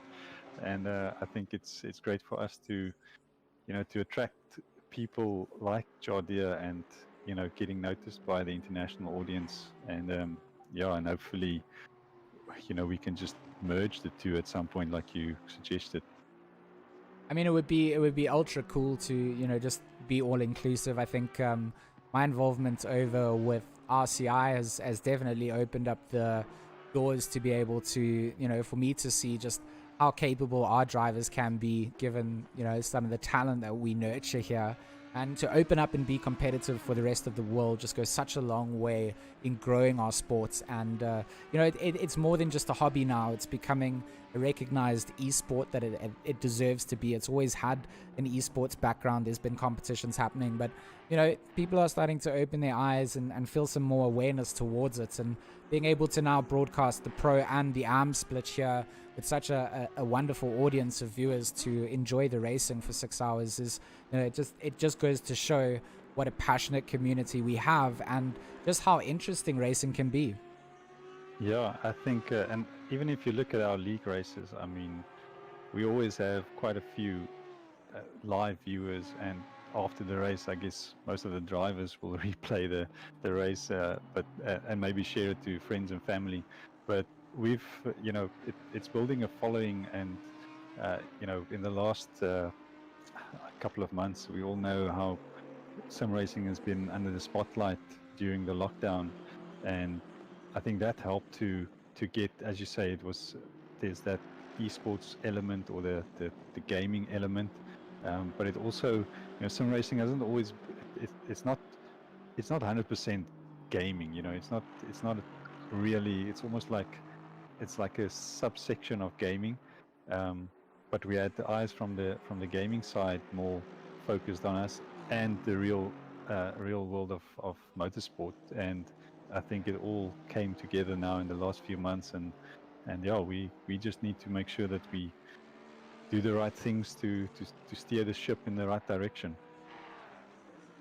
100%. You know, it's the foundations have been there. It's now just about nurturing and making sure that things continue as they should, and making sure that things run as smoothly as we can get them to do. So just in closing, I just want to say a massive thank you again for organizing all of this and putting it on. Of course, you're the voice behind RaceFace, and I know that you've got a bunch of people that assist and do things on that side. So, you know, I'm just extending my thanks to the entire team via you as the proxy, and just saying that what RaceFace is doing for sim racing is very much appreciated. Thanks, George, and just from my side to you and Stephen, and I already thank Alan, but yeah, just thanks so much for what you are doing in the commentary box. I mean, we can't get exposure if there's not if there isn't a live stream up. So you make all of that happen, and you know, for me, it's just such a pleasure to work with you, and to know that I can just leave this in your hands, and you'll make it happen week after week. And the commitment you've shown, and the loyalty and everything, there's no words to say thank you. So just from our side, and also what you do for the sim racing community in the bigger sense, you know, your involvement with RCI, and as you said, it opened up channels, you know, for us, and yeah, we just you you do a lot of good in this community. So thanks for that from me, from RaceFace, and from the wider community. Oh, thanks, Patterson. You make me blush and make me smile.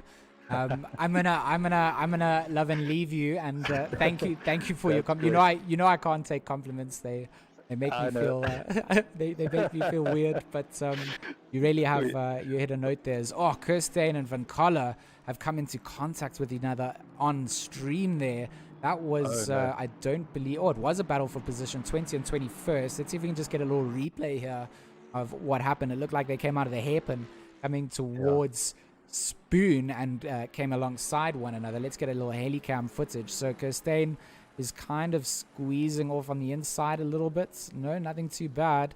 Running very wide. Kirstein's come wide and awful rejoin coming back in there. He's lost control of the car, and that's caused him to have a collision there with Van Koller. So bit of an unfortunate circumstance. And I mean, we both know, we've both driven, and we both know that sometimes these cars on the edge of the limits, when the tires are starting to give out, they can just do those ballerina things. Tires can bite you, especially on those curbs. So I guess sometimes we have to learn the hard way. But I see Kirstein's teammate is in the waiting room. So I will leave and get back to what I'm doing. And thanks again, George, and we'll chat a bit later. Only a pleasure. Only a pleasure. So, Ansi, I'm pulling you into the comms booth here. It's George. You're live on air, and I believe you are here for a race interview. So tell us a little bit about yourself, your team, what car you're driving, and where you guys are currently standing. Currently, we're standing at 22nd. Kirsten just had a little bit of an incident, as you saw there. And then in the beginning, we had a slight incident as well, which put us quite way back with about a minute and 15 seconds damages there. But we just want to keep it constant. And it's our first time doing endurance. And that's it. It's a bit about us. Oh, that's absolutely phenomenal. So you guys you've had the plague of the endurance where you've had some incidents, but still keeping the car out on track, looking to finish the 6 hour. I think that's a feat in itself. Yeah, we're just going to keep constant laps and just minimizing errors and just going. Just want to finish. So in terms of your car and how it's set up, I mean, you guys are just a two-man team driving this, so you don't have a third driver to split it up with. So I think a lot of teams are kind of running the same sort of strategy as that. There's very few three-man teams really taking part. But in terms of how the car feels, did you struggle finding a similarity in setup for the two of you? Not at all. We've got the same driving style. It's only a bit on the tire temperatures that there's a bit of a difference there. Eric, my teammate, he drives a little bit harder than me, so obviously he doesn't need as much heat as me. So we found a base setup that can work for us both. Okay, and your team name, I mean, I've been trying to crack code it the entire time, but it's obviously the combination of your surname and Eric's surname. So Myker Racing, is that how you would say it? Yes, Myker Racing Works, that's it. Myker Racing Works, that's how you say it. And in terms of picking the Ferrari, give me a little bit of insight into why you picked that for the Suzuka 6 hour. Well, we competed in the RaceFace Season 2 GT Series, and we stuck it out there with the Ferrari. We got used to the car. It's actually a very nice car to drive as soon as you get grips to it. And we finished off as a team third in the Pro AM, so we're happy, and that was our first season. Oh, that's great to hear, and it's nice to hear about guys competing in league races and getting the real experience out of it at the same time, because there's certain elements of sim racing that you can experience where you just go and do like hot lap things, and then there's like sprint racing where you can get into it, and then you do leagues, and then you get these endurance races, and it's all just a mixture of different types of racing, and each of them has a different approach to how you get into it. Yeah, so we just do the Monday night racings, the RaceFace racings, and then some nights we just hop onto different servers and just keep on practicing.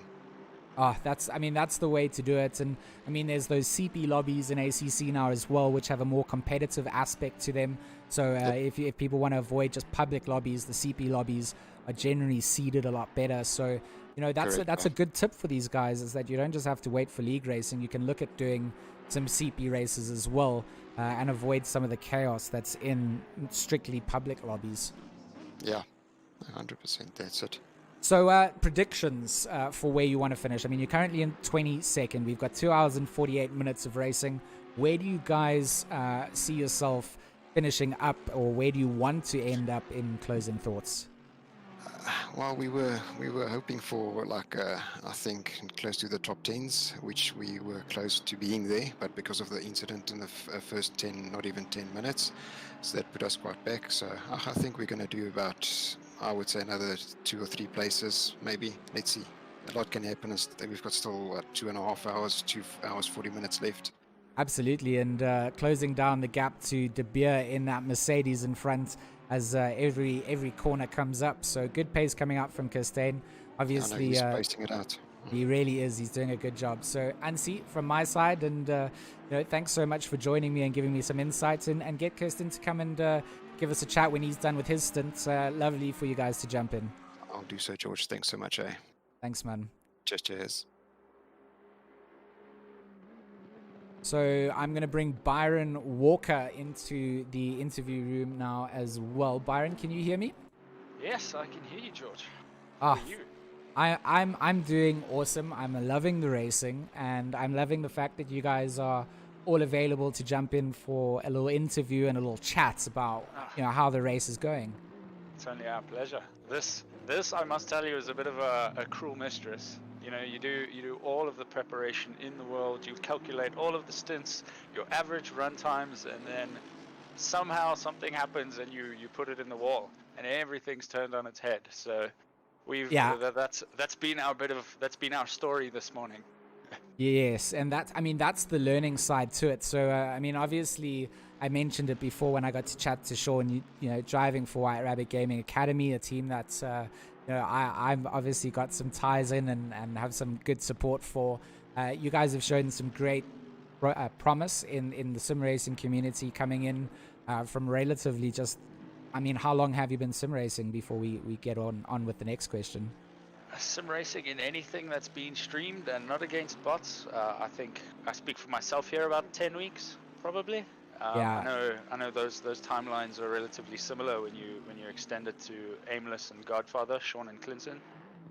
100%. It's. I mean, you guys you're new into the field. A lot of the guys here have been driving for years and years. There's a couple of guys that might be a couple of 8, 9, 10 months into sim racing is relatively new, but being sub a year into it and still learning the nuances, but making good progress as you go has been something that I've loved. I mean, you and I have raced each other in the 80K series on Sunday.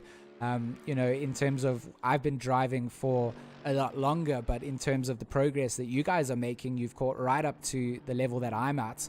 And, it's for me, it's great to see. Yeah, I don't know if you've been counting, but I certainly have. And in your racing and my racing, wheel to wheel between each other, you're currently winning that battle 2-1. I mean, we don't have to pull up the stats there. I mean, if we were going to say 2-1 and George has not been racing for 8 weeks only, we have to factor all of those kind of things in. So yeah, we have a little running battle on track, but that makes things fun. It allows us to have a little bit more banter when we get to chatting. But definitely. Let me know now, like Sean's in the car at the moment. You guys are currently running in 19th place. What are the next sort of planned strategies? I know everything can change going forward. Yeah, so we started off the race pretty strong. Sean was an absolute monster, picked up 5 positions on the opening lap. We picked up another 2 or 3, and we were running pretty comfortably 13th, 14th. I speak under correction, but we were in and around there. We'd previously discussed that if we were going to have a mistake, it needed to happen we needed to have banked at least 11 or 12 laps. And bang on, as Murphy would have it, we managed to put the car in the wall on lap 12. So right now, all of our stints have sort of been extended. We're trying to make up a bit of time. By our calculations, we're about 13 minutes behind now. So I did a bit of a massive stint. Clinton himself as well, also a very long stint. The tires really hated it, but this should be the last of them. I know we've just gone past the halfway mark, so we're prepping ourselves to do some pretty quick stints afterwards. See if we can make up some even more time with fresher tires and lower fuel levels. Absolutely. I mean, that's sort of where it kind of it has disadvantages to having a set strategy that then you have to sort of ditch and discard to change and manipulate it. But once that static strategy's kind of been discarded, it then also allows you to focus on what you need to do and then change things as necessary after. So it's such a mindset thing. These 6-hour races are incredibly long. It's the longest that I think a lot of drivers have really driven, and having to share a car with someone and deal with the track limits that you share, the warnings, and if someone puts it into the wall, the whole team suffers. It's a good thing to build rivalry and camaraderie between teammates for sure. Yeah, look, from my side, and obviously it's not my car. I'll refer to it as the White Rabbit Gaming Academy car. So it's more at home in the hands of Sean and Clinton. I come into this sort of for now as a once-off, we'll say. But it's just such a. If I had to choose people, if I had to choose 2 teammates, it would be these guys again, because the amount of preparation, the amount of just effort and just it's fun. It's not a stressful environment that we currently have. So we're very much building each other up. Yes, there's mistakes. We realize there's mistakes, but I can make that mistake just as easily as you can make that mistake, and that's something that comes with the territory. I think you summarized it perfectly. You need to find people that have that sort of same mindset where there is just openness to learn. There's always going to be mistakes that get made. No one is pin perfect, and I guess if you were an AI and you could train them to learn a racetrack with the progress in AI learning, you'd possibly get an ideal person that would never make a mistake and would be able to adapt. But until that point, we have human beings driving cars, and we have human beings driving the sim racing things that we spectate here. So with that human aspect in there, I think developing and adapting to those situations and having people that you can learn from and also fall back to, where if there is a mistake, that there's going to be someone to just say, it's okay, we got this, we'll sort it out. And rather than everybody being angry at one another, it's all about calming the nerves and making sure that you do the right thing. 100%. And on that AI note, I'm just watching Sean's consistency. I'm not actually too sure that we have humans in the car. Yeah, that's true. Sean is definitely finding himself a little bit of rhythm. Currently in 19th place. So in terms of where you want to finish, just give me a little bit of a on the horizon. What's potentially there? I want to finish first, I suppose. It's not potentially there. We've got Essa coming past us now quickly. I haven't been monitoring the gaps. It's not really about where we finish right now. I'd love to be up closer towards in and around the 10th position. I know we've got Sean Buck in front of us. He's not currently on our lap, but he is within our sort of strategy windows. I think I was racing him towards the end of my stint. Clinton had him for company through his stint, so he's currently up in 15th. So I think once we've made up our time, that's pretty much an indication of where we should be. I think that's true to our pace. But yeah, just sort of a note in parting from myself, and I'm sure I share this sentiment with Sean and Clinton. I know when it comes to guys sitting on the stream, watching, listening, and the entertainment that we put together, it can sometimes fall on deaf ears. But just a massive thank you to you guys for putting all of this together. Mr. Bertus for his very, very late evening last night, putting all of this together, and I'm sure the stresses and the just everything that comes with it. From our side, we're massively thankful for the spectacle that you guys have put together for us in the South African community, nonetheless. Oh, it's only a pleasure, and thank you so much for being so complimentary with everything as well. Been an absolute pleasure having you here, Byron. When Clinton is available and ready, you guys are more than welcome to come back and join us. And that goes out to anybody that is here on the stream. If you want to come and have an interview in the pro race, let us know what is happening for your team. Let us know how the track conditions are. We'd love to have you. So thanks again, Byron, and I'll see you again hopefully soon, and not only in the booth but on track. 100%. Thanks, George. Cheers, brother. Cheers. Of course, that's going to wrap up our current interviews that we've got lined up. A couple of the drivers jumping in and allowing us to talk through some of the action happening on track. Let me give you guys a quick update on where things stand. Let me bring up our current timetables. So we've got Jordan Sherritt back in the car for White Rabbit Gaming, of course. Jason Absmeyer unable to take control of the car, leaving just Bruno and Jordan to drive that Lamborghini for White Rabbit. Zahir Essa is doing a great job in that number 871. Lawrence Stern did a good job as well in his stints, and I believe that they do still have a couple of stints due. So 2 hours and 37 minutes remain of the race. Zahir Essa and Stern in second, Webb, Mackenzie, Van Rooyen in third, Berger and Clue in fourth, fifth for Bego, Grabler and Gerber, sixth for Olifant and Patterson, seventh for Albertine and Besson, eighth for Peters and Peters, ninth for Tolkien and Cap, and 10th for King, DeVette and Kruger. Just wrapping up our top 10 for now, and I'm going to try and look and see if we've got any other battles happening on track for the moment. A shout out to our chats, of course, for always keeping me entertained with your comments, all the love, the support.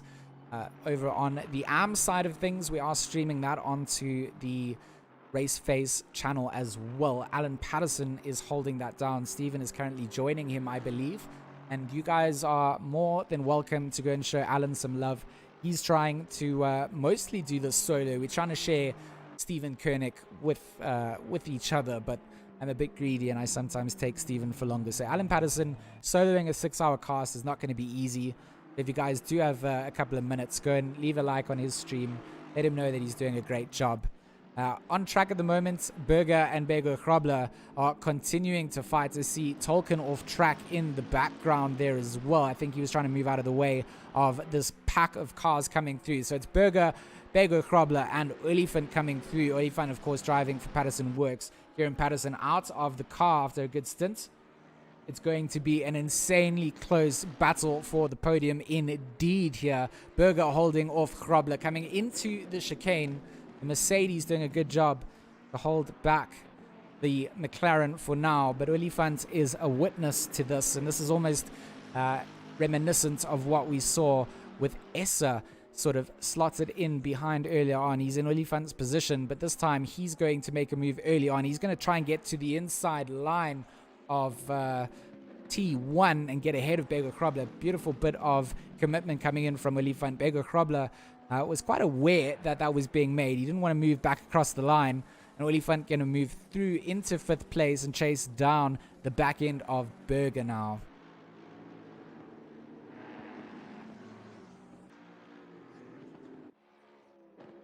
An update on Chris Heineke and Mark Hennebury. They're currently in 13th place with their number 96. ATK Racing boys doing a good job to stay within the top 15 here at the moment. The McCall brothers with Grabler were having some issues earlier on. It will be good to see where they stand at the moment. An update on the ATK Racing Mercedes here at the number 12. We do have Morgan back in the car. They've made themselves a couple of positions. They are lapping around in 20th.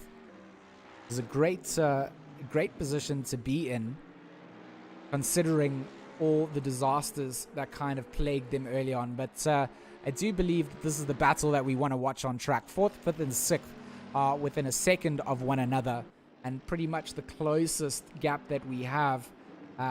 Kirstein and Herring also potentially in a bit of a battle here.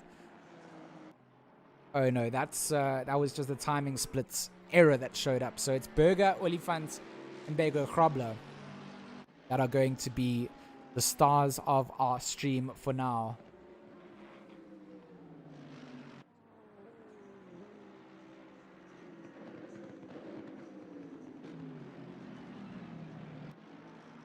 So just a shout out there to Ian McKenzie. Thank you for highlighting that you were trying to get a hold of me on the Discord. I believe that we potentially have some more interviews and things lined up and ready to go. Hopefully a little treat as well. Let me send an invite here to our Discord on this side. I don't even know that I can generate invites to this Discord channel, to be honest. Might have to sort this out, Ian. It would be cool if we can get Ernest into the chat for sure. That would be a treat. That would be a treat indeed. So we're going to continue to watch Berger and Bego Krobler dice it out through Dunlop. And of course, Olifants has got through.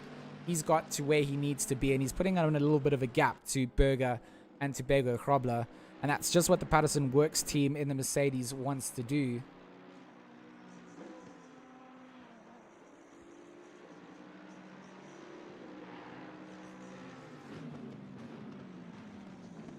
Oh, that was a big spin coming off. Big spin.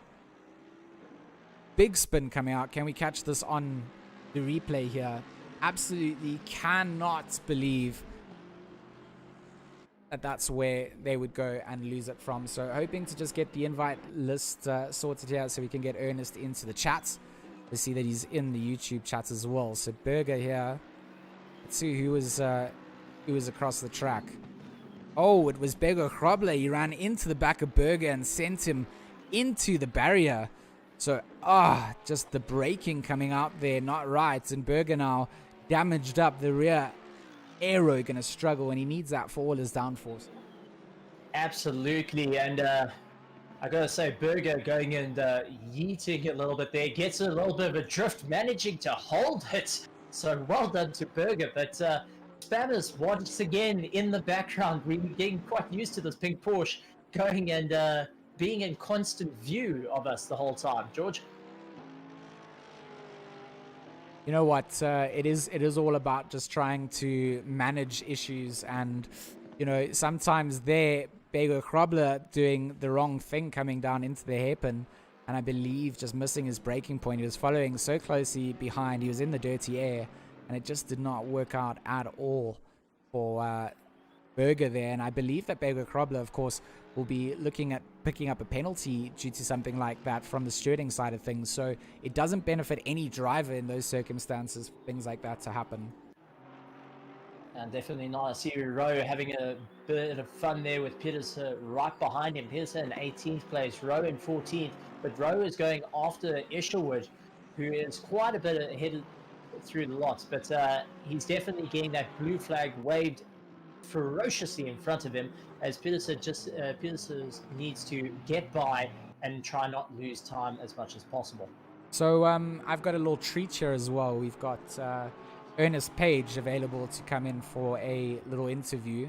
I've just pulled he was just in the Discord channel for a second. He's just left, so hopefully he can get back in. Okay, there's Ernest. He's back in. I'm going to pull him up here, and a little treat for our viewers indeed. Ernest, how are you doing, mate?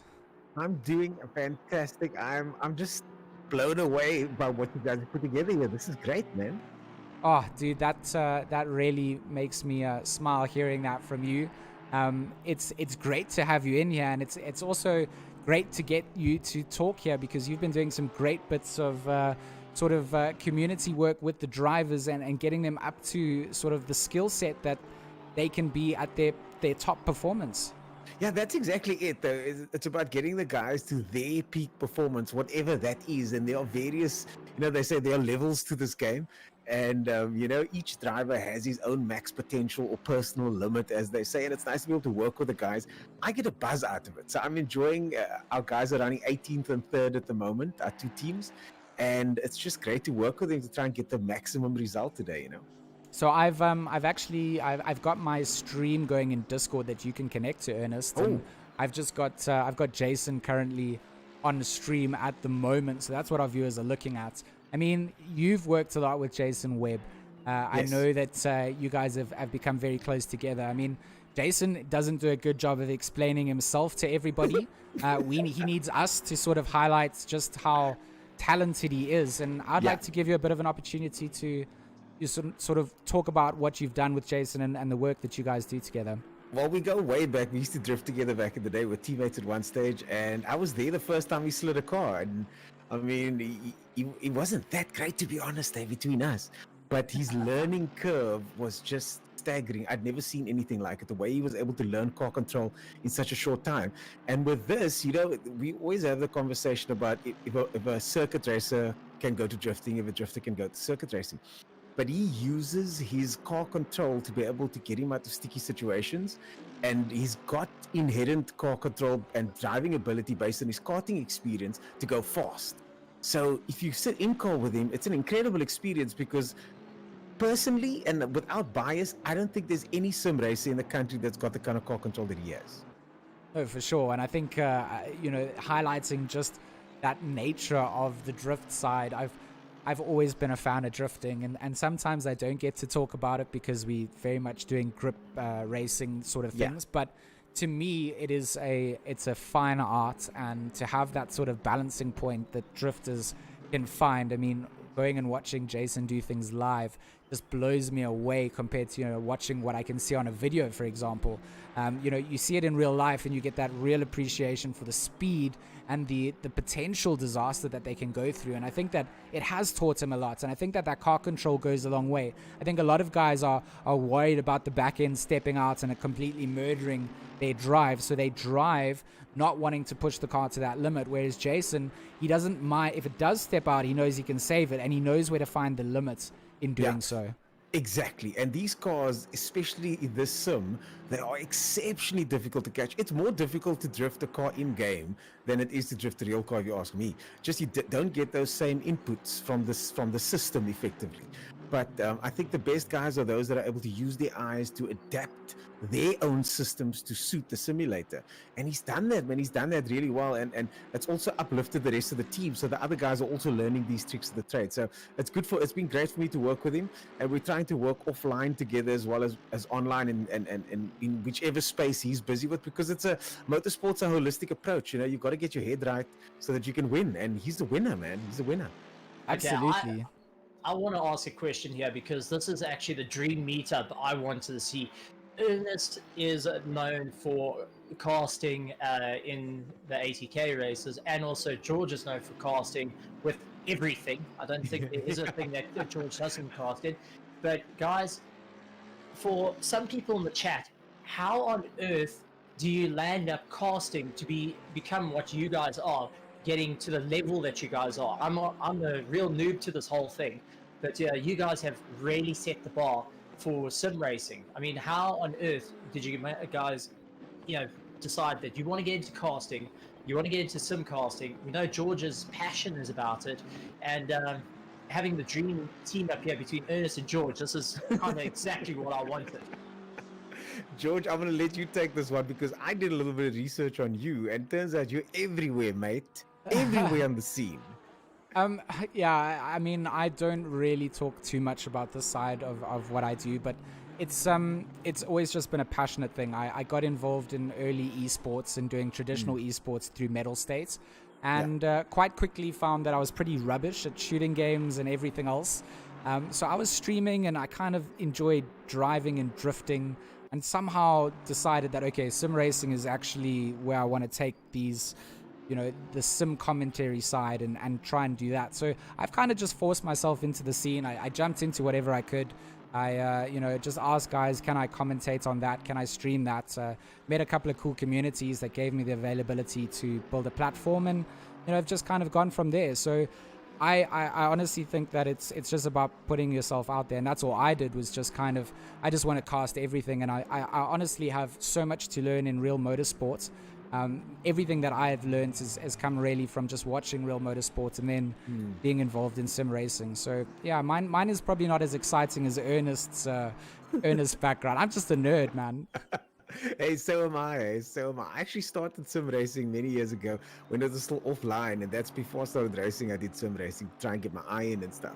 But the way the game has evolved now, it's so intense now. These guys are so good.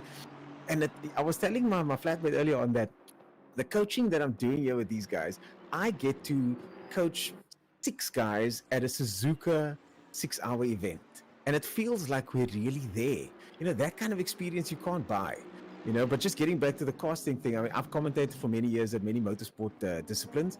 My first love is racing, but I'm a failed race car driver in some ways, so I decided to now make a living off of car stuff. So this is one of those avenues where I commentate and do driver training. And also I still do stunts and sort of video production, test driving cars and things like that. And definitely a man after my own heart, and it seems like I might have an opportunity. Yes, yes. I might actually get faster. Yeah, well, if you want to, we can do. Of course, it's possible. Honestly, I think there's so much time to be gained. There's so much time to be gained. I see Bruno Cadley's in the lead car. I see the name starting to pop up now. Could you guys give me an update on what's happening in the race? Because I've been so involved with my team, but I see that Bruno Cadley and the guys are doing well in first place there. Eh? Yeah, so that's exactly it. So it's sort of a combination White Rabbit team that I put together. Jason and Bruno are obviously our main pro drivers, and Jordan Sherritt, obviously a name that's known in the sim community so for fast. being ultra quick, and approached him and just sort of wanted to see if he had got a spot to drive, and he didn't. So we put together a little team there. So at the moment, they're currently holding off Essa and Stern in for second place, and then we've got obviously the milk e-juice guys. Webb, those McKenzie, are my guys there. Those are my guys. Yeah, those are your team. So they're sitting in third place at the moment. Webb's in the car. He's doing a great job. But you know, it's just so cool to see the likes of, you know, Ian McKenzie and Van Rooyen being able to jump into a car with Jason Webb. You know, what a dream come true. No, but that's exactly it. You know, this sport allows people from various backgrounds to mingle. I've actually got a guy, one of the guys in the Pro Series, that sent me a picture of him with Jason Webb at an event, and now he's racing against said Jason Webb. And, you know, we got guys like Charles Wilkin also taking part in some of these events. So it's nice to see the name Sherritt, of course. You know, it's nice to see guys from the real world coming and mixing it up, and it levels the playing fields, doesn't it?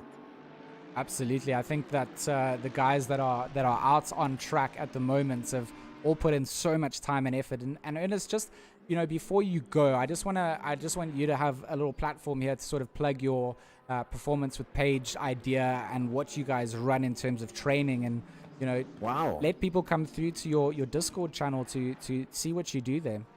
Awesome, and thank you for the opportunity. That's a great treat.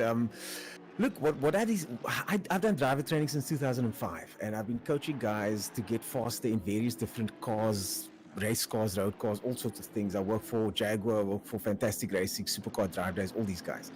And when the sim phenomenon happened, I was with ATK, and it just seemed natural. Jason and I started talking. He wanted to go a bit faster. I spoke to some of the other guys. They wanted to go a bit faster. And I was just checking out. This isn't a battle for position here between McCall and Oliphant. So no, I'm not interrupting anything. No, you're all good. Okay, great. So and there seems to be a demand for it, and there's more guys that want to go faster. So I think, based on my experience, and it's easy for me to make somebody go faster, especially in the game, because I've got no budget limits now. I've got no time constraints. If the car breaks, we just start again. All of those factors that we've had to deal with all these years in the real world are gone now. So now all I need to do is sit down with a guy, see what he's doing wrong, use 30 different views to come up with a conclusion, and almost guarantee that he goes faster. So we've got a system in place that really helps some guys go faster, and it works. I mean, Absolutely. I can bear testament to it as well. I mean, my White Rabbit Academy team hangs out with you guys all the time, and you've been working hard with them. You guys have made phenomenal progress in getting them ready for a team that's only been sim racing less than 10 weeks. You know, there's incredible movements for them to be up in the pro lobby and you know, hanging and swinging out with guys that have been doing it for years. So it goes a long way, Ernest, and what you're doing in the community is very much needed, and I appreciate it.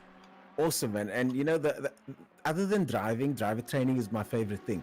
So I know it seems weird for some people that are especially drivers, it seems weird for a driver that there is someone that wants to coach. But you just get to a certain point, man. You get to a certain point in your career where you've got all this information, but I don't have the time, resources, talent even to be able to use that information. But I know guys like Jason Webb that do have the talent, guys like, Shedded, for example, guys like the guys in our team that do have the talent, and with a little bit of input, there can be bigger jumps for them as well. So I'm excited, man. And the guys can come check out my Discord, Performance with Paige. I'm on all platforms as Performance with Paige. Send me a message anywhere and we can chat, man. First one, the guys want to sit down with me for a session, they can come and check it out. And if they like it, we can talk. Well, I've gone and put the link in the chat, guys. So go and take a look at his Discord. I can highly recommend it. And a lot of guys showing you some love, Ernest, in the chat. Awesome, man. Thank you. Guys, go and follow that link. It's worth taking a look. And Ernest, maybe you can make me run faster than 7 frames per second. Yeah, I don't know about that, but we can try. Ernest, he's tricking you. He doesn't run 7 frames per second. He runs 7 seconds per frame. Yes. You got to snap. Oh, snap. I don't run by minutes around the circuit. You got to use a calendar to time me.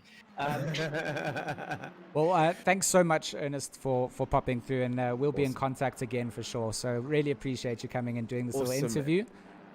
Man. Awesome. Great to be here, and I love what you guys are doing, man. I love it, and I will keep supporting where I can.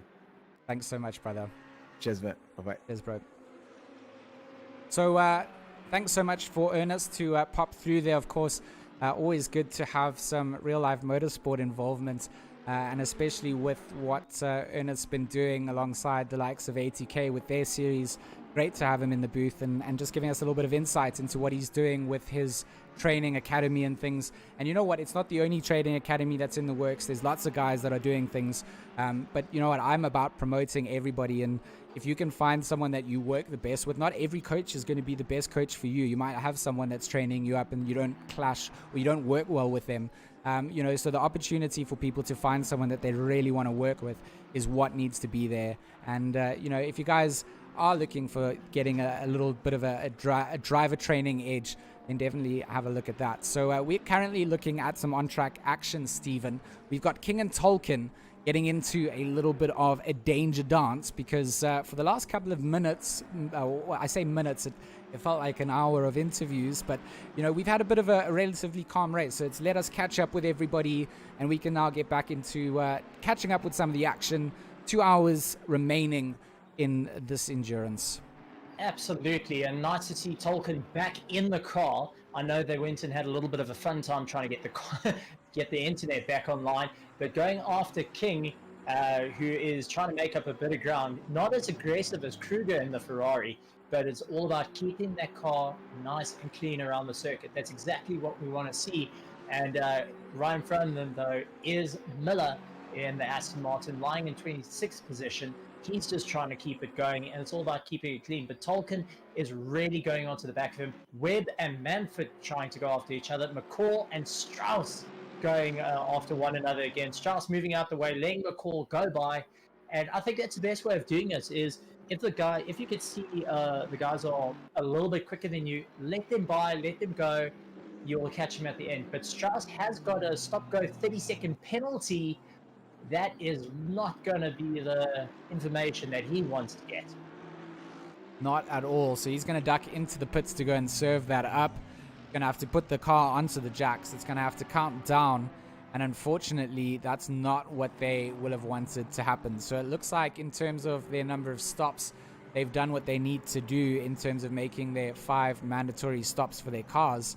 But this one is not going to count for anything. It's just going to be 30 seconds of wasted time, and they're going to be absolutely distraught with that. And you know what? Those come from speeding in the pits or handed out by the admins or the live stewards. If they are handing out those kind of admins, like 15 seconds to Jobert is definitely an admin decision being added on to his timetable.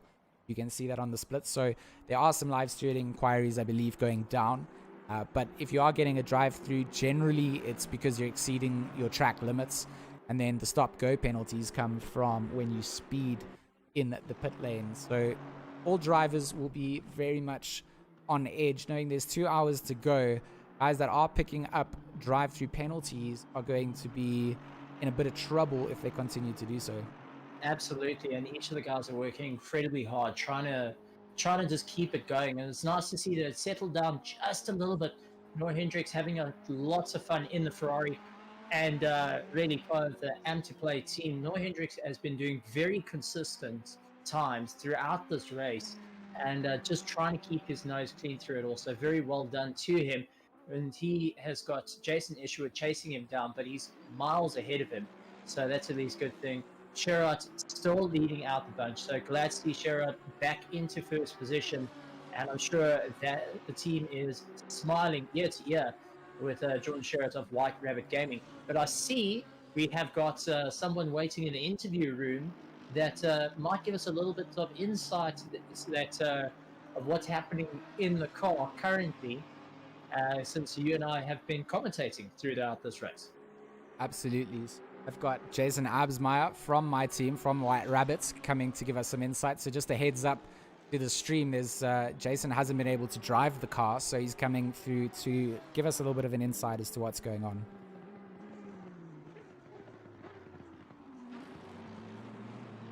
Good afternoon. It is afternoon. Good afternoon, Jason. How are you doing, buddy?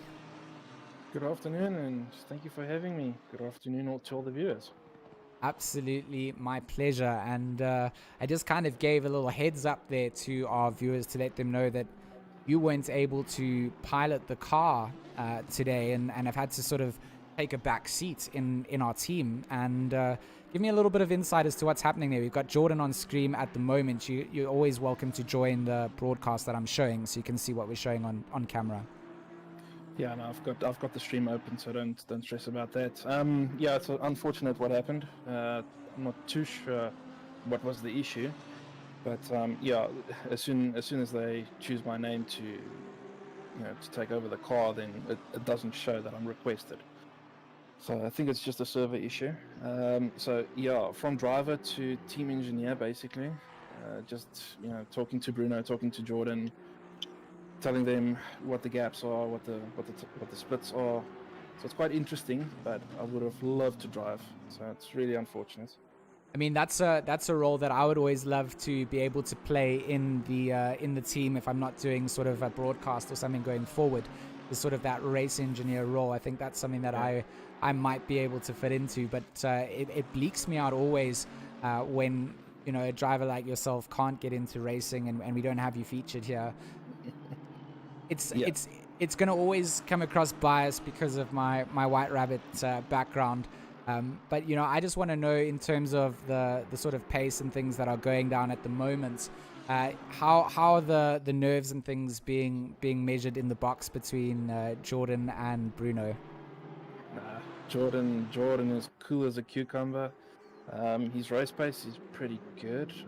Just have a look here. He just did a 2:0.4. Yeah, no, he's super fast.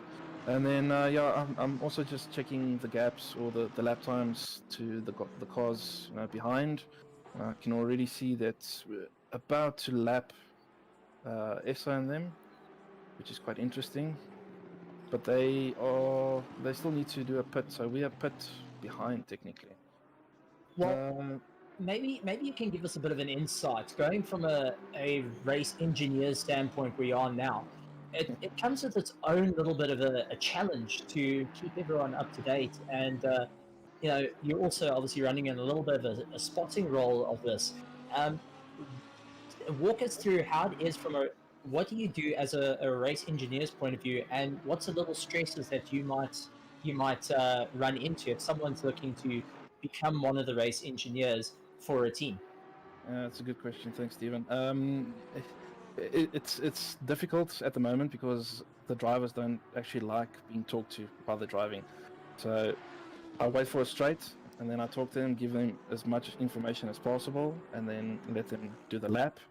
So for me, it's just checking the gaps, checking who's in front, especially with the traffic. So I just notify them, it's like, listen, the car is in front. They are either racing for position, so don't push them too hard, because that's a bit unfair, or they're not racing for position. Overtake when it's safe to do so.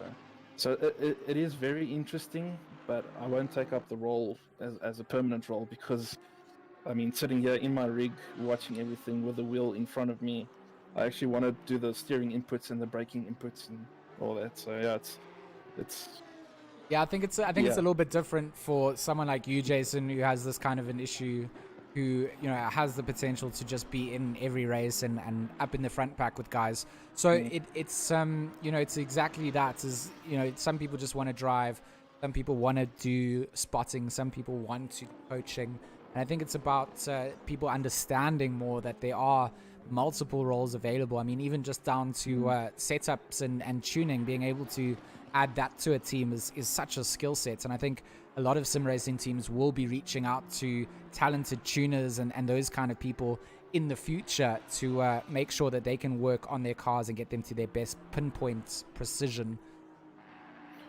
Yeah, for sure. I mean, myself, Bruno, and Jordan have been sitting this whole week just to try and get this Lamborghini around the track, not knowing what the pace would be like, from the other drivers, and actually seeing now that we're the only Lamborghini on the track in the Pro Split, and being ahead is actually an eye-opener, because why does no one else want to drive the Lamborghini? Because it actually looks like a pretty good car. I won't know because I'm not racing now, but it really looks stable. I think that's something that I do definitely want to touch on. I think coming into things, when we're discussing things for the team car, I was very much, a big Porsche fan, as I always am. And then we had obviously Bruno's favorite Merc, which was on the cards. And I was always going to be commentating, so I had no real pick in the cars. And the suggestion coming in from Sherritt to try the Lambo and work with a setup that he's been tuning and working on because of his involvement in the Lamborghini esports side of things. And it really has just turned out to be such a little pocket rocket that I don't think anyone else expected it to do what it's doing. People expected to be the murder machine. And touch wood, for now, it's been going really well. No, it's been going really well. Even the tires are really good. But yeah, choosing the Porsche is always the first option, especially for myself. And then with Bruno with the Merc, and both of us actually tested each other's cars, and I struggled with the Merc, Bruno struggled with the Porsche, and then Jordan just came up, like, oh, here's a Lambo, take it and make it your own. And I can say that I can actually drive the Lambo like I drive the Porsche, which is really aggressive, and car sits so well. It's just the only weakness it has at the moment is on the straights. It doesn't have the speed, where the Mercs are flying on the straights. Well, I have to point out something though that's a bit interesting that I've always was curious to ask, and I know a couple of people have asked me, because you and the rest of the white driving guys, along with like Star S, top names in sim motorsport, and a lot of guys check YouTube, and there's guys with direct drives that cost 2,000 pounds just for the steering wheel. It's not even a steering wheel, just the motor. What do you actually need to get involved with sim racing? Do you need to spend so much, or can you just pick up the steering wheel from your local IT store and jump into this? You can actually grab a controller if you're brave enough, and just hook it up to your PC and get going. But a controller isn't consistent. You're going to be slow, obviously, but there are some guys that find the controller, they pick it up, and they can be just as fast as the guy with the steering wheel, which is actually quite sad, because we're spending all the money with these expensive rigs, and they just pick up a controller and actually beat us. But just to get started with sim racing, I mean, you can pick up a Logitech G29 or G920 and just go from there. And it's pretty much just practice. Practice makes perfect, and so that will make you faster. So it's not all about having that high-end gear. You can get involved just going and picking up some simple stuff, and you just need a Logitech G29 to get yourself started, and that's the best literal gateway drug to sim racing. You get one of those, you are hooked, you're stuck in Yeah. it, and you better prepare yourself for, you know, the next 9 years of your life disappearing and wondering why you're adding things into your sim racing rig as opposed to a real car. Yeah, no, yeah, for sure. I mean, for someone who actually had Fnatic at the start of the year and unfortunately had to sell it, Fnatic gear and all these high-end gear, it makes you more consistent, not necessarily faster. It makes you more consistent. You can catch the car quicker. But yeah, in the end, it's just down to your wheels and your pedals and practice, and that's all you need. Absolutely. Jason, thank you so much for coming in and joining us here. Hoping that the boys can keep that car up at the front. It's been a great race so far. I've got Eddie ready to come in for an interview, so I'm going to drag you out and drag Eddie in, and we'll chat and catch up with you a little bit later. Cool beans. I'm gonna do Christian Horner stuff now. Thank you. Enjoy. Enjoy. Sure. Thank you. Cheers. Good afternoon, Eddie. Hopefully I haven't dragged you in and you're not at your sim racing rig or anything. No, we unfortunately had to DNF from our race. Oh no. So Yeah. let me just give everybody a little introduction. This is Eddie Francis, also known as Spandex Cobra. He is the founder of Monday Night Racing, also known as MNR. It is a community of growing driver potential and helping guys get track ready for leagues and more competitive racing, giving people a platform for the ability to have some fun, friendly racing on Monday nights with some very much league standard driving, and that's kind of where things go from. So that's just a little bit of an insight into who Eddie is. So Eddie, tell me a bit about your race, where you were racing, you were in the AM splits, what happened? So yeah, AM split, we were quite happy with being there. Qualified 13th, and we had made our way up to a stable 9th place by a halfway mark. Yeah, went in for a third pit stop, and the game wouldn't switch controls over to my teammate. So we both kind of sat in the pits. Neither of us could get the car going. Quit out of the server, quit back in, or joined back in, and it had reset all our laps to 0. So we were effectively 86 laps behind everyone. So yeah.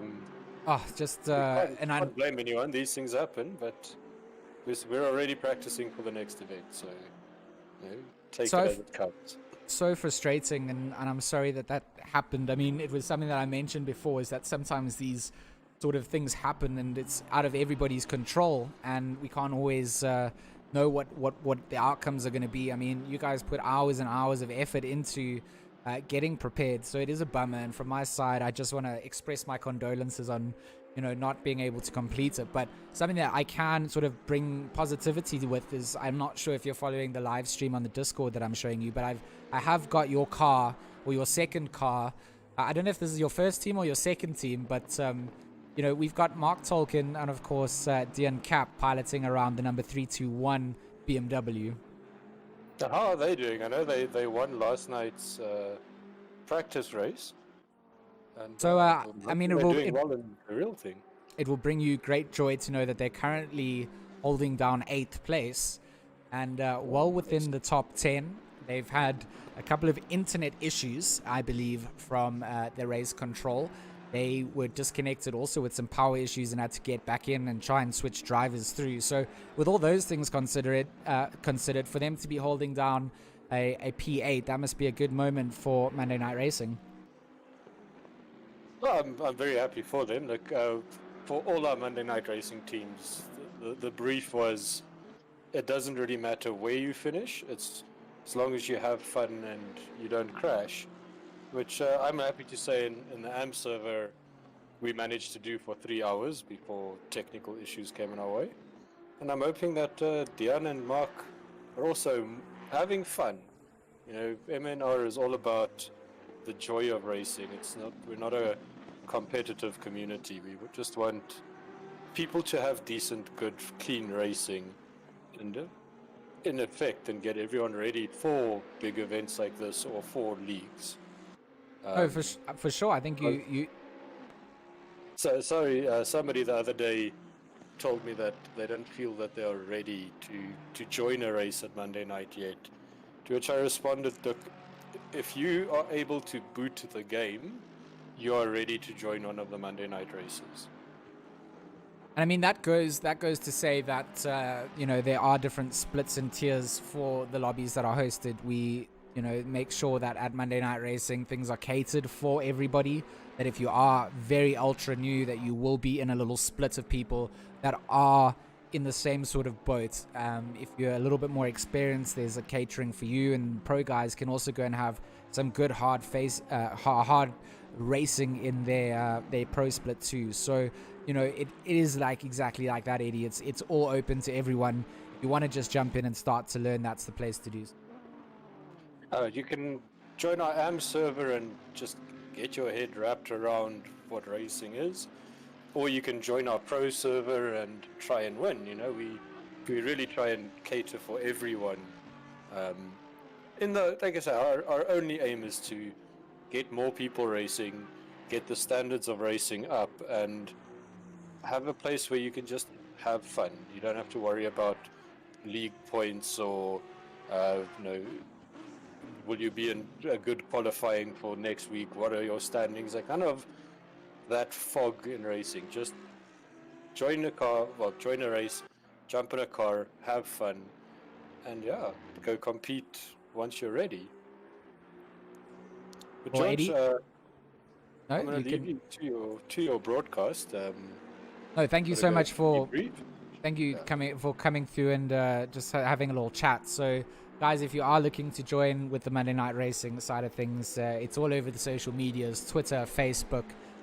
Mainly communications and server details come through on the Discord. So Monday Night Racing, make sure that you join up, sign up, bring your friends, bring your moms, bring your dads, bring everyone that wants to get involved in sim racing, and there's a spot for you there.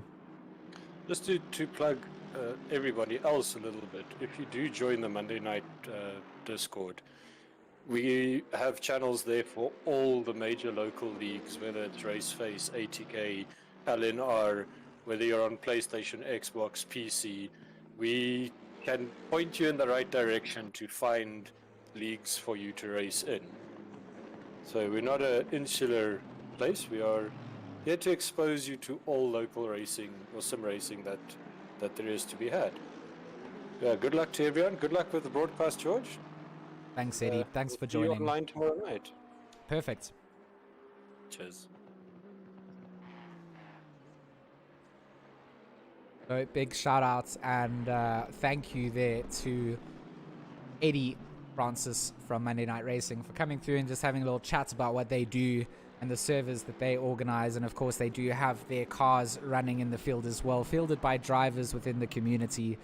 Just a for funsies team formed up here between Mark Tolkien and Dean Cap, and doing a great job at it too. Holding down 7th place in the pro splits is definitely a pat on the back needed for sure. So hopefully Eddie focuses on their drive and their race now and shows some support coming through. But to all the M&R teams that have entered up, a big round of applause would come out from your leader Eddie.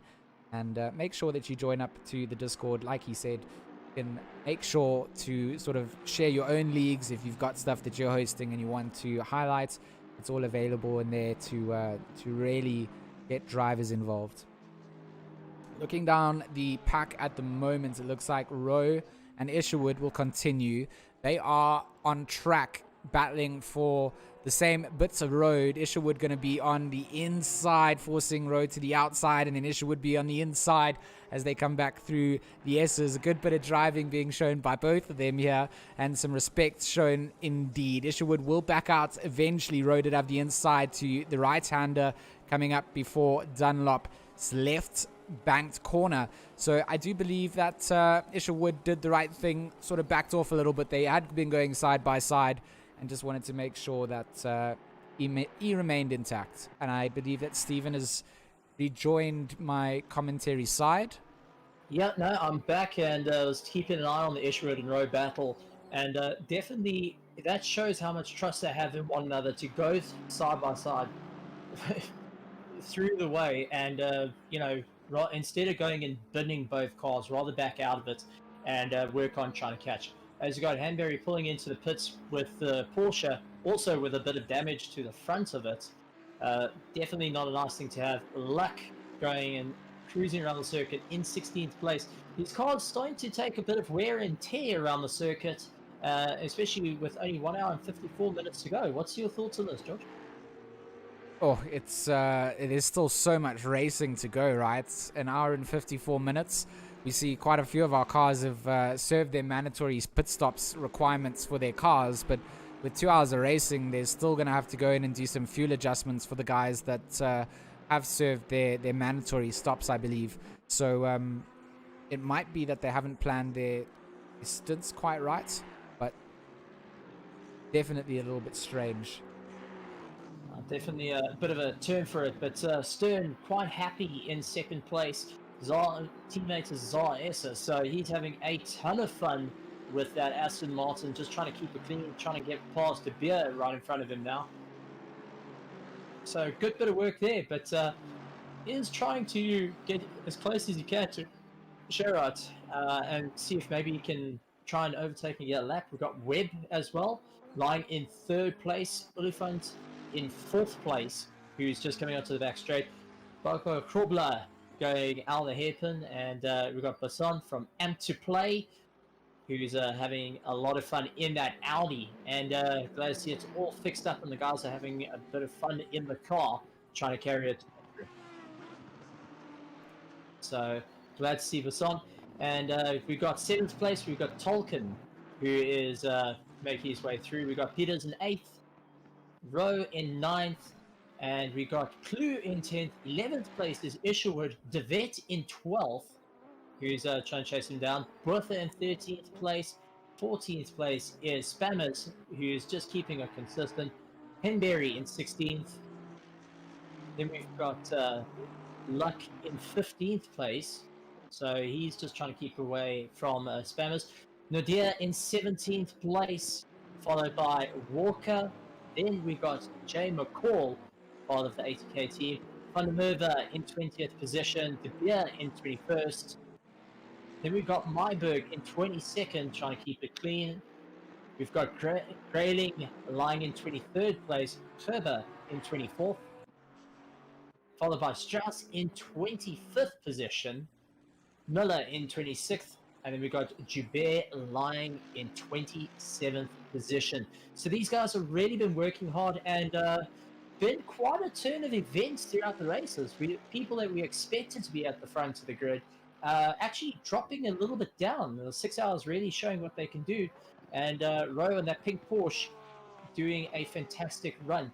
But, I want to know, Stephen, who your expected front runners were then, because who did you expect up at the front? Oh, geez, one way to get in trouble with my fellow commentator. No, I mean, I have to pick up on the things that you're saying sometimes, and I have to ask you, because I never asked you who your favorite team to win was, so I want to hear who you had expected to be at the front with an hour and 51 minutes to go. Honestly, I thought the Jadir and his team would be within the top 10. I wouldn't think he would be first. Unfortunately, due to the pedals giving up the ghost on him, that wasn't to be.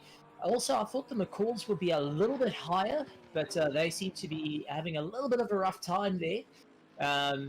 But that's the guys that I would have thought that would be a little bit more up through the lot. And I'm actually very pleasantly surprised to see the likes of Rowe, like to see Clue, that's in the top 10 out of a lot, representing their teams. And I know White Rabbit Gaming has always been a top 10 contender, so it's nice to see that.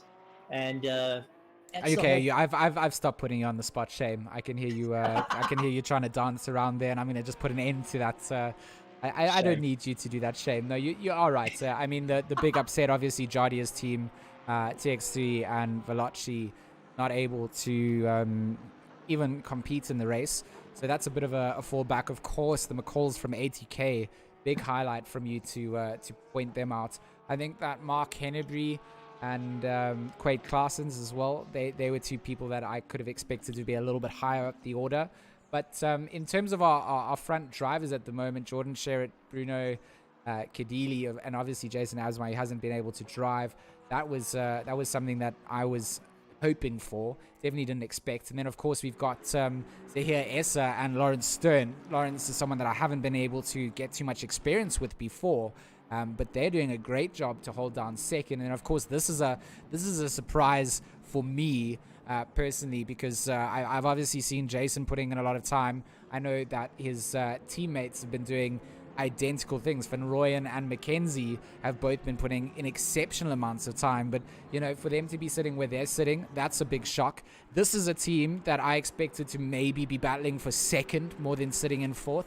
That would be Patterson and Leslie Oliphant, but still we're up within the top 5. Nothing too surprising there, but Bego Hrobler for the Team Tryhard team has been just doing things that I didn't expect. So probably here with Khaba, they've definitely put themselves up into the top 5, which was not something I would have predicted just looking at the timetable sheets. So I'd eat some humble pie in saying that I didn't expect that McLaren to be where it is, but other than that, I'm not too shocked at the order. Well, I gotta say, it's nice to see some of these names that we see a little bit further down in the sprint races, right up into the front for endurance racing, and the drivers being so close to one another in times has also been quite a thing. So they, in terms of, if you had to look at their index of performance, put it that way, they're rather close to one another, and I think that's also a major highlighting feature, that they can run consistent times lap after lap and run consistent times to one another. So that's also a massive improvement. So if we take a look at McCall, who is battling his way through, he's trying to go after Walker, lying in 18th position.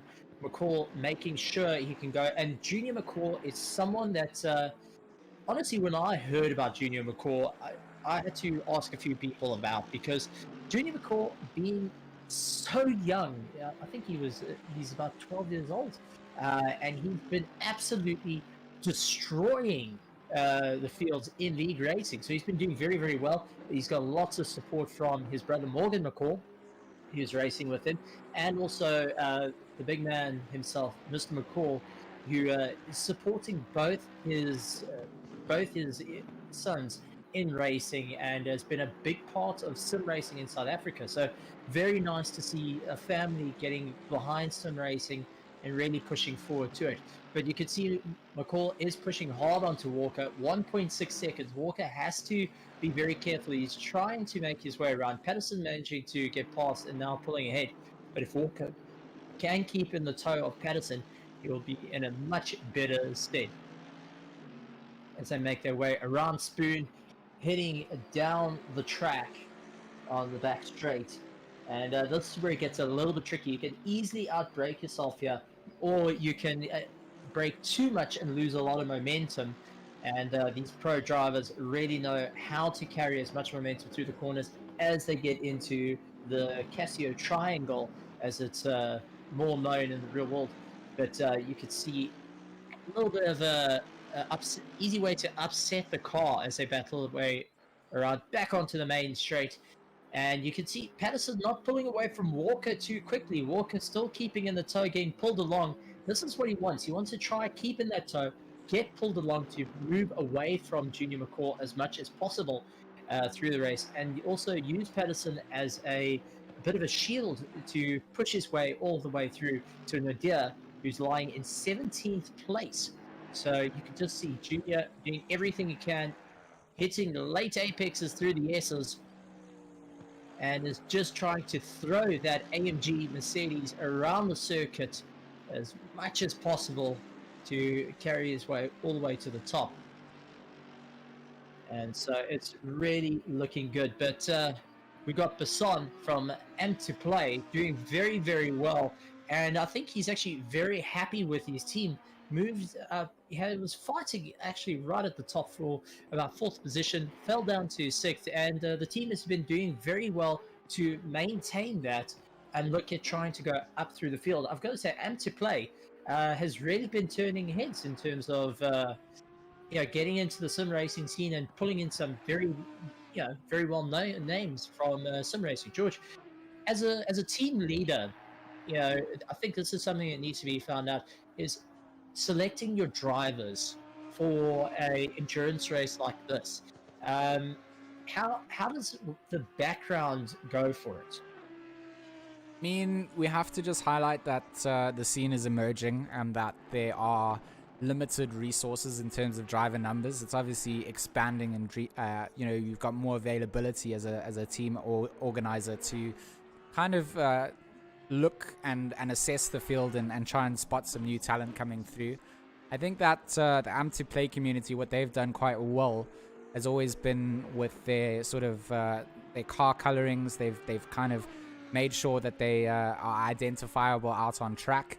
They've got a bit of a reputation for some aggressive racing in some of the other leagues.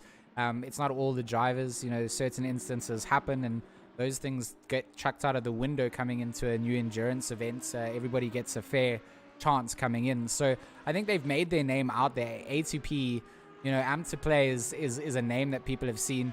Whether it's always good sort of reputation or bad reputation, sometimes you have to have that sort of nature to get your name out there, and that's kind of maybe the way that people have interpreted Am2Play. But in the bigger picture, I think they have the same wholesome view of trying to just expand on sim racing, and I think that differences in driving styles and standards will always be there. So people entering to events, more driver and seat time just goes a long way in progressing and getting people more comfortable on track.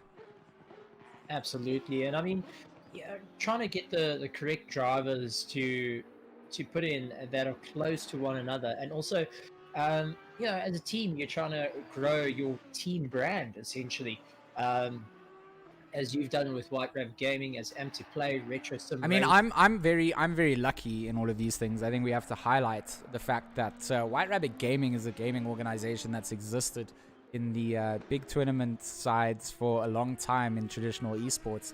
I mean, one of the top MGOs in terms of well-established teams. So getting involved and being able to pull a sim team together from them is a lot easier than the guys having to form something up and start from the bottom where they don't have a name behind it. So, my side has always been, I want to see more big esports teams getting involved in the sort of startup phase of picking up drivers and getting them to compete, because we do have that competitive esports environment here. I mean, not everybody's aware of it, but there is a market where guys are playing first-person shooters, and potentially that market could be tapped into by some more organizations. So White Rabbit Gaming really approaching me, getting involved with me was a visionary thing coming out from Alvain Fenter, the owner of White Rabbit, or one of the owners.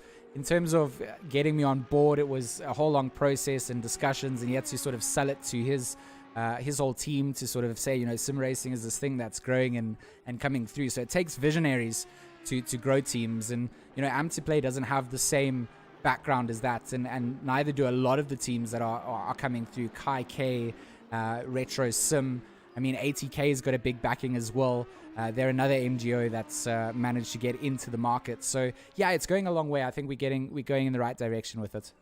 Absolutely. And one thing to keep an eye out for, our fifth place getting a drive-through penalty, and that's Krobler. And unfortunately, that has brought him even closer to Basson, which is not what he wanted. So Basson now having to push a little bit harder, knowing that Krobler just got that drive-through penalty, served it, fortunate enough managed to get out the pits just in time, but not what you want to have when you're fighting for position like that.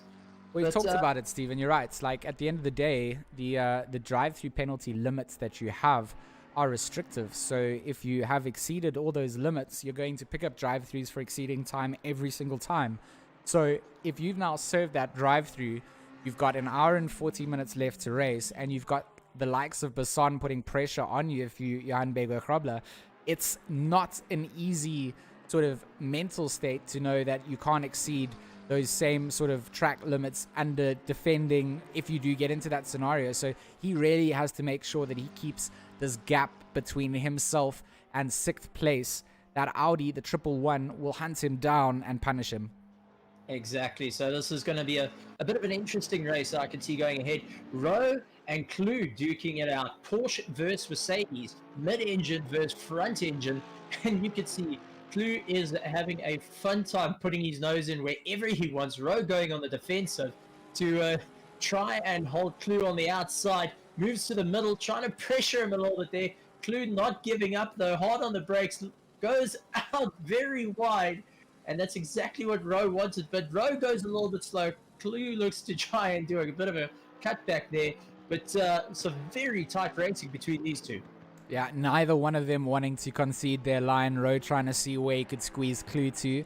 And Clue making it very clear that he was not going to move over anyway. So Rowe then using a bit of strategic driving, forcing Clue to outbrake himself into curve 1, has then given himself 2 or 3 car lengths coming up towards the Degners. And it's exactly what he needs to do for the next hour and 40 minutes is this sort of mental game against Clue. Clue's car has, of course, served all of their mandatory stops. However, that would have been done early because there's no ways that car will still be able to in an hour and 40 minutes of racing. It's going to have to go in for fuel or something like that. So Rowe, they look like they're on a better strategy in terms of things. They've still got a pit strategy and a driver swap to do, which potentially will take place at that hour mark. And then that's where they'll fill up the Porsche to do the last hour. So an interesting bit of pit strategy is going to come into account in the next couple of laps as well. And I see that Ian McKenzie has taken over from Jason Webb. He's feeling the pressure from Patterson now, and McKenzie taking over from Webb, holding down 3rd place.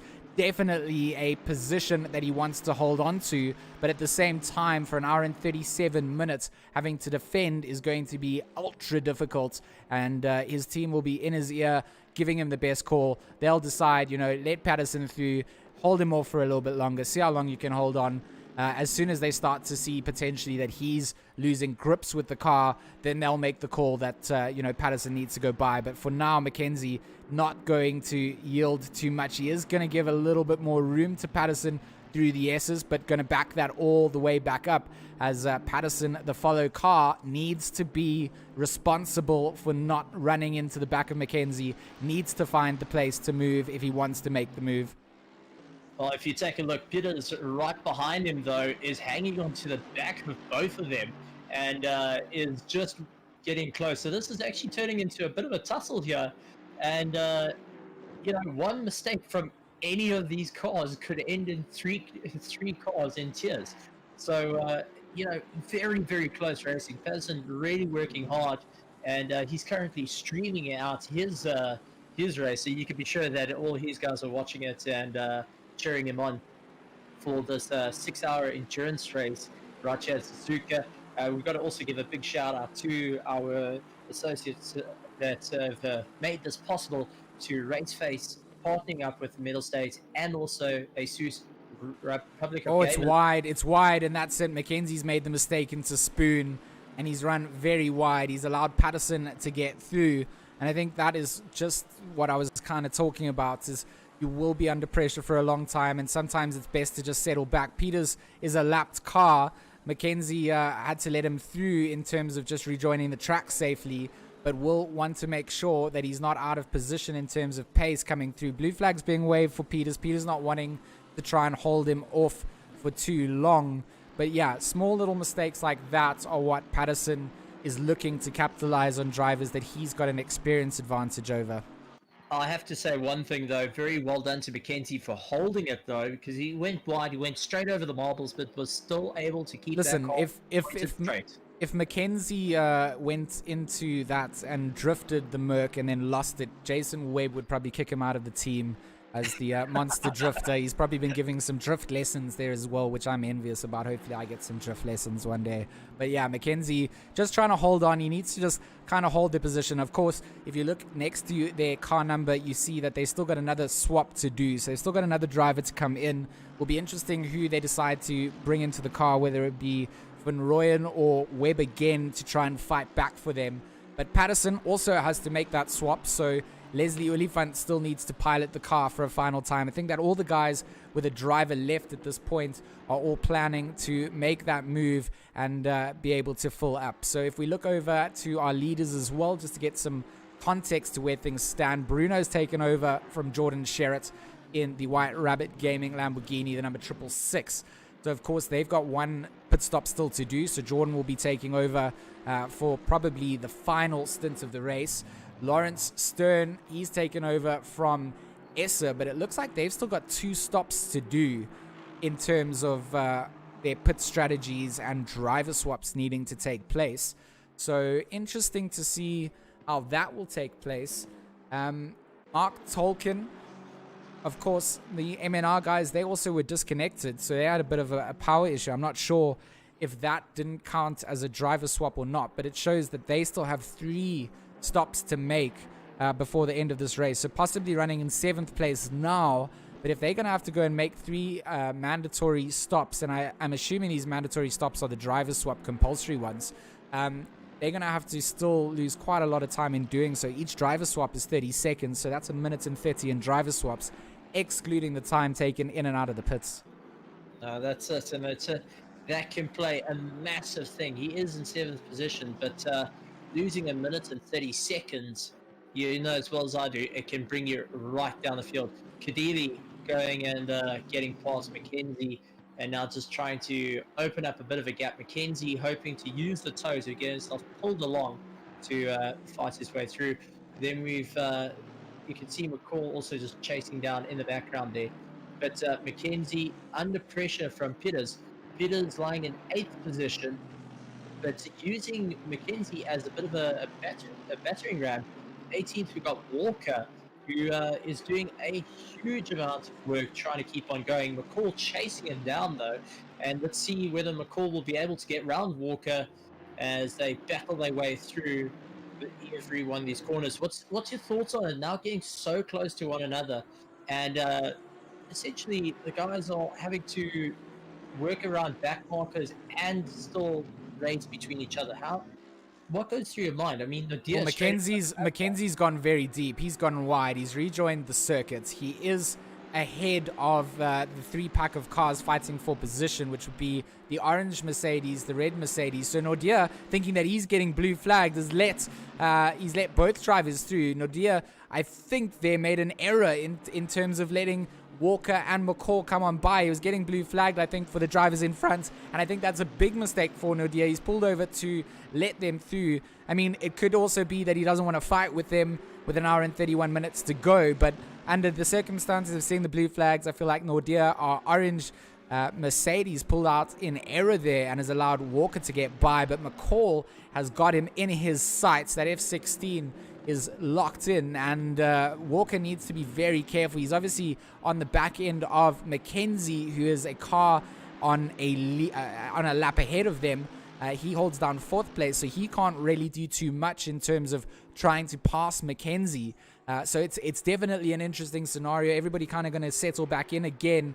McKenzie, if he does make room for Walker, will allow him to get by if he feels like he's holding up the battle behind him, but it's unlikely that a driver ahead is ever going to do that. So these two behind, Walker and McCall, are going to have to sort of prepare themselves for a bit of a long haul and find a safe place to continue their battle, or get it done whilst behind the likes of McKenzie.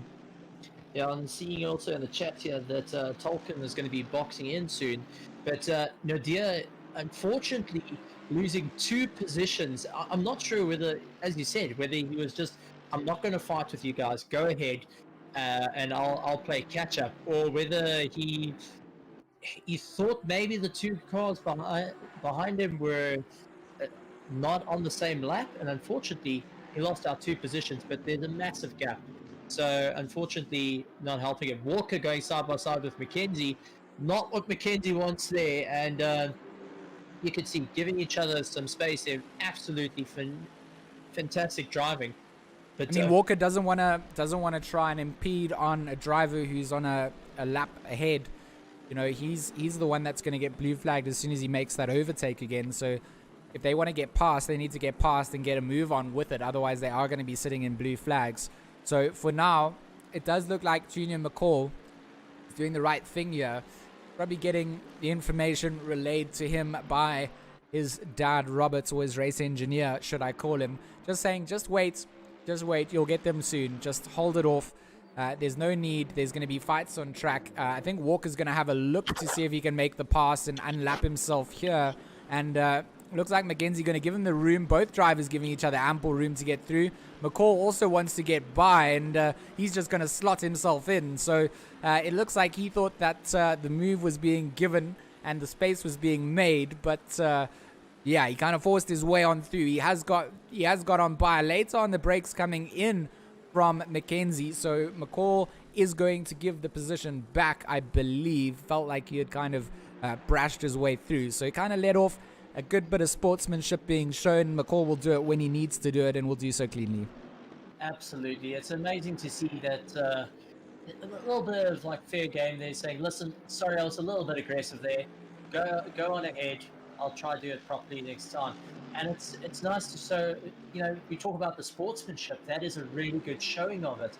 Not just bulldozing his way around and just letting, oh, well, whatever. He's actually just allowing it. Oh, Mackenzie getting a big slide through the corners, and I think that's going to impress his fellow teammates, Benji, to hold it there. Absolutely. It feels like Mackenzie's Merc is all over the place at the moment, struggling for some tires, struggling for some grip. And he's obviously trying to push the car and maintain track position as well. He's doing a good job of holding it so far. He's only dropped one position, obviously, to Patterson in taking over. But from there, he's been doing a good job to sort of hold off. Fifth place, Bego Grobler is only coming through the Degners now. So quite a long gap up to Mackenzie. So hopefully his teammates are just kind of watching the gap, managing it, knowing that they still got another driver swap to do. It's more important to keep the car undamaged and not having to go in for a big track than to lose too much time behind. So, for Mackenzie, if McCall and Tolkien both become too much of a handful and they're occupying the mirrors too much, it would make sense for him to let them by. They've still got another stint for a last driver to come in and get some work done, and they just want to see the car getting to the end. Absolutely. I mean, you got to play it safe and you got to play it very carefully. He doesn't want to lose too much time, but at the same time, pushing it to that limit the whole way while he's slipping and sliding around the circuit may not be too beneficial for him, and I'm sure he's getting told, listen, calm down, mates. We got to get this car to the line, and it's useless trying to these two aren't fighting for our position, just let them go. That's the difficulty in it. Tolkien as well, catching up in that BMW, trying to push his way through. He's lying in 8th position, so really Mackenzie hasn't really got a fight with him at the moment. Nodir is a bit behind McCall, 4.7 seconds, so he hasn't got to worry about that. But I think Mackenzie's got to play it safe here and what he's going to do. But see, a drive-through for 781 has just popped up. It's that is Mackenzie. Mackenzie scoring a drive-through for, by the looks of it, exceeding track limits. This is sort of what I was talking about just a little bit there, is that, you have to be careful of this. And Mackenzie was looking squiggly all over the place for a little bit.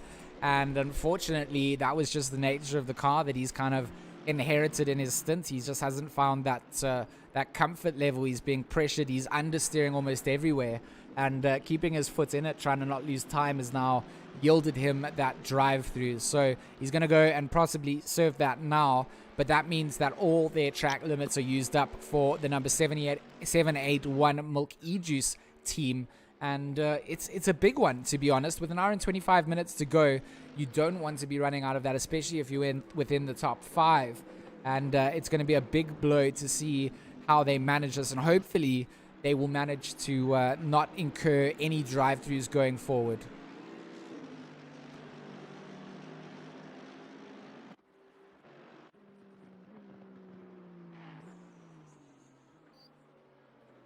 So in terms of current lap times, it looks like a lot of our between 5th and 8th place are running, or 8th down. Just trying to update the lap times here. 204s, we got some 205s, 202s still coming out from the likes of Daniel Rowe, down in 11th. Mark Hennebury down in 14th, doing 1.6 is his quickest lap so far in this stint. So looking good in terms of pace.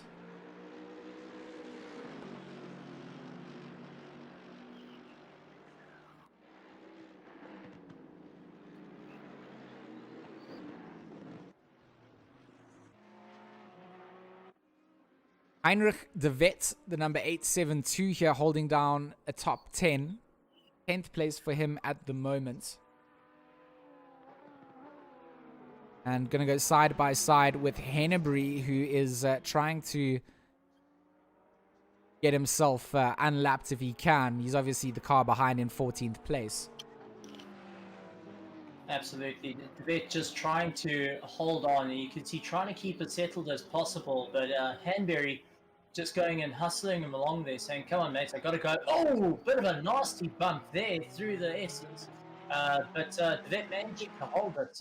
But I'm sure that our admins are going to take a look at that. Hanbury, I don't know if the vet just braked a little bit too much, and Hanbury was just a bit too close to try and stop it, but bit of a nasty nudge there, but well done to the vet for not losing too much time. You know, it's absolutely on the driver behind to make sure that they are following safely. And into the S's, if you're behind an unknown car or a relatively new driver, you do have to be a little bit more careful. So Mark Hennebury running into the back of the vet there. Also continued to just kind of drive on. He is unlapping himself and trying to improve his position on track. But will be interesting to see if that does make it through to the stewards as well. Because if they do have a little look at it, I don't think that they're going to rule 100% in his favor, being the car coming in from behind. And especially because the vet is actually on a lap ahead and within the top 10 here. So yeah, it will be interesting to see where they go. Mackenzie going to go and serve that drive-through penalty that he's picked up. His teammate teammates will be most certainly telling him to just keep it easy, keep it between the lines. You go off track to just lift a little bit and not gain an advantage. But yeah, it's going good so far for the Milk E-Juice team.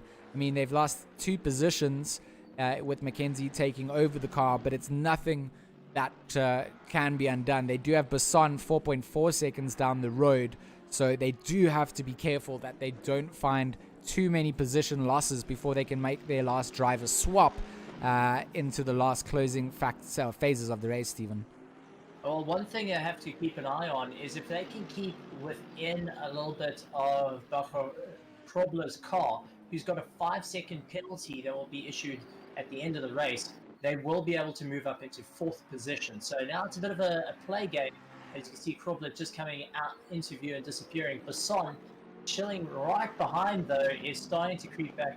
Grayling, though, is looks like he's getting a little bit annoyed sticking behind Mackenzie and is looking left and right to try and get by. So a bit of an interesting situation there. Mackenzie, I'm not sure if slowed up a little bit, but Grayling is not holding back and is really trying to chase him down. Well, I don't think that Mackenzie's car is going to have changed very much in him just going into the pits. If anything, he's just cooled the tires off and maybe given himself a bit of headroom if they were overheating before. But, you know, for him, it's the car hasn't been repaired or they haven't thrown any new tires on since he was struggling on the prior lap. So he's going to be just trying to hold off from making any of those errors and picking up the drive-through penalty, especially through 130R. So easy to just run wide and pick up one of those penalties. Grayling going to have a look on the inside. Mackenzie going to stay quite wide and defend on the inside line. Grayling really has to fight to get this position back. Mackenzie, though, needs to be careful of all of this because instead of just letting Grayling by, he's going to lose time to Basson behind. So he's defending hard against Grayling. That's not even a battle that he has to worry about. it's Basson that's the most important. So letting Grayling get on by to sort of continue with what he needs to do is maybe what needs to be attempted here. But look at Basson, he's just closing down more and more as the defensive nature of Mackenzie's driving is now letting him get right onto the back of Grayling. Grayling now is like in a bit of in between a rock and a hard place. He does the right thing. He moves over because that is a car coming to lap him, in fact. And that's Basson now onto Mackenzie as a battle for position. And it will be the Milk E-Juice team versus Amped to play for the 11th spot here with 1 hour and 20 minutes to go. I think Grayling's best bet at the moment is he's now let Basson go, and his best thing is just to open up a little the gap, let these two battle it out, whether they're going to have a clean race or whether they're going to land up pushing each other very wide. It'll give them a chance to pass, but I think Grayling needs to just back off a little bit and just let them go. Let them have their fight, and you can go. You're not part of their race, but he's definitely a lot quicker. Grayling is actually a lot quicker through the corners in that BMW. So let's see how it's all going to play out. But Amped to play is here to stay, and Mackenzie's got to be very careful about it. Indeed, he does. And this is, of course, a battle for position. There will be no yielding or trying to make space for anyone. It will be a battle to the death to hold on to the position. Mackenzie does not want to bleed anymore for the team. He's gone very late on the brakes. The pressure getting to him a little bit. He's going to cut through the chicane and doing the right thing and just giving the positions through, not trying to just yeet it back on and maintain position. Felt that he had made the mistake, and good bit of gentleman driving coming out from Mackenzie to just lift off and not pick up any sort of penalties for his team there as well. So easy to make that mistake. If he had, they probably would have picked up another drive-through penalty. So he had to go very defensive, make sure he didn't get any advantage, and will allow Basson to go through. Absolutely, but now it gives him a bit of a chance to make his way through. Now let's see if Basson is going to play nice with Grayling, because Grayling is right up his tailpipes. And if Grayling starts pushing Basson and starts trying to race him, Basson would actually slow down, because he'll try and play a more defensive game instead of just saying, okay, Grayling, get past me, I don't mind, my race is the guy behind you. But if we take a look back, we've got Jason Gray in the Honda, and he is really giving everything he can. He's going after Bertha, who is 6.6 seconds ahead of him. 7.8 seconds ahead of him, and is just trying to keep that car nice and clean. Shout out. Shout out to the NSX driver. The team driving it, the Retro Sim boys.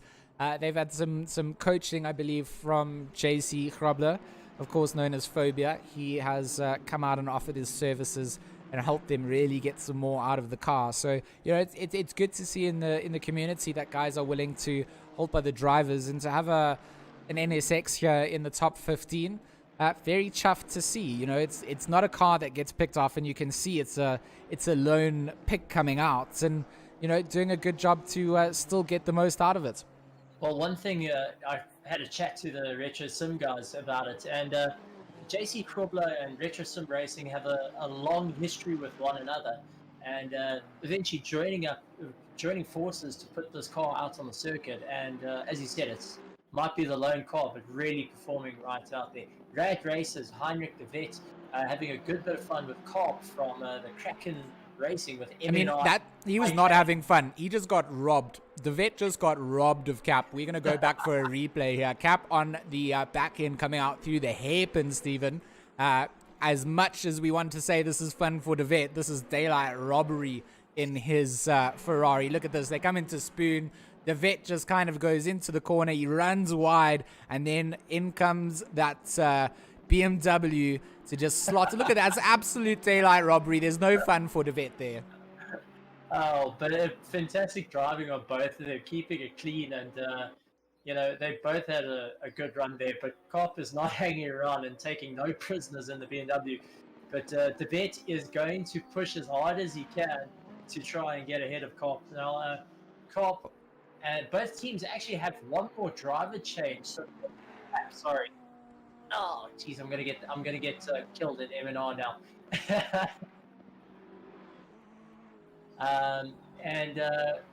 it's going to be interesting to see how they go with it. Bertha and De Beer going and having a good run with one another as well. Not racing for position, but you could see Bertha trying to be a bit defensive to De Beer, and that's not going to help him further down because Jason Gray is starting to chase him down as well. So Bertha's going to be very careful in playing it too defensive and trying to hold De Beer at bay. Or De Beer can actually just back off a little bit, let Bertha run, and see what happens from there. Try and get a bit of clean air. What do you think about that? Yeah, it's that dicing game that you've kind of got on circuit where you need to make those decisions of whether you're going to fight a car on circuit not for position, or you're going to just focus on what you want to do elsewhere on track. And I think that the latter is always a better decision in the long run because you can have your sort of individual battles with a car and have sort of your pride of knowing you defended against whoever.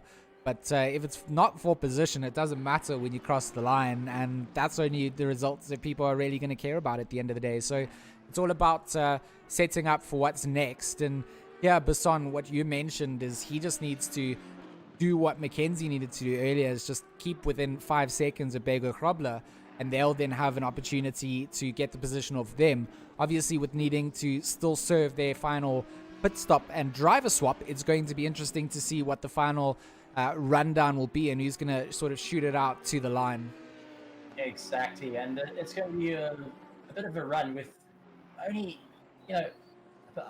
we've got an hour and 13 minutes left of this race, of the 6-hour race. So you can be sure that these drivers and teams are starting to feel it now as they've put their heart and souls into racing here and leaving it all out on the circuit. But Basson still trying to keep on going, chasing him the whole time and really pushing as hard as he can. But we just want to try and see if we can maybe get part of the retro sim racing team to come in and have a chat with us and come talk about why they picked the Honda and a little bit of the story how JC and Retro teamed up to put this car together, and and talk a little bit about the race. So Jason Isherwood, if you can hear us, or anyone that's part of the Retro Sim Racing, please, we'd love to hear the story about it. I'm telling him to get into the chat at the moment, so hopefully he manages to find his way in here. Otherwise, I will go physically drag him here. No, you will not. You will wait for him to join the interview room. I know that you have a little soft spot for the Retro boys, but you will wait for them to join us, and then we'll pull them in. Otherwise, can you imagine having to go and grab everyone to get into the lobby? I don't want to be that babysitter, and I'm not. I don't want you to be that babysitter. I'm just setting you up to start how you want to finish, my boy. Well, I'm learning from the master, as I could put it this way. But honestly, I've got to say it's really awesome to see the drivers all putting effort and also jumping into the chat, supporting everyone. And guys, please go and share some love with our AM racers as well, as they also coming down to the final couple of hour and a bit left of their races. So this has been quite a exciting 6-hour endurance race with RaceFace, Mettlestate, and from ASUS Republic of Gamers. And I've got to ask, what's your feelings going into heading into just about the last hour of the race? 6 hours of pure motorsport action. Yeah, the last hour is going to be where things start to heat up. I'm keen to see what driver strategies are still here. I see that Jason has finally managed to find his way into the interview room so we can get the Retro Sim Esports CEO, I'm going to call him. So let me pull him in here. Let me get Jason Isherwood live. Jason, can you hear us loud and clear? I can hear you loud and clear. Thank you for having me. Only a pleasure. So give us a little bit of insight. What's your car doing? What car are you driving? Sort of give the viewers a bit of an insight. Well, we were originally going to go with the McLaren, and we discussed it for about a week. And then JC joined up, and he was like, "Why don't you try the Honda?"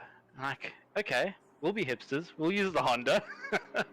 So yeah, no, we tested it, and it really kicks down. This thing was really surprising, and a lot of people talked us out of using the Honda. It sort of needs an important setup, and if it doesn't have a good setup, it doesn't work. But overall, it's been a really, really great car. Impressed by it dramatically. Like, it's fantastic. I mean, it's I've got you guys up on the screen at the moment. If you want to join the Discord view, you'll see what I see in case we have to jump and talk about something that's happening on track at the same time. But obviously, no custom liveries allowed during this, so the retro boys have to just sort of go with something a little bit different. This is definitely not a retro color scheme that I'm used to seeing. Is this sort of inspired for something specific for Suzuka?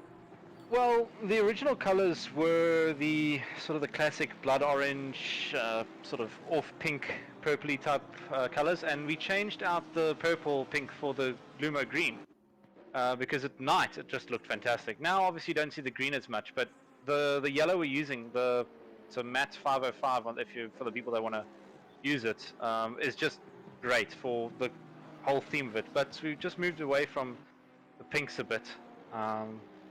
No, I'm disappointed. I'm hoping that you'll find it in yourself to go back to that sort of retro Miami theme that was going down. I think that's my favorite part about like how retro had that look. They nailed down the color scheme of that sort of 90s Miami vibe that I had in my mind. So I hope that you'll go and give pinks another try, because I'm not a non-fan of the yellow, but it certainly doesn't stick out like identifying a retro car in the past. I was actually going to go with it originally. Was even with the McLaren was going to be the same orange, and it was going to be, if I can remember correctly, it's 285 of matte 285 of the color picker. I know those colors backwards now. I've probably spent more time trying to make liveries for the team than what I did actually practicing. And I spent a lot of time practicing. So now also to sort of just highlight and talk about that in the practice side. I mean, we saw your car not on the track at some points. Was that you that was driving the car at the time? I've had a few offs. We had some issues with tire pressure at the beginning, and it threw us off pretty badly. We lost a lot of time, a lot of places, but we just sort of worked through it. We've had some issues with the setup based on how my driving style is, how Jason Gray's driving style is, and it's been conflicting a bit, but we sort of found a really good middle ground, and the car right now feels good. He's still obviously faster than me, but you know, it's been an improvement. No, I think you know, I want to just congratulate you guys on taking a car that's non-traditional. I think a lot of guys here had the sort of what do we call them, the esports gremlins on their shoulders, telling them what was going to be competitive and what wasn't. And you know, it's good to go and show up with something a little bit different. I think that's what I was proud of my White Rabbit team in doing, was finding something that was a little bit outside of their comfort zone and going over to the Lambo side. And yeah, you know, it's certainly different. Both of our teams here in shot of one another. Kidili currently piloting the Lambo, and Gray, of course, here in the NSX for Retro Sim Redline. Jason, just one thing that I wanted to ask you guys. In terms of your team and things like that, are you looking for new drivers? Are you open to people joining up? And you know, are you recruiting? What is the bigger picture? Are you sort of all set for drivers for now? You know, I want to know what you're looking for. Well, I mean, all I want to, so the goal of retro esports is not to be like not as it's a negative thing, but not to be like an ATK where it's an esports team or WRG. It's more to be a community focused on creating an environment where sim racers can find setups, can find a place to race, can find places to race different leagues and so on and so forth. And you know, it's not like when you join retro that you are like contractually obliged to drive for retro. It's just that if you want to race under the banner, you can. But it's more the how should I put? The community side. Yeah, it's more focused on building community and expanding that community to other communities rather than saying, here's retro esports. It's the whole picture. But you know, I'm it's trying to find a it's better way to say no. You don't have to, because it goes along with everything in esports, and that the bigger esports teams are looking for drivers permanently, and it's hard to always identify potential talents. And guys that are running communities and teams, you do find that structured practice times and things like that, where guys are getting together and sharing information, means that the entire driver development increases. So having a smaller team like Retro, where it's a community-based esports thing, or Kaike Racing, Steven's two favorite ones to reference, and they are great ones. To Play fits into that, where it's a good community-based team. Those kind of things are feeding grounds for the potential bigger teams to get involved. And when those bigger esports teams do want to get involved, they will do so. And, it will continue to grow and rise the community up. I always sound like a bit of a hippie, like, ooh, let's go sim racing together, clap, clap, clap. But it's been tried and tested. I've stuck through with doing it, and it really has gone a long way in growing and getting to where it is. So Jason, I have one other question for you. Yes, sir. And that is, if you were to decide to rerun this event again, would you pick the NSX again? Seeing it collide now with a Merc, yes, I would pick it again. I honestly believe that the NSX is a great car. It gets bashed a lot, and I hope more people pick it. In the same way, I hope less people, nobody picks it, because it's great being the only NSX. It kind of draws attention to yourself. No, I don't understand this. There's so many sim drivers that are like, I'm gonna drive this because no one else drives it, and it's like, okay, but there's also a reason that other people drive certain cars, and you shouldn't just drive it because no one else drives it. It's always better to find a reason why it works for you, and I think you guys have done exactly that with the Honda. And I honestly drew me in. That's the biggest thing. I believe that every car has the potential to be competitive given the right dedication to it. I mean, we've seen top esports guys internationally do all kinds of things with the memeiest of car picks, where they'll go and pick the Jaguar or the Rex, or one of those slower, not even a GT3 type car, or the older Jaguars, etc., and go and bang around with them. So I think that guys that have talent and the ability and the dedication to things will be there. But it's cool. I like it. I'm glad you picked it. The conversation's there then for the GT4s, because I mean, nobody knows what's good with the GT4s at the moment. Everybody's just picking it and going into a public lobby and seeing what happens. I mean, that's what I've been doing in the off time. I don't even have the GT4s. Okay, but I can great. But I can tell you, well, I'm looking for a donation. Someone has to help me out with it. I don't have it yet. I'll hook you up, bro. Jason's gonna hook me up. But what I'm saying is, the Porsche Cayman is most definitely the best car. I mean, I don't even have to drive it to know that Porsche is the best. I can just show it to bias quickly to all my friends on the chat. Yes, I set it up. I had to set it up for a long time coming. Man. But you know what you have to be proud is that my team is driving around in not a Porsche. It's a Lamborghini at this time. So, there has been influence on a very stubborn George. Okay, well... G-Max. Can I ask a question to Ishwin? Now, this is a little bit more advanced. Now, we know that Retro has been involved with iRacing endurance races going into the 24 hours, and actually last night, 6-hour iRacing event. How are you guys finding the 6-hour Suzuka on ACC? Is it a complete difference to iRacing's setup? It's much more forgiving. Yeah, it's much more forgiving. If we had half the accidents or half the issues we've had in this race is what we would have in iRacing. So if the same things happened in this race that happened in iRacing, iRacing would be far less forgiving. We'd be in the pits for maybe an hour. It's ridiculous that you get punished so hard when it's sometimes not even your fault. Somebody hits you from behind, you go into a wall, boom, you got 50 minutes in the pits. That for me is ridiculous and not conducive to good racing. So ACC, like 6 seconds, there's something wrong. 12 seconds, something really wrong. When you've got a 40-second pit stop, you're like, okay, I really screwed this car over. But it hasn't ruined your race in an enduro like iRacing would just completely slap you down. No, that makes sense. I can understand that reference. The only thing that I have is that, and I'm honest, to be honest, is It's sad that there's not more cars on the grid. There's a lot of cars on the grid. I'm looking at the track map now. Just tons of cars on the grid. But when you have 40 plus, that's when things get really interesting. And it feels kind of lonely at times. And you've got, a big gap to the car in front of you and a big gap to the car behind you. I mean, right now, nobody's on hairpin, and then somebody's on hairpin now, as I said. But, yeah, that's the only thing I have. But other than that, ACC Enduros are really great. Oh, and then So, I mean, I want to talk about that, actually. It's a good talking point, because the sort of reason that we are a smaller grid here today is obviously a decision to split the grid between the pros and the AMs. And unfortunately, with a scene like ours where we are emerging, the skill gap between the top of pro and the bottom of AM is so drastic that would make for unpleasant racing for 6 hours for guys that aren't comfortable on track. So the split is there. And I do believe that split will decrease as time goes on. More people want to come and get into the pro splits. I mean, the AMs are lucky because we're managing to cast that. Alan Patterson is covering the whole AM split, so they get their whole race casted for them as well. But ideally, you would only have one split, and you would want to get into that casted sort of split here.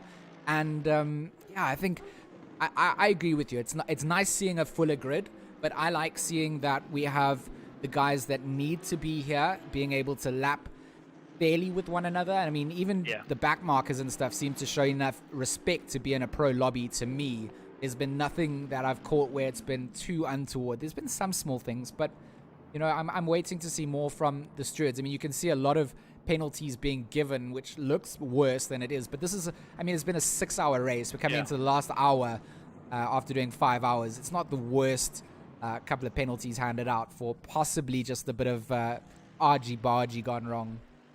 Yeah, look, I mean, you will have incidents. Everybody's going to have incidents.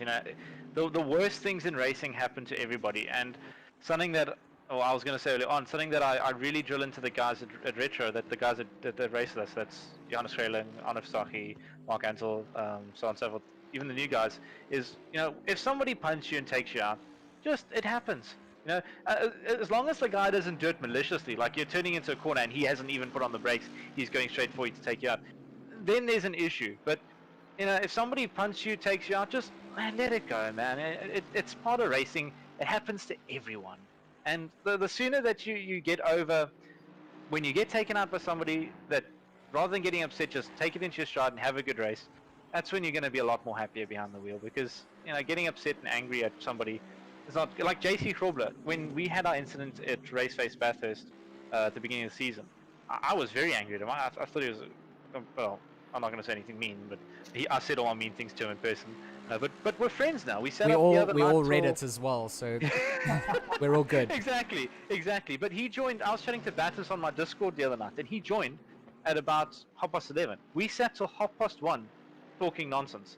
And from then, we've just been chatting almost every night and every day. And, I consider him a friend now. And it's not that I considered him an enemy before.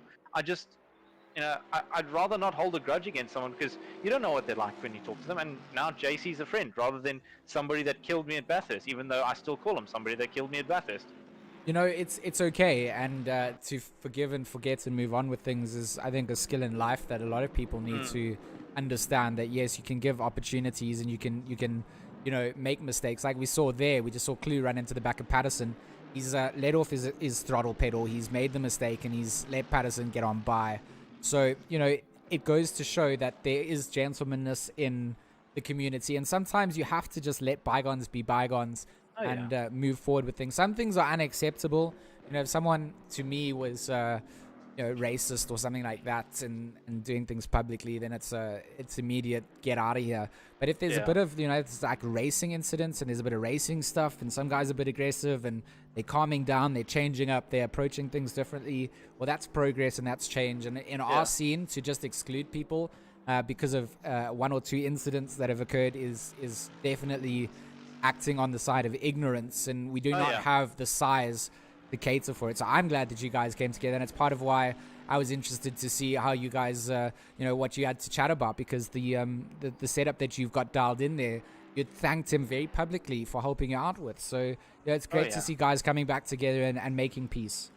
I gained 4 seconds this week on my time, so I went from doing like just poor 204s to my fastest was a 2:00.1, and that was with the Honda. And I actually nearly broke down in tears, because for me that was such a big step forward in racing for me, because the last few months have been very poor for me, and since the beginning of ATK, when I had those 2 good results in the Pro-Am, it's just been downhill. And I've often thought, well, should I just hang it up and stop at the end of the season? I was like, no, these things happen. You got to learn how to handle it, and this has boosted my confidence so much. Even though we've had some incidents, the car's been performing, and both me and Jason Gray have been performing, and so confidence is up, and looking forward to the next one. So I ain't gonna quit soon.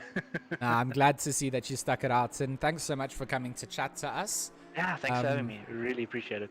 Only a pleasure, and best of luck for the rest of the race. We'll be supporting that NSX in 11th and hoping that you can potentially find another position or two, get yourself into the top 10. And I see that there's still a driver swap to come. That should be for you to serve.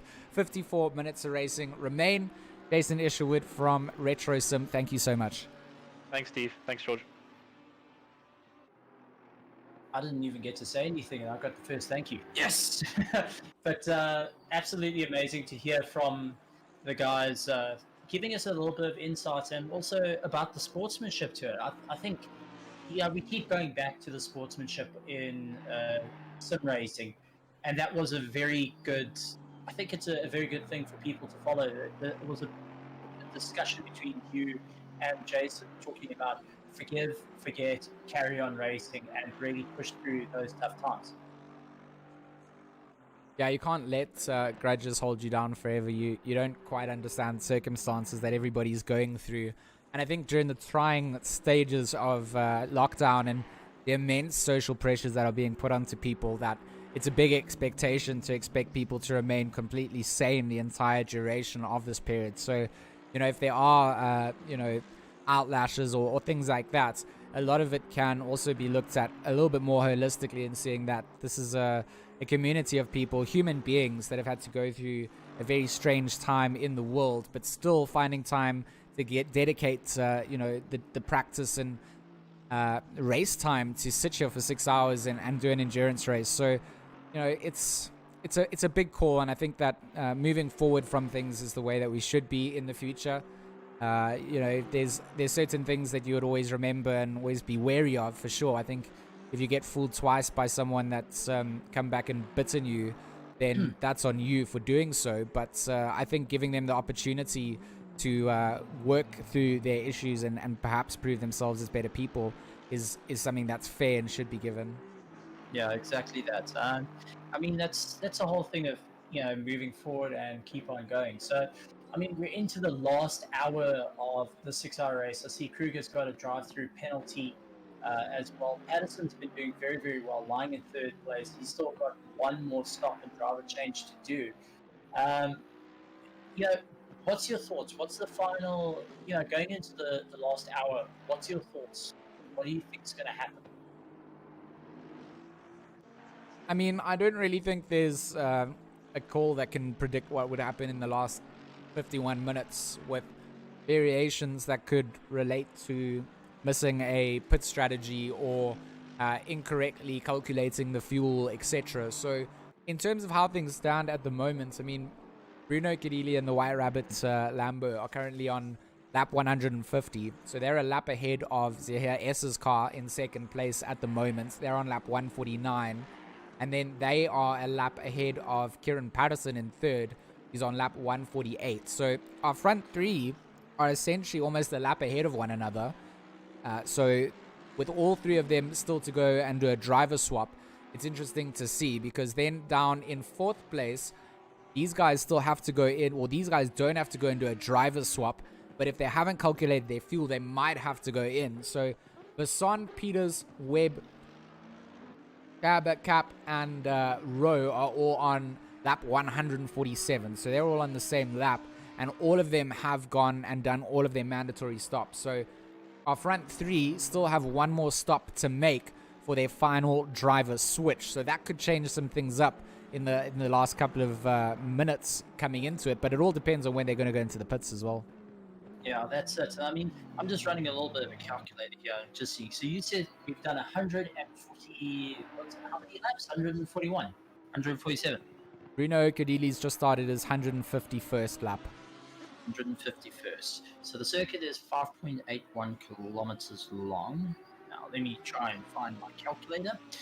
So 151 times 5.8. Let's put it as 5.8. These guys have done 875.8 kilometers in 6 hours. That's crazy. You think about it, you know, if we even work out, there is 18 corners to the circuit, okay? Times 151 laps. They have turned 2,718 corners in 5 hours. And you got to remember that some of those are very oversteery corrections, so you're probably turning 3 or 4 more times per corner on some of them. Exactly. And you can be sure that these drivers and teams are really feeling it and really having to work as hard as they can. And honestly, that's a hats off to all the drivers and teams to be doing that throughout the whole race. It's incredibly difficult to drive around for this amount of time. The fact that all of their internet connections have stayed strong throughout the duration is obviously amazing as well. But, you know, the fact that there's so many cars still on the grid, I know that Jason found that it was a relatively small amount of cars. But for me, having 27 cars, but 3 drivers or 2 drivers per car is a massive load. And a massive feat in getting them to run round and keeping things as competitive as possible in both splits. It means that the ARM split is also having the best possible racing that they can have within their tier and not having to feel the pressure of being against guys that are seconds faster than them just in terms of seeding. Absolutely. And I see waiting in the race room is Dirk Herber going and taking a look. Maybe you can give us a bit of an insight of how their race is going and strategies going into the last 48 minutes of this race. Do you think we should pull them up and find out what's happening down there in the pit lane? Is Dokobe in this race? I thought his brother was in this race. I think if I'm wrong, then I'm wrong. But I thought that might actually be in the AM race. Yeah, I think you've called that one. Yeah. It's just see him in RacePro there, getting versus going and letting us know he's around. But I've got to say it's pretty interesting to see how this has all come together, and the guys have all really put in the time and effort. As we see Kerber and Krobler duking it out, and Webb lying in 6th place, who's not too far ahead of Kerber. So we'll have to see how that goes as they battle their way around. But we've been doing very, very well with his teammate, and is trying to keep that car as straight as possible. And honestly, we're going to touch on to one of the, a good thing to point out here is Webb picking a color scheme that's a proper standout for this race. It's the Milk E-Juice company car. I mean, it's since I saw Ian McKenzie get into ACC and start doing things with liveries even before the customs came out, he was picking these bright, wild colors that sort of stood out on track. And that's what I like. People that find a color scheme that works for them and they stick to that sort of aesthetic. It makes it so easy to identify them going into races, and definitely a standout car. Good move from Milk E-Juice to throw Webb back into the car for the final stint as well. Obviously their quickest driver with the best potential to find some positions, and you can see him closing down on Peters now. He's only 1.3 seconds down the road. Gray going off onto the gravel before the S's has to nurse the car back on, make sure that nobody is behind him before he gets it back on track. But Webb, yes, is the man with a plan to hunt down Peters. You see him in shot in front, and that 1.3 second gap is something to keep an eye on. Well, just getting a bit of a report here, and Vogel and Blanche are in a team in Pro. So Herber is part of that team, car number 69. Just got a report. So let's actually pull him in. Let's see what he's all about, and let's find out what type of racing that he is expected towards this last little bit, and also what's the plan going into it. So Gerda, welcome to the commentary box, and sorry to keep you waiting. How's it down there in the pits with your car? It's going well. I see our A team is lying 7th at the moment, so we're watching that very closely with a couple of cars in front with pit stops. We're hoping we might still see some positions made up here. Okay, and I mean, you're keeping an eye on Vogel going and having a good run with his car. And what's the strategy going in for the last hour of the race? So, as you know, we had a bit of we were obviously involved in the lap 1 incident between us, McCall, and a couple of other cars. So that, obviously caused quite a bit of a issue for us in terms of being competitive in the race. So for us, it's really been, the target has just been to finish the race and just get the car home at this stage. We obviously realized right after that we weren't going to be in contention. So for us, it's just been, getting the car home and, just finishing it and keeping the name of Team Tryhard Racing alive. It's absolutely amazing to see it. And, the strategy of deciding to get an end to the 6 hour, what made you guys, or what possessed you guys to say, listen, we want to do a 6 hour race. Let's grab the McLaren and go have a ton of fun with it. Yeah, so obviously some of the thinking with the McLaren is that, it will be a car that it will be the car that we will enter in season 3 of the league. We feel the McLaren is quite a strong car in the race, maybe not as quick in qualifying and, in hot lap mode, it's not the fastest car around the track. But we seem to find that it's a very good performing vehicle during actual races. It's one to definitely keep an eye out for. And what sort of insight can you give for someone wanting to do endurance racing, teaming up with mates? Is there any little bit of advice you can give? I mean, lying in 7th place from an incident on the first lap and just slowly making your way up, what sort of advice can you give to someone that would see that and be a little bit worried about it? Yeah, so I mean, endurance racing is obviously very different from the typical sprint, 1 hour sprint races. You got to go into the race with a long, with the long game in mind. Don't get distracted by incidents on the first even 10 laps of the race. So it's just keeping the concentration levels going and just staying positive about it. And even if there is a couple of incidents that occur, it's a long race. So I guess that's the advice. Is don't get distracted by incidents in the early stages of the race. It's always there's always what always means to come back and still finish strong. Absolutely. And George, do you have any questions while we've got him in the box here? I mean, Paul, do you wanna talk a little bit more about some of your sponsorship deals and what that all entails? Yeah. So obviously we would like to thank Resource Complete, who came obviously to the fore and offered to provide us with a sponsorship for the single event. We'd really like to thank them for trusting and believing in Team Tryhard Racing. And to associate their brand with us. And so there are discussions for potentially extending the sponsorship into the actual season 3 of the league for that entire league. So we're very excited and looking forward to working with Resource Complete going forward. Like I sort of mentioned it on stream. I'm not sure if you were listening or you were driving at the time, but for me, seeing teams get established with other brands and companies goes a long way.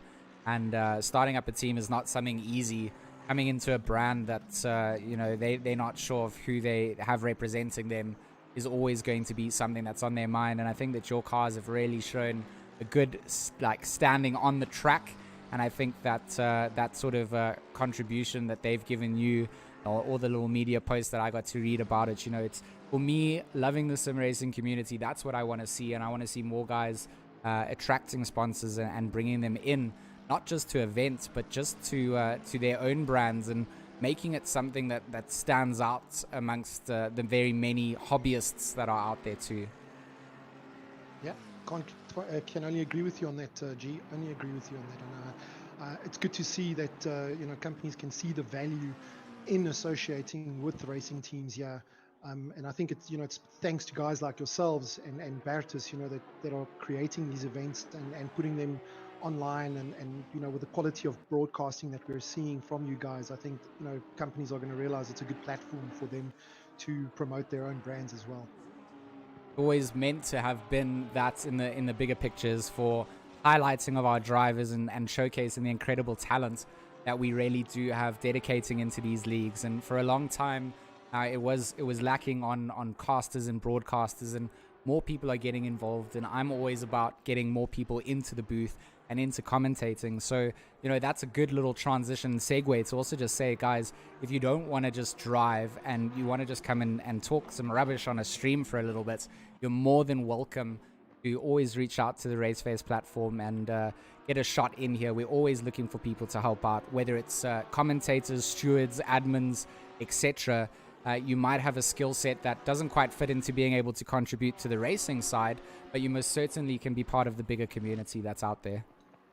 Yeah, absolutely. And I think it is appropriate for us to, just again, big thank you to yourselves and for the taking on the broadcasting element of this from and the actual casting of it. It's not, I know it's quite a talent to be able to talk for 6 hours in a race.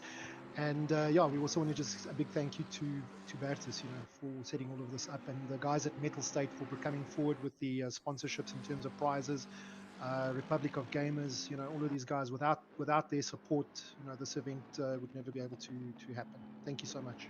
Absolutely. Thanks so much for joining us. Stephen, any closing thoughts from you?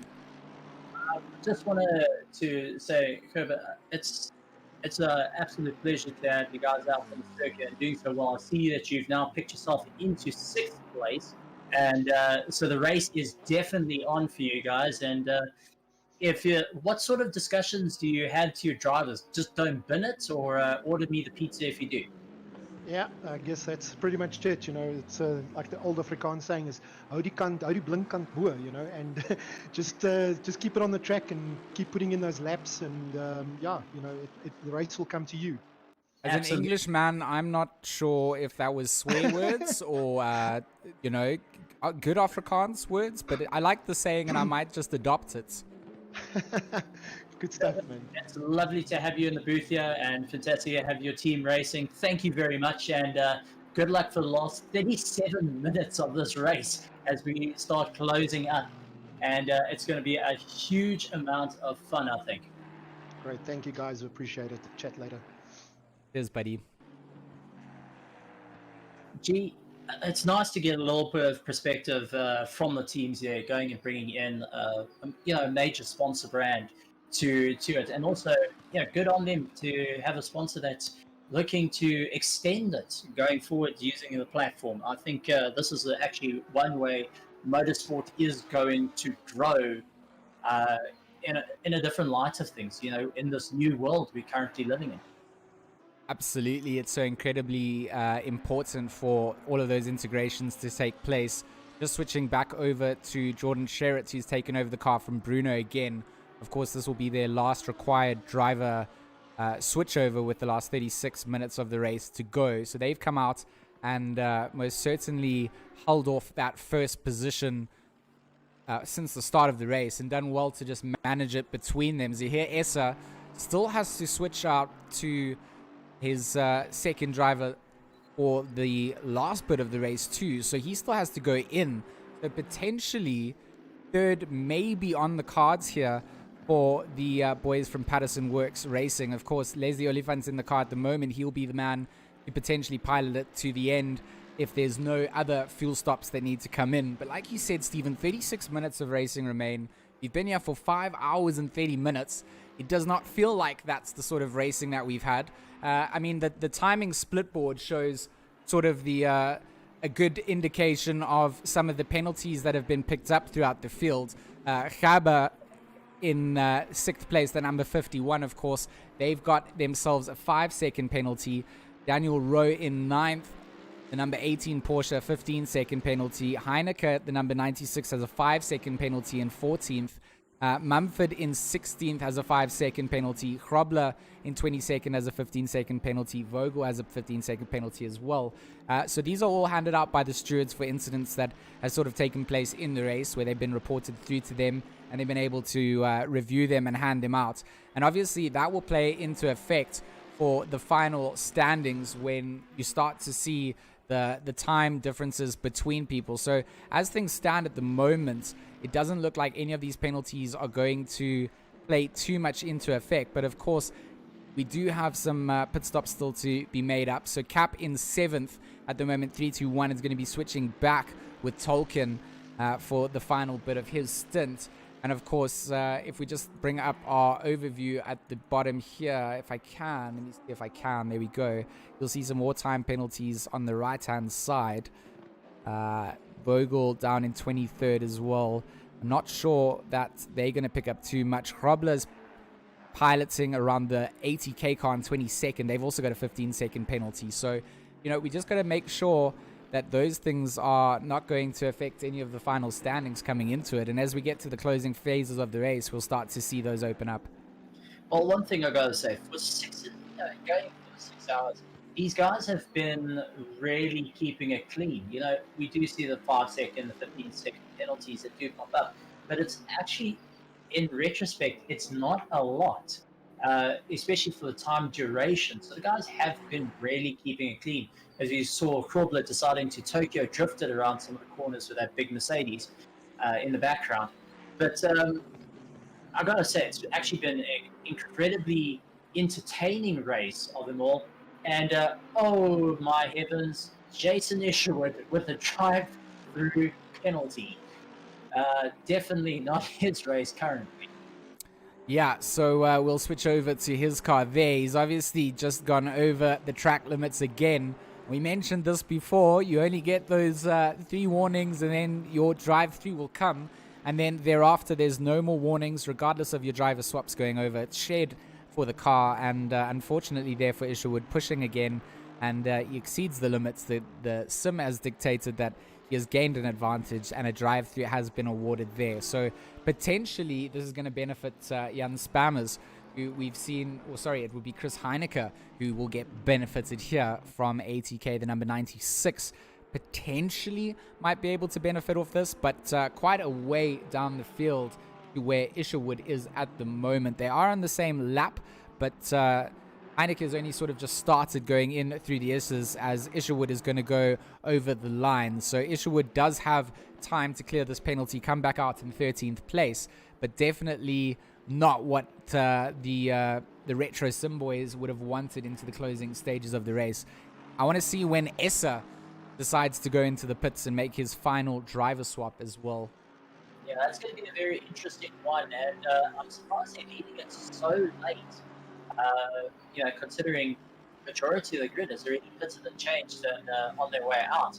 So it is cutting it close. Maybe they've decided, since they got enough of the gap between themselves and 3rd place, that they're rather just going to run it to right into...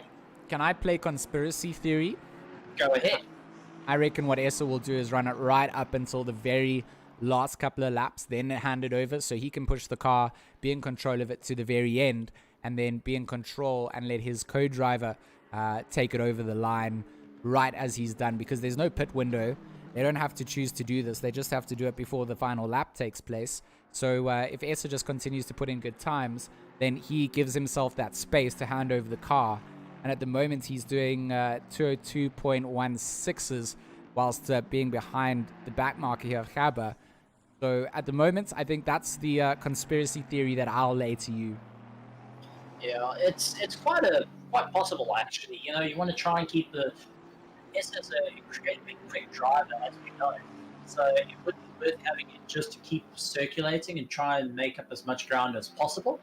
And you know, you get a bit more laps in, which is very, very enjoyable. I mean, who doesn't want to keep on driving? So that's one thing to keep an eye out for. That's very, very clean racing from Essa and his teammate as they battle their way around. Kleb and Kruger still duking it out once again. Kruger, as we know, can be very aggressive in trying to fight back lets Olifant go, but you can be sure he is seeing absolute red as Kleb is lying right in front of him. And he lets his He's doing the right thing. He knows that Olifant is a car that is ahead for position, and he's going to let him through for an easier section. You see Kleb there having to do it in the S's, which has allowed Kruger to get caught up right behind him. So Kruger doing a little bit of smart driving down the start-finish straight there and letting Olifant through in an easier part. He knew that he had the time and he needed to do it sooner rather than later. And now on the inside line, we have Ferrari on Ferrari, and they will go side by side through the Degners. They won't. Kruger will actually elect the tuck in behind the back of Kleb, as they've got Grobler pushing to unlap himself behind for ATK in that green Mercedes. But the sky blue Porsche for, a Lamborghini. Oh, it's been a long day. It's a Ferrari. The sky blue Ferrari of Kruger chases down the amp to play Ferrari of Kleb. And Kleb getting a little bit of a better drive out of the hairpin as Grobler starts to pressurize Kruger from behind. No, definitely, and you can be sure that Hendricks is just keeping an eye and saying, Kleb, just do not pit my Ferrari. Whatever you do not pit it. Kruger really trying to put the pressure on there. Grobler as well. And it's actually rather nice to see it. Grobler has been one to chuck in a curveball every once in a while, and Kruger also doing everything he can. Grobler takes a look on the inside, decides he's not going to do it, not close enough to take advantage of it yet. But Kruger still maintaining the pressure on the back of Kleb. But we know Kleb very, very well from all forms of racing. He doesn't stress too much if you're behind him. He keeps his eyes pointed forward and aims to keep his laps consistent the whole way around.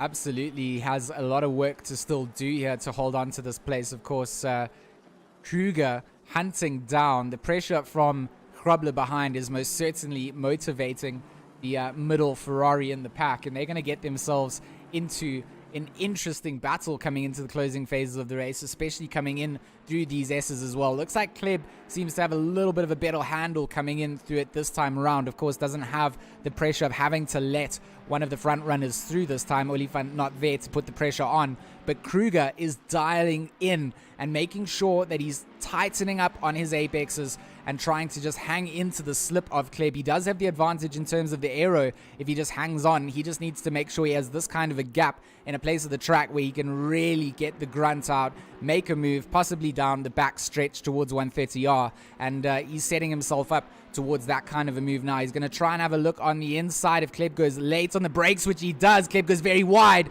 and that's the pressure that he needs to do. Kruger getting the move done, coming in through the hairpin. We can get a little replay of that. You see how deep Kleb goes. Big mistake, and that's allowed Kruger to stay cool, calm, and collected and take the position off. And it's allowed JC Grobler to also just get on by and start trying to continue to unlap themselves and improve their position. Absolutely. I mean, it's turning into quite a battle there between the two of them. And Grobler, being that having a ton of fun in the green car, knows how to put the pressure on. So I think that Van Coller and Null are also, yes, they are on track for the same sort of times. I think that Van Coller may have just got past on Null based on those last lap times. But for Null, it will be Johan Null for Logistical Nightmare, the number 22 Aston Martin, placing down onto the back end of Gajima Racing, which is currently being piloted around by Van Coller, and I believe his teammates are the De Beer brothers. So for now, Van Coller looking like he's going to be finishing off the stint for his team. It's only Essa that needs to really go into the pits, right? I'm not too sure. I think Cap also needs No, they've done everything. No, I think there is still one other team. Nope, it is just Essa. So Cap's gone in. They potentially have to, Essa could also just go in and double stint it. He can go in, not switch over to his teammates as well. As far as I understand, it's just a mandatory number of stops for these guys to drive. So Essa really is in control of where he wants this to go. Leslie Olifant, what a comeback position for the Patterson Works team as well, to find himself sitting in third place at the moment. And potentially, I don't think they have too much to worry about. Absolutely, and you can see Krobler still chasing him down there. Oliphant's getting a little bit of pressure from Schutter, but managing to pull away. But you see Krobler and Kruger still going at it in the background, though, as they try and battle their way through. Oliphant's just trying to keep it clean and keep his car going. Kirsten really battling out, but there we go. We jump back to Kruger, and you can see Krobler trying to put the pressure on with that big Mercedes and really try and push it along as much as possible. Not fighting for position, but Krobler trying to unlap himself as he battles his way around the circuit. Yeah, currently they're in 21st place, the ATK team, and they've got a 15-second penalty to their name as well. So I believe they're trying to get as far past as they can. I mean, Grayling is the car that is in 22nd position, who is only 3 seconds or seconds down the road of Krobler there. So he's got his own race behind him if he cannot get past Kruger and start getting himself into a better position. So he doesn't want to bleed any more positions. He wants to try and establish himself and move the ATK team up a couple of spots in terms of the points positions. Absolutely, yeah. It's a bit of a, it's a bit of a battle as they're going through it, and that's the one thing to take a look at. But we've actually got a very special guest that I reckon that we need to move into the box, and that is Mr. Fenter, who was actually asked to come and have a chat. So we're going to move him up into the box and get his insight for, well, his team leading the race. Absolutely. Let me pull Alvain up into the chat. So I'm pulling Alvain in now. I've got him here. Alvain, also known as Switch, my master and commander, here to talk a little bit about White Rabbit Gaming, and of course his team currently leading the way in our 6-hour endurance. How's it, gents? How you guys doing? Absolutely great. Really, I'm good. Excited and loving this race. So, yeah, that definitely makes 3 of us in this channel.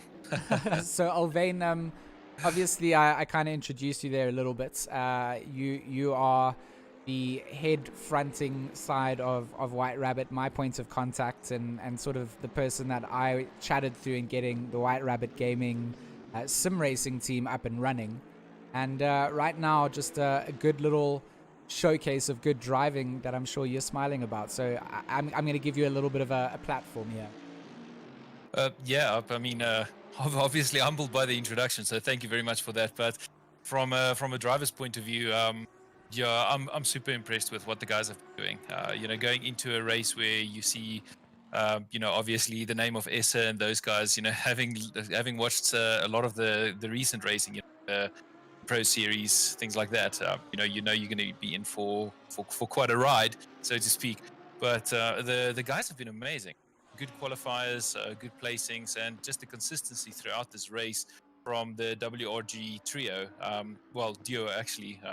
Pity Asmar couldn't make it, but they're just racing so well. Hey, I'm so impressed with how the guys have been doing.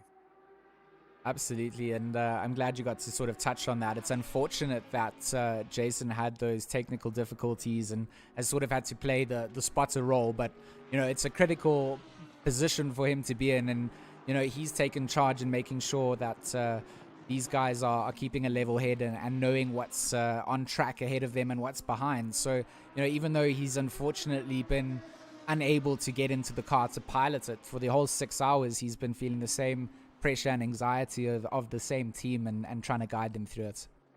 Yeah, definitely. Look, racing is a team game. Whoever tells you it's not true definitely needs to look into it a little bit more. So whether you're on the track or whether you're off the track, I think every racing fan or racing participant will tell you that this is a team game. So that doesn't make his role any less important. It's just awesome to see how the guys are actually just joining in together to make sure that we pull this one to the finish line. Absolutely, and I've just pulled Sean Mumford up onto the stream as well. If you want to join on the Discord channel that I'm streaming, you can also sort of see what I'm broadcasting to the viewers. And of course, this is the White Rabbit Gaming Academy team.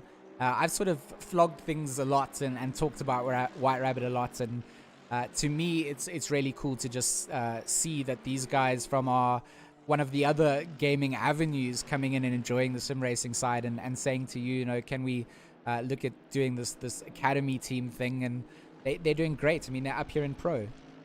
Yeah, look, gaming is gaming, and I think a lot of times, especially in competitive gaming, people lose track of why we actually started doing this in the first place. And we're all playing games because, it's fun. It's a bit of escapism, and it's got the competitive element to it as well. So when Sean actually told me that, he wants to have a look at joining the sim racing as well, I was totally keen. The more people we have playing more games, I mean, it's a mantra from White Rabbit Gaming side that we've been promoting forever, is we just want more people to play more games. So seeing him starting off, I know he started off in AM, and he actually climbed really well to the point where he is now. So from that point of view, really awesome. I just hope a lot more people join in this as well, because it's quite a nice break from the traditional competitive games. Not that I'm hating on those, obviously, all competitive titles are great, but I think sim racing just adds something very different. You don't have to aim, or you don't have to worry about what item you're going to get next to counter your opponent's items, and it's literally just preparation and then executing, and it's all about that consistency in this race. For sure, and the endurance side especially, the sprint side, raw lap pace and things are important. I think it's important in endurances as well, but that consistency and that ability to just stay level-headed for 6 hours is an insane feat in itself. And it's just great to see all the teams coming out here. And I think what you've said in terms of getting more traditional MGOs and things involved in esports and the sim racing side of the esports side is what the visionary is. So the more that the likes of White Rabbit join in, ATK picking up teams, the likes of Goliath, etc., are going to start looking out, and it can then expand into being a more inclusive community in terms of the esports side. Yeah, 100%. To start off with the whole sim endurance racing thing, I almost compare it to the likes of 5-day cricket and 1-day cricket. Even though 1-day cricket's exciting, 5 days where it's at really in terms of the strategy, and in terms of the endurance race. I'm loving this. I've been up since early morning, unfortunately doing other stuff.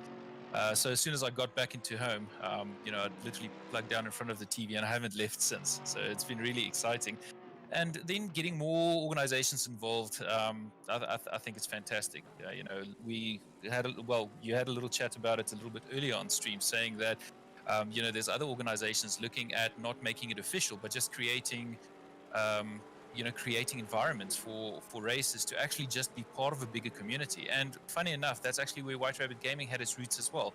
We saw that the group that we were in was a little bit almost like exclusive. So we created a platform and just gave people the platform, and from there developed into competitive gaming on the side. So I think it's fantastic, and wherever White Rabbit Gaming can help to actually promote that, and if there's organizations that want to get into the scene, if there's organizations that want to expand or whatever, hit us up. Let's see how we can get more sim races into the scene, because having stuff like this on the TV or on stream a lot more often would be really amazing. And looking at the sponsors, looking at you guys, the casters, looking at the organizers, looking at everyone involved, it's admirable, and I have to take my hat off to everyone that's done so much and worked so hard to get sim racing to where it is at the moment in South Africa. Odin, incredibly kind words, and thank you so much. It does go along the visionary that we chatted about once upon a time before we had really even finalized where the White Rabbit side of things would go. And there's an incredible bit of driving going on stream at the moment as well. There's a battle for 9th and 10th. Masters and Burger are exchanging paints. They're going to come through the Degners. It's going to be a wide exit for Burger there. He's been sent off into the gravel, kind of putting himself into a bad position there, unfortunately, and Masters getting by and securing himself a 9th place. So, sorry, Alvain, we just had a little bit of excitement come through there, but a massive thank you for coming through and chatting to us. And you guys heard it here. If you are interested in getting involved and reaching out, you've got some ideas, definitely reach out to White Rabbit. They're all ears, and Alvain is someone that will even give some guidance to guys that are looking to start something and taking it a little bit more serious too. Awesome. Thanks for the time, George. I really appreciate it, and good luck with the rest of the cast. Thanks very much, brother. Thanks, man. Cheers.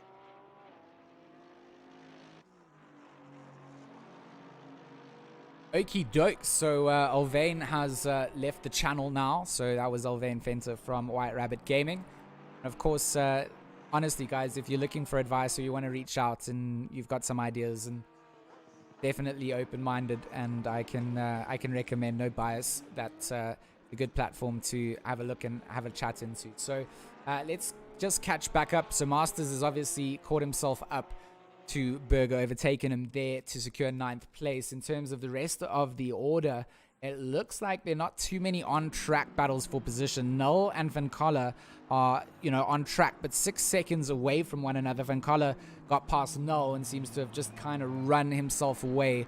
Kirstein and Vogel, this is a track battle for 20th and 21st place. So a little bit down the order, but within a second of one another. And absolutely keen to see exactly what these two have to offer. Kirstein has 15 seconds of penalties to his name. Sorry, Vogel has 15 seconds of penalties to his name. So Kirstein will notice this in this sort of gap. If he finishes the race in this position, he's already made up that position. So no need to push on by if not required. So Vogel will obviously be trying to push and try and get himself as far away as Kirstein as possible. But unfortunately, might not be successful in those ploys because Kirstein's lap times are looking decent there. Unfortunately, I can't see if Zahir... No, he has not gone into the pits yet. So Essa, still one pit stop to serve. Holds down second. Quite a lead over Olifant from Patterson Works, who is chasing down. No more pit stops to serve here for third place. So first, second, and third almost set to take the line as it stands. Trying to find if we have anything else for position on track. Everybody's kind of spread themselves out. Heineke and Skuman, they are getting closer. This is 14th and 15th. Heineke has a 5-second penalty to his name. And a drive-through actually coming out from car number 44. So Kirstein, oh, that's a big one now. So from being able to just hold things down behind Vogel and securing the place of 20th, has now been pushed down the order a fair amount and will have to serve a drive-through penalty and potentially lose a position to that ATK car of Grobler, who is in 20 seconds, 15 seconds down the road, but with a 15-second penalty to his name.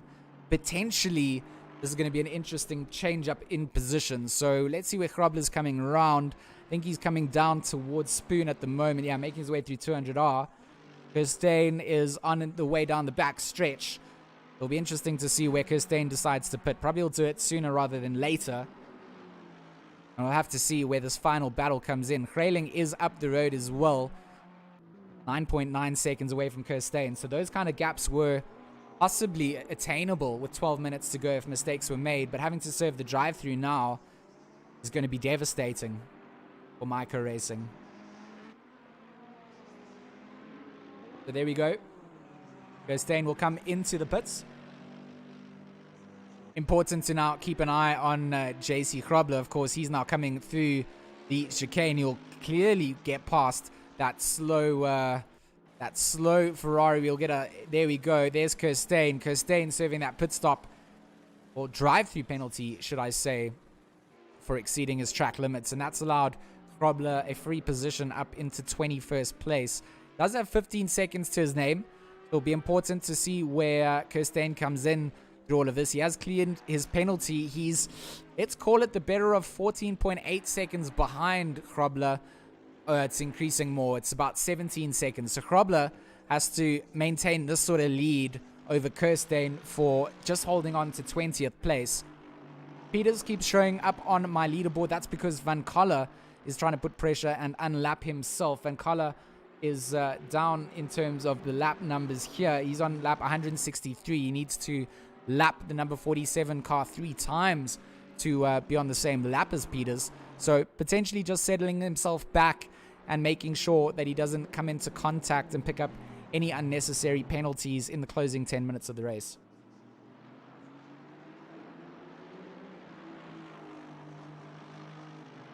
So I'm going to just pull Batsus in here again. I'm not sure, Batsus, if you were just lurking out or you were looking to have a little chat.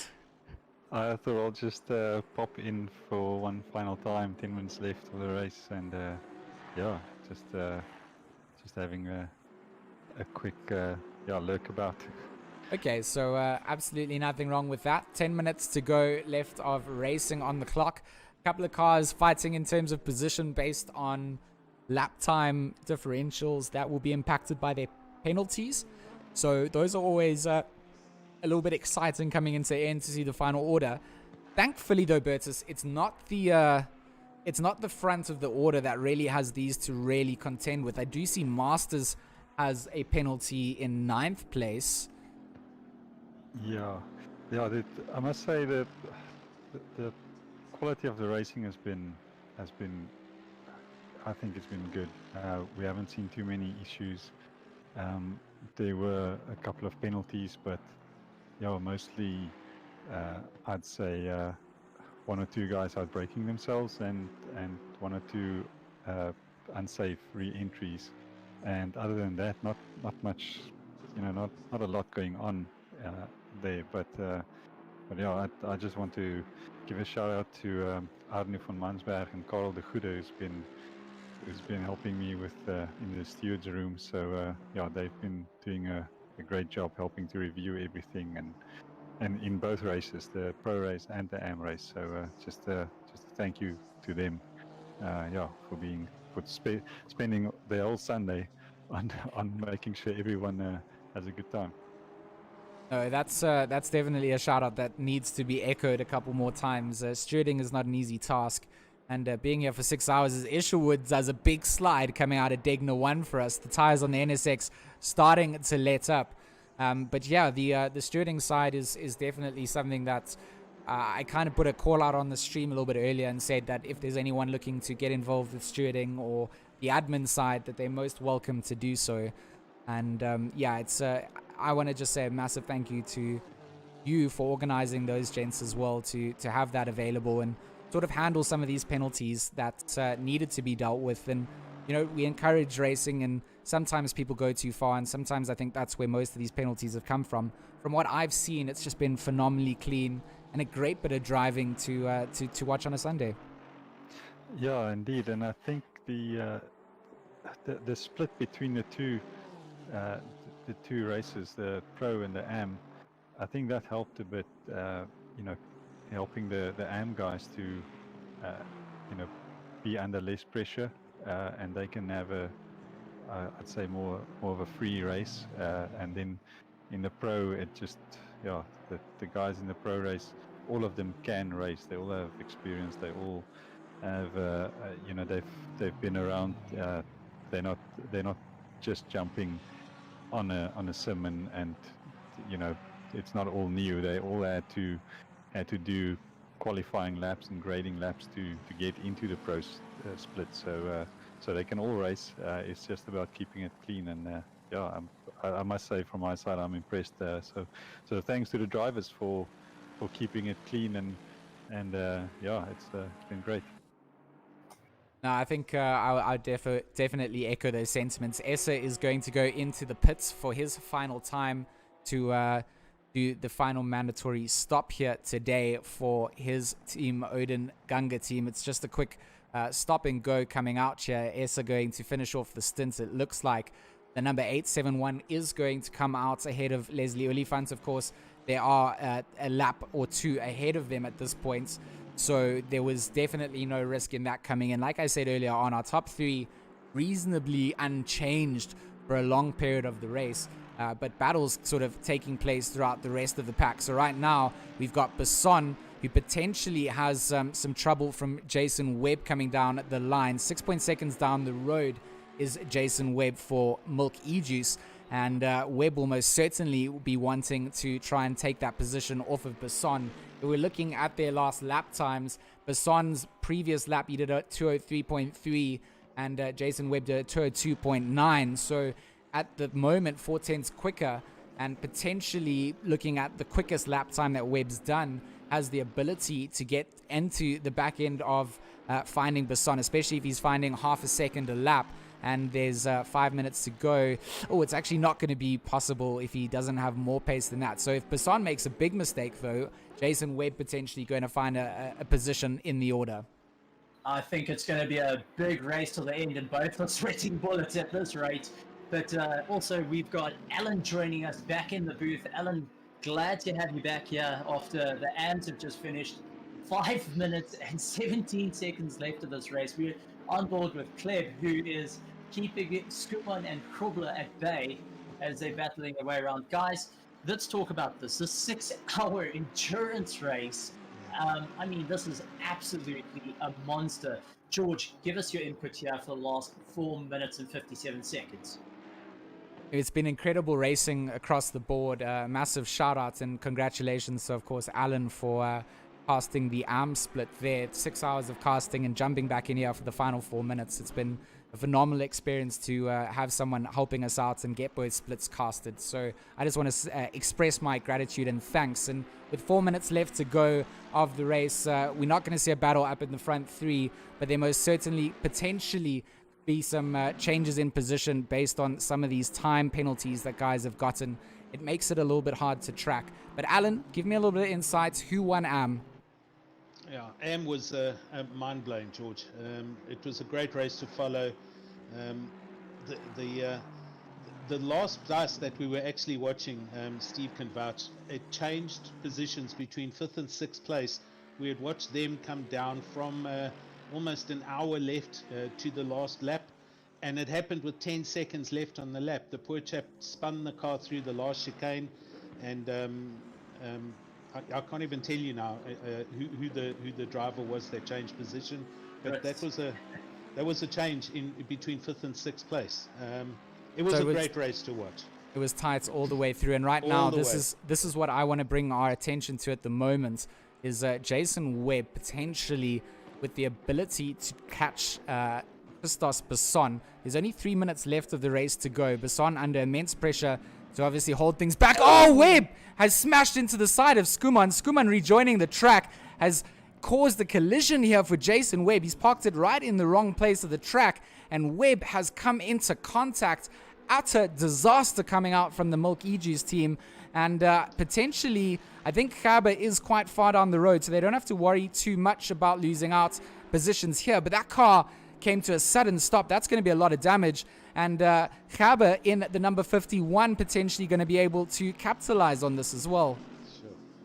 Big turn of events there. I know that the drivers were saying they were chatting to Basson and just trying to egg him on to go, but Webb, unfortunately, collateral damage there, and you could see that car is definitely properly hurt, and now he's just got to try and limp it to the line. 2 minutes and 33 seconds, and as you said, Herbert can now capitalize on that. He's not far behind, 17.2 seconds behind, so he might be able to make it, but it's going to be a hard push from there. But I'm sure that Webb and the team of the E-Juice is definitely not a happy camper underneath that visor. Not happy with the way that Skuman seemed to have re-entered the track there. Where his car was, it wouldn't look like it was just sort of parked off there. It must have been coming back across the track. And Webb, unfortunately, making collision there and now having to pilot around a very damaged-looking Mercedes. And the ACC damage model is not 100% forgiving. Sometimes it can be very, very unforgiving and give you a very badly damaged car. And I mean, if I'm judging by collisions, that was a very hard smash. So Khabe here, potentially, I mean, you can see him closing down the gap. He's almost found 3 seconds on this lap alone. Isherwood spinning the NSX in the background, catches it as a Tokyo Drift-like moment, Alan. Yeah, I saw that.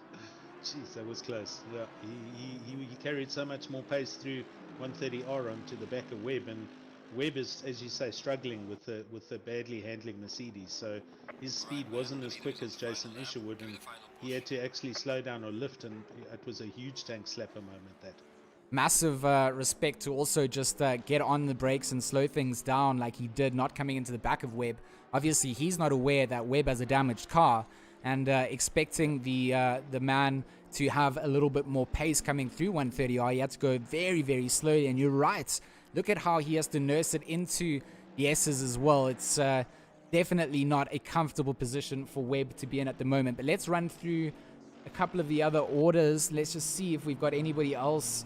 A lot of these gap times are, lap times coming through, but I don't think we have too many other battles for position into the closing finale sections of this race.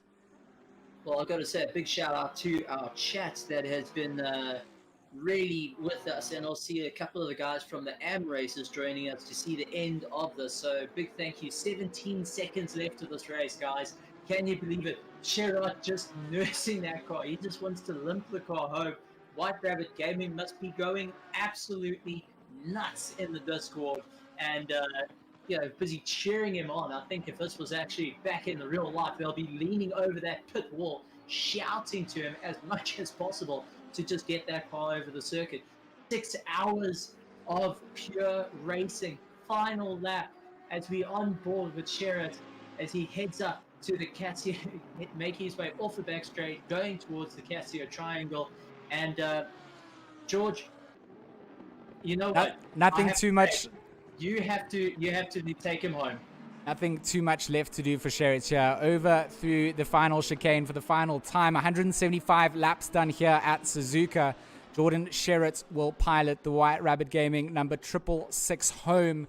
The Lamborghini will win the pro split here, piloted or co-piloted, of course, by Bruno Cadilli. And unfortunately, Jason Absby are not able to join them for the race because of connectivity issues. But a phenomenal victory coming out from Sherrod. And that will allow us to switch things over to our second place car. That's going to be Odin Ganga Racing, the number 871 Aston Martin. Essa has done a phenomenal job. Stern has done a phenomenal job as well in doing so. So they are going to come across the line very shortly to take home second place, and a very well-deserved second place that has been. Essa, the man to pilot it and finish things off, but it's been a two-man effort for the number 871, and across the line they will go to take home second place in the Suzuka. 6 hours here. A bit of contact coming out as Masters re-enters onto the circuit, and a bit of chaos coming off as a couple of the drivers not really lifting towards the end of the circuit, not really happy with the way that those races would have been finished off, hoping for everybody to drive around cleanly. But we'll switch over to Leslie Oliphant now in the number 10. So Patterson Works will find a third place podium position. Kieran Patterson and, of course, Leslie Oliphant, a brilliant drive coming out from them to find a third place here at the Enduro. And Christos Besson, amped to play, the number 111, will go down the final stretch for the final time here. 130R. He's only got a couple of corners to keep the car together. Paul Gaber is down the road from him, but it looks like Besson celebrating early on, coming into the chicane for the final time. Fourth place, a very respectable finish from the amped to play drivers, and a very good finish for the Audi indeed. So they will cross the line in fourth place, and I believe that everybody else may have already crossed the line. So we can pull up the timetable so I can just run through the final things. So Jason Webb, Mackenzie van Rooyen will take 5th, Gaber and Bego Krobler in 6th, Peters in 7th, Cap and Tolkien in 8th, Masters and Rowe in 9th, 10th for Kruger, De Vet and King, Kleb, Boerta and Hendricks take 11th, Isherwood and Gray take home 12th. And we're not in time to catch everybody, but we ran through it. And hopefully we'll get some drivers in here for some interviews and stuff. But closing thoughts, gentlemen? Well, I think let's start off with third place going to Patterson there, of the Patterson Works. So, Al, what do you think of that? Yeah, I'm just smiling. I must say I'm very proud of the boys. They've done very well. I think what's very interesting here, George and Steve, is your top three are all different manufacturers, if I'm not mistaken. Oh, no. Okay, so 2 Mercs. So there was a good mix and match of manufacturers in this race versus what happened in the AM race, which was predominantly dominated by Astons. And that shows an interesting mix of the driver, the skills of the drivers choosing different cars and getting some top results there. Absolutely. Absolutely, you owe me a Coke. And you know, it's that thing where we talked about it at the start. You do want to see a bit of a mix of manufacturers, and Alan, you're absolutely correct in saying so, because at the end of the day, being able to have some racing out on track where it's not all the same cup car events is always going to be intriguing, and you'll attract different fans because people will be sort of manufacturer. How do you describe it? Manufacturer. At 6 hours, someone help me out. Manufacturer. I'm trying to say. I don't even know. Like if you're just a fanboy like me with Porsches, I don't even know. So I see that we've got the Patterson Works boys in the chat ready to have a little bit of an interview. Stephen, I'm gonna hand you over to them and pull them in for a little bit of an interview, and then we've obviously got some of the White Rabbit boys coming through as well. You're getting a bit excited there. All right, as we go and say hello to our third place, the Patterson Works team. Guys, you just survived the 6 hours of Suzuka in conjunction with RaceFace, Mettlestate, and ASUS Republic of Gamers. How do you guys feel? Exhausted. Yeah, Les? I feel good. That was the plan. That was the aim. You guys had to work so hard to get where you eventually got, and you kept the car as clean as possible, and running that South African livery as well, just making sure not to go and wreck the flag. What was your plan going into the race? Our plan was always just to go for the top three. I mean, we knew we had decent enough pace to possibly challenge the top runners up in the front, like White Rabbit Gaming. And when we saw Veloci was added, then we thought, okay, that's going to be a bit of a challenge. But the plan was always, again, top three. And no, we hit our target after having a little bit of an incident on lap one. But all's well that ends well, I guess. Absolutely, and well done to you guys. And I mean, landing up on the podium is no easy feat, and going and sharing the car between the two of you. And is there anyone you want to thank for, or any of your sponsors you would like to thank, or even the guys that were watching you, Patterson, as you were streaming it out there? Yeah, no full-term sponsors at the moment, but definitely want to thank the equipment, the guys that we use the equipment with. So your Logitech, our Beach Turtle headsets, everything of the sort like that, as well as our team captain, Alan Patterson, for putting obviously the team together and helping us get into the event and things like that. But otherwise, yeah, from my side, that's about it. Les? I'm good. I just want to say thanks to Alan and thanks to Logitech. And thanks to you guys for such an awesome race. Oh, yeah, absolutely. It was a bit tough in the beginning. My heart was broken, it sunk. But the recovery was awesome. All right, Alan, Leslie, thank you so much. It was incredible watching you guys drive. It always is a pleasure. It makes for some good racing having you guys in the hobbies. So looking forward to seeing what you guys bring time around as well.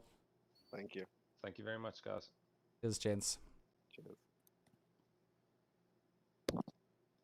Gotta say that was some interesting racing right through, but I think it's time for the winners of this event, the guys that have come first. George, it's time to bring in your boys that did not drive a Porsche. No, you're absolutely wrong. You know, we're going to bring in Zahir Essa first, and we'll bring the winners in last year. We've already started our order, so let's bring in Zahir Essa. Let's hear what the man himself has to say. So bringing Z into the chat, Zahir, what's up, brother? Good to have you here. How are you? You still have the voice after 6 hours. Can you have you got me now, Z? I was having a couple of issues. Yeah. Can you hear me? Yeah, I've got you. You're saying you still have your voice after 6 hours. I mean, it's on rental at this point. We will be nursing it back for tomorrow, and I probably won't be able to speak for the week. But I mean, with a race like that, it didn't feel like 6 hours. How was it for you guys? First hour was insanity, and then after that, like I was trying to extend my stints, and it was quite lonely actually. It must have got a little bit lonely out there. You know, the front three guys kind of all were quite a few laps ahead after, you know, everything sort of settled itself out. So I mean, one of the things that I wanted to ask about was sort of that loneliness. And, what were you doing to kind of make sure that you weren't just lapsing off into thoughts that were then just going to wreck your lap times and things?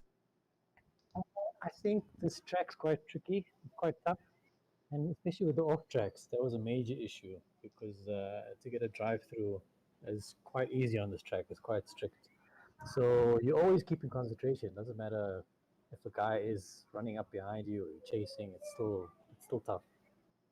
Absolutely. I think you nailed it there. The drive-throughs definitely plagued a couple of drivers here, and I think people weren't really providing for the limited number of warnings that they would have for the whole 6 hour amongst a shared car as well. So I think coming into it clean and knowing that okay, cool, we don't want to get drive-through penalties is definitely something that I don't think a lot of people consider. I think a fair amount would have, but it's not something that everyone had in the back of their mindset. So I think that's important for the stream to understand, is that a lot of these guys just managed to keep it in between the lines for that entire 6 hours and not have to serve those drive-through penalties, which goes a long way. Here, a little bit on your teammate there. That's he's a new driver for me to witness. Where's he come from, and tell me a bit about this. No, he disappeared. He was supposed to join me in here, but he's been in the team for quite a while. He races in some race South Africa, so he's been around for a couple of years. Okay. So again, that's where, I mean, I haven't been able to do too much of the broadcasting side for those communities. So I'm relatively new to all the drivers. I try and reach out and get an understanding of everyone as much as possible. But sometimes, there's a name that just pops up, and I would be a liar to say, I know more about this person. So good for me to also learn and understand where things go. But I mean, you guys had a great drive out there, securing that second place. Just a massive congratulations. Is there anyone you want to thank or reach out to before we bring in our winners? Just thanks to Lawrence. He pumped out lap after lap. It was just about slow and steady, got to the end, and I'm very happy with second. Congrats to the winners, Jordan and well, I don't know who else. Did anyone else drive that car? I mean, it felt like it was Jordan doing a lot of it. Bruno had to share the stint because Jason, whatever reason on the server side, they just couldn't switch to him as a driver. It just wouldn't let him be selected. So they had to change up the strategy and drive it, the two of them, for the 6 hour. So bit of a change up. Congrats to them. Fantastic pace. Cheers. Well, Thanks to him. I just want to say one thing. So here, it's actually quite awesome. When I was a little youngster, I used to watch you in Formula V going and racing in the Lotto car. And it's an honor to go in and see you out on the circuit again. Yeah, thanks. I think behind the scenes, always some racing, but maybe one day I'll be back in V's. Looking forward to it. Thanks, C. Okay, cool. So let's hear from our winners now. Obviously from White Rabbit Gaming, Bruno Kadili and Jordan Sherritt going to be brought into the chat now. So Bruno and Jordan in here now. I don't think Jason is available at the moment, but Bruno, Jordan, let's start off with you, Bruno. How are you doing? Can you hear me loud and clear? I can hear you loud and clear. Can you hear me? I can. We've got you. Oh, hey, P1. Woohoo! Geez, what a race, eh? I mean, lots of drama, I think, with us. With Jason couldn't connect, so we were wondering what to do, if we could extend the stint for Jordan, just carry on going, and I think that was the right call. So he double stinted the first stint, and then from there we were just rotating, looking after tires, communicating the tire pressure, and just putting the stints in, and we kept it unbelievably clean.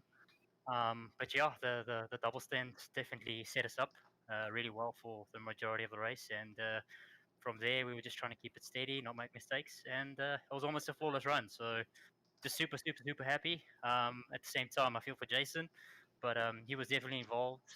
He kept on checking up on us and communicating times and splits and everything. So overall, it was a great team effort, and I'm just so happy right now, and obviously proud of the team and everyone. So, and obviously the guys putting this together, the stream and everything, it was a great event. So yeah, fantastic. Thanks, Bruno. Jordan, I get to interview you now. I mean, you're the man responsible for the decision-making process in the Lambo getting picked for the White Rabbit Pro team, and of course, I've been heavily involved behind the scenes with White Rabbit. So that disclaimer's kind of been laid out on the stream beforehand. So I mean, I'm elated. I'm super amped that victory was there. But George, just give a little bit of insight into the Lambo picks and how things went. I mean, your pace was just unmatched out there today. Well, thank you, first of all, and thank you to you guys whoever put this together. It was a great event. Like, I absolutely enjoyed it. And then secondly, to go to the car, I've actually been doing like a lot of work on it before. So, because obviously I said to you when we were deciding on cars that, hey, I'm using this car for the Lamborghini Esports. And I've basically done probably 200-300 laps on this track, just fine tuning the setup. And obviously I had something that was pretty good. So I just put that forward to the team, and funny enough, we all kind of suited the car and then just adjusted like to one driver to obviously make a compromise for everyone. And it seemed like we got it pretty perfect. So it kind of paid off at the end, and everyone was happy. And I think that's the best thing when we go into something where obviously everyone is equally happy and we can all perform at our best. So that's kind of what I guess made the difference here. Absolutely, and definitely a solid victory coming out. Still bleak for Jason not being able to actually pilot the car, but from my understanding and things, Jason will always be heavily involved and was helping you guys out with the spotting and stuff. So you know what, guys, it's a phenomenal effort from all of you. Massive congratulations on that first place finish. And is there any other questions, Stephen or Alan, that you want to ask our race winners? Otherwise, we're going to do the interviews for the AM lobbies. Yeah, I just want to say well done, guys. You obviously had a really great race, an awesome pace, and you guys are all on the track against the best of the best in the country. So, congrats, Bruno and Jordan. Number one, guys, you guys did really well. Thank you. Thank you, Alan. Cool, man. I've got one thing to say. Do you guys ever know where the brakes are in the car? Because you guys just kept powering lap after lap after lap and became a really dominating force. What's next for White Rabbit Gaming? He's big on the spot there, Stephen. But we have to see what comes next. Hopefully, there's more events and things. RaceFace obviously got more in the works. See the stream leagues and things like that. So I'm just saying from the White Rabbit sort of side, there's definitely, we're not done in sim racing, and we're going to continue looking for the performance and bettering the team. So yeah, from my side, I couldn't be proud of what Bruno and Jordan did today. Jason, I just have to extend my condolences on not being able to race, but it's a team effort, and I was involved in the behind the scenes in terms of just observing what was going down. The drivers themselves managed the processes behind it, and to see three people work together, all coming from good aspects of sim racing and working on a combined force, was something that was phenomenal for me to see. So hopefully from White Rabbit's gaming side, we got more in the sim racing side. But let's get the AM guys in. Bruno, Jordan, well done again. Also to Jason, who's not in the lobby now. Well done, Jason, as well. So White Rabbit Gaming are victors in the pro split for the 6-hour endurance here at Suzuka. Brought to you by Mettlestate and RaceFace, and of course sponsored up by ASUS and the Republic of Gamers. Thank you so much, guys. Have a good evening. Have a good trip. Cheers, gents. George, we're going to bring Hannes, Kenny, and Mike in now. They are our second position finishers from the AM race. Okay. Let's just drag these. Can I, Alan? You want to do your interviews for these guys? No, as you well? do that. It's fine. No. Okay. Remain consistent. I'll just help bring them in here. Hang on. Good evening, gents. I believe that you are our team that finished up second in the AM splits. If I'm wrong, you can correct me. But how was the race? Actually, we earned third. Yeah. and Mike and Hannes, we finished second. Okay. Sorry. Yes, that's right. Sorry. So in terms of the race, let's each take a little turn to answer. How were things for you guys? And obviously all on the podium. That's a great finish. Yeah, well. Yeah, look, we were happy with everything during the race, but I mean that's part of it, and yeah, we just enjoyed it. It was lekker. It was good. I enjoyed it a lot.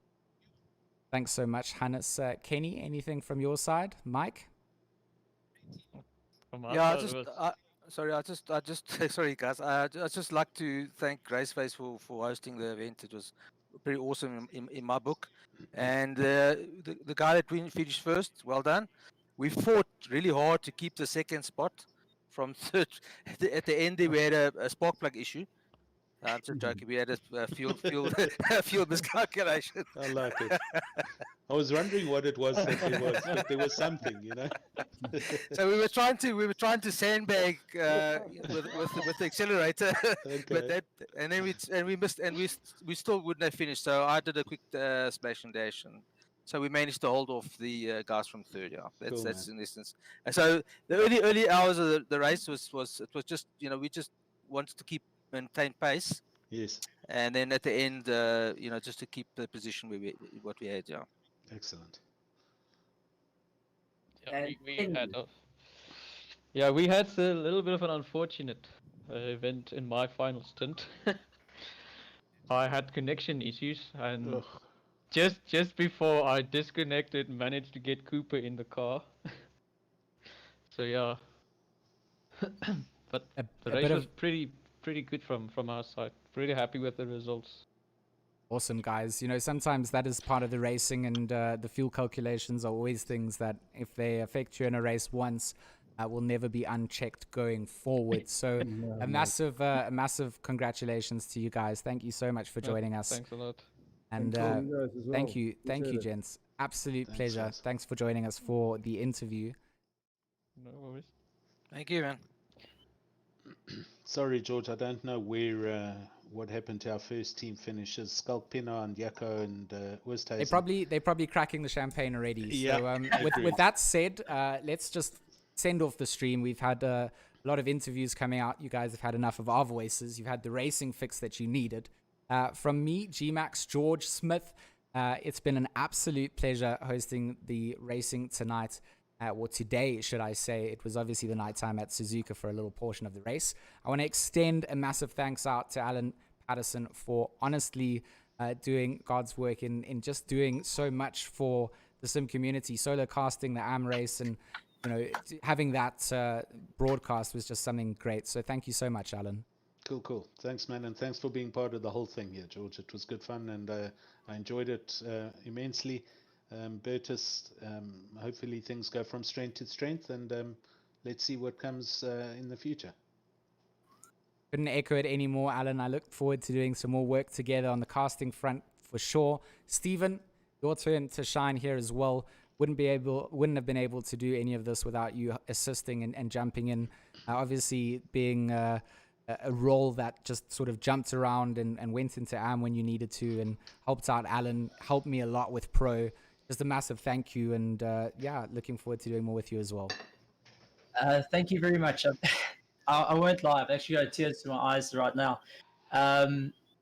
You guys have put on a fantastic show. Big thank you to Mettlestate, to ASUS Republic of Gamers, to RaceFace for an absolutely phenomenal run, and a big thank you to everyone that joined us on Twitch, on YouTube, for both AM and for pros. And also, well done to all the drivers and teams. It's been absolutely phenomenal.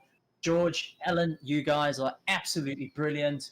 And from my side, all I can say is, ladies and gentlemen, boys and girls, I will see you next time right here on RaceFace, and hopefully chasing you down in your mirrors. I mean, that's what Stephen thinks. He's not allowed to leave the booth now. So in just closing thoughts, both Alan and Stephen are banned from racing. They're only allowed to commentate with me. Thank you, ladies and gentlemen, for joining me. Thank you, RaceFace, Mettlestate, Republic of Gamers. It's been a great day of racing and a great way to spend Sunday. We'll see you soon. Cheers.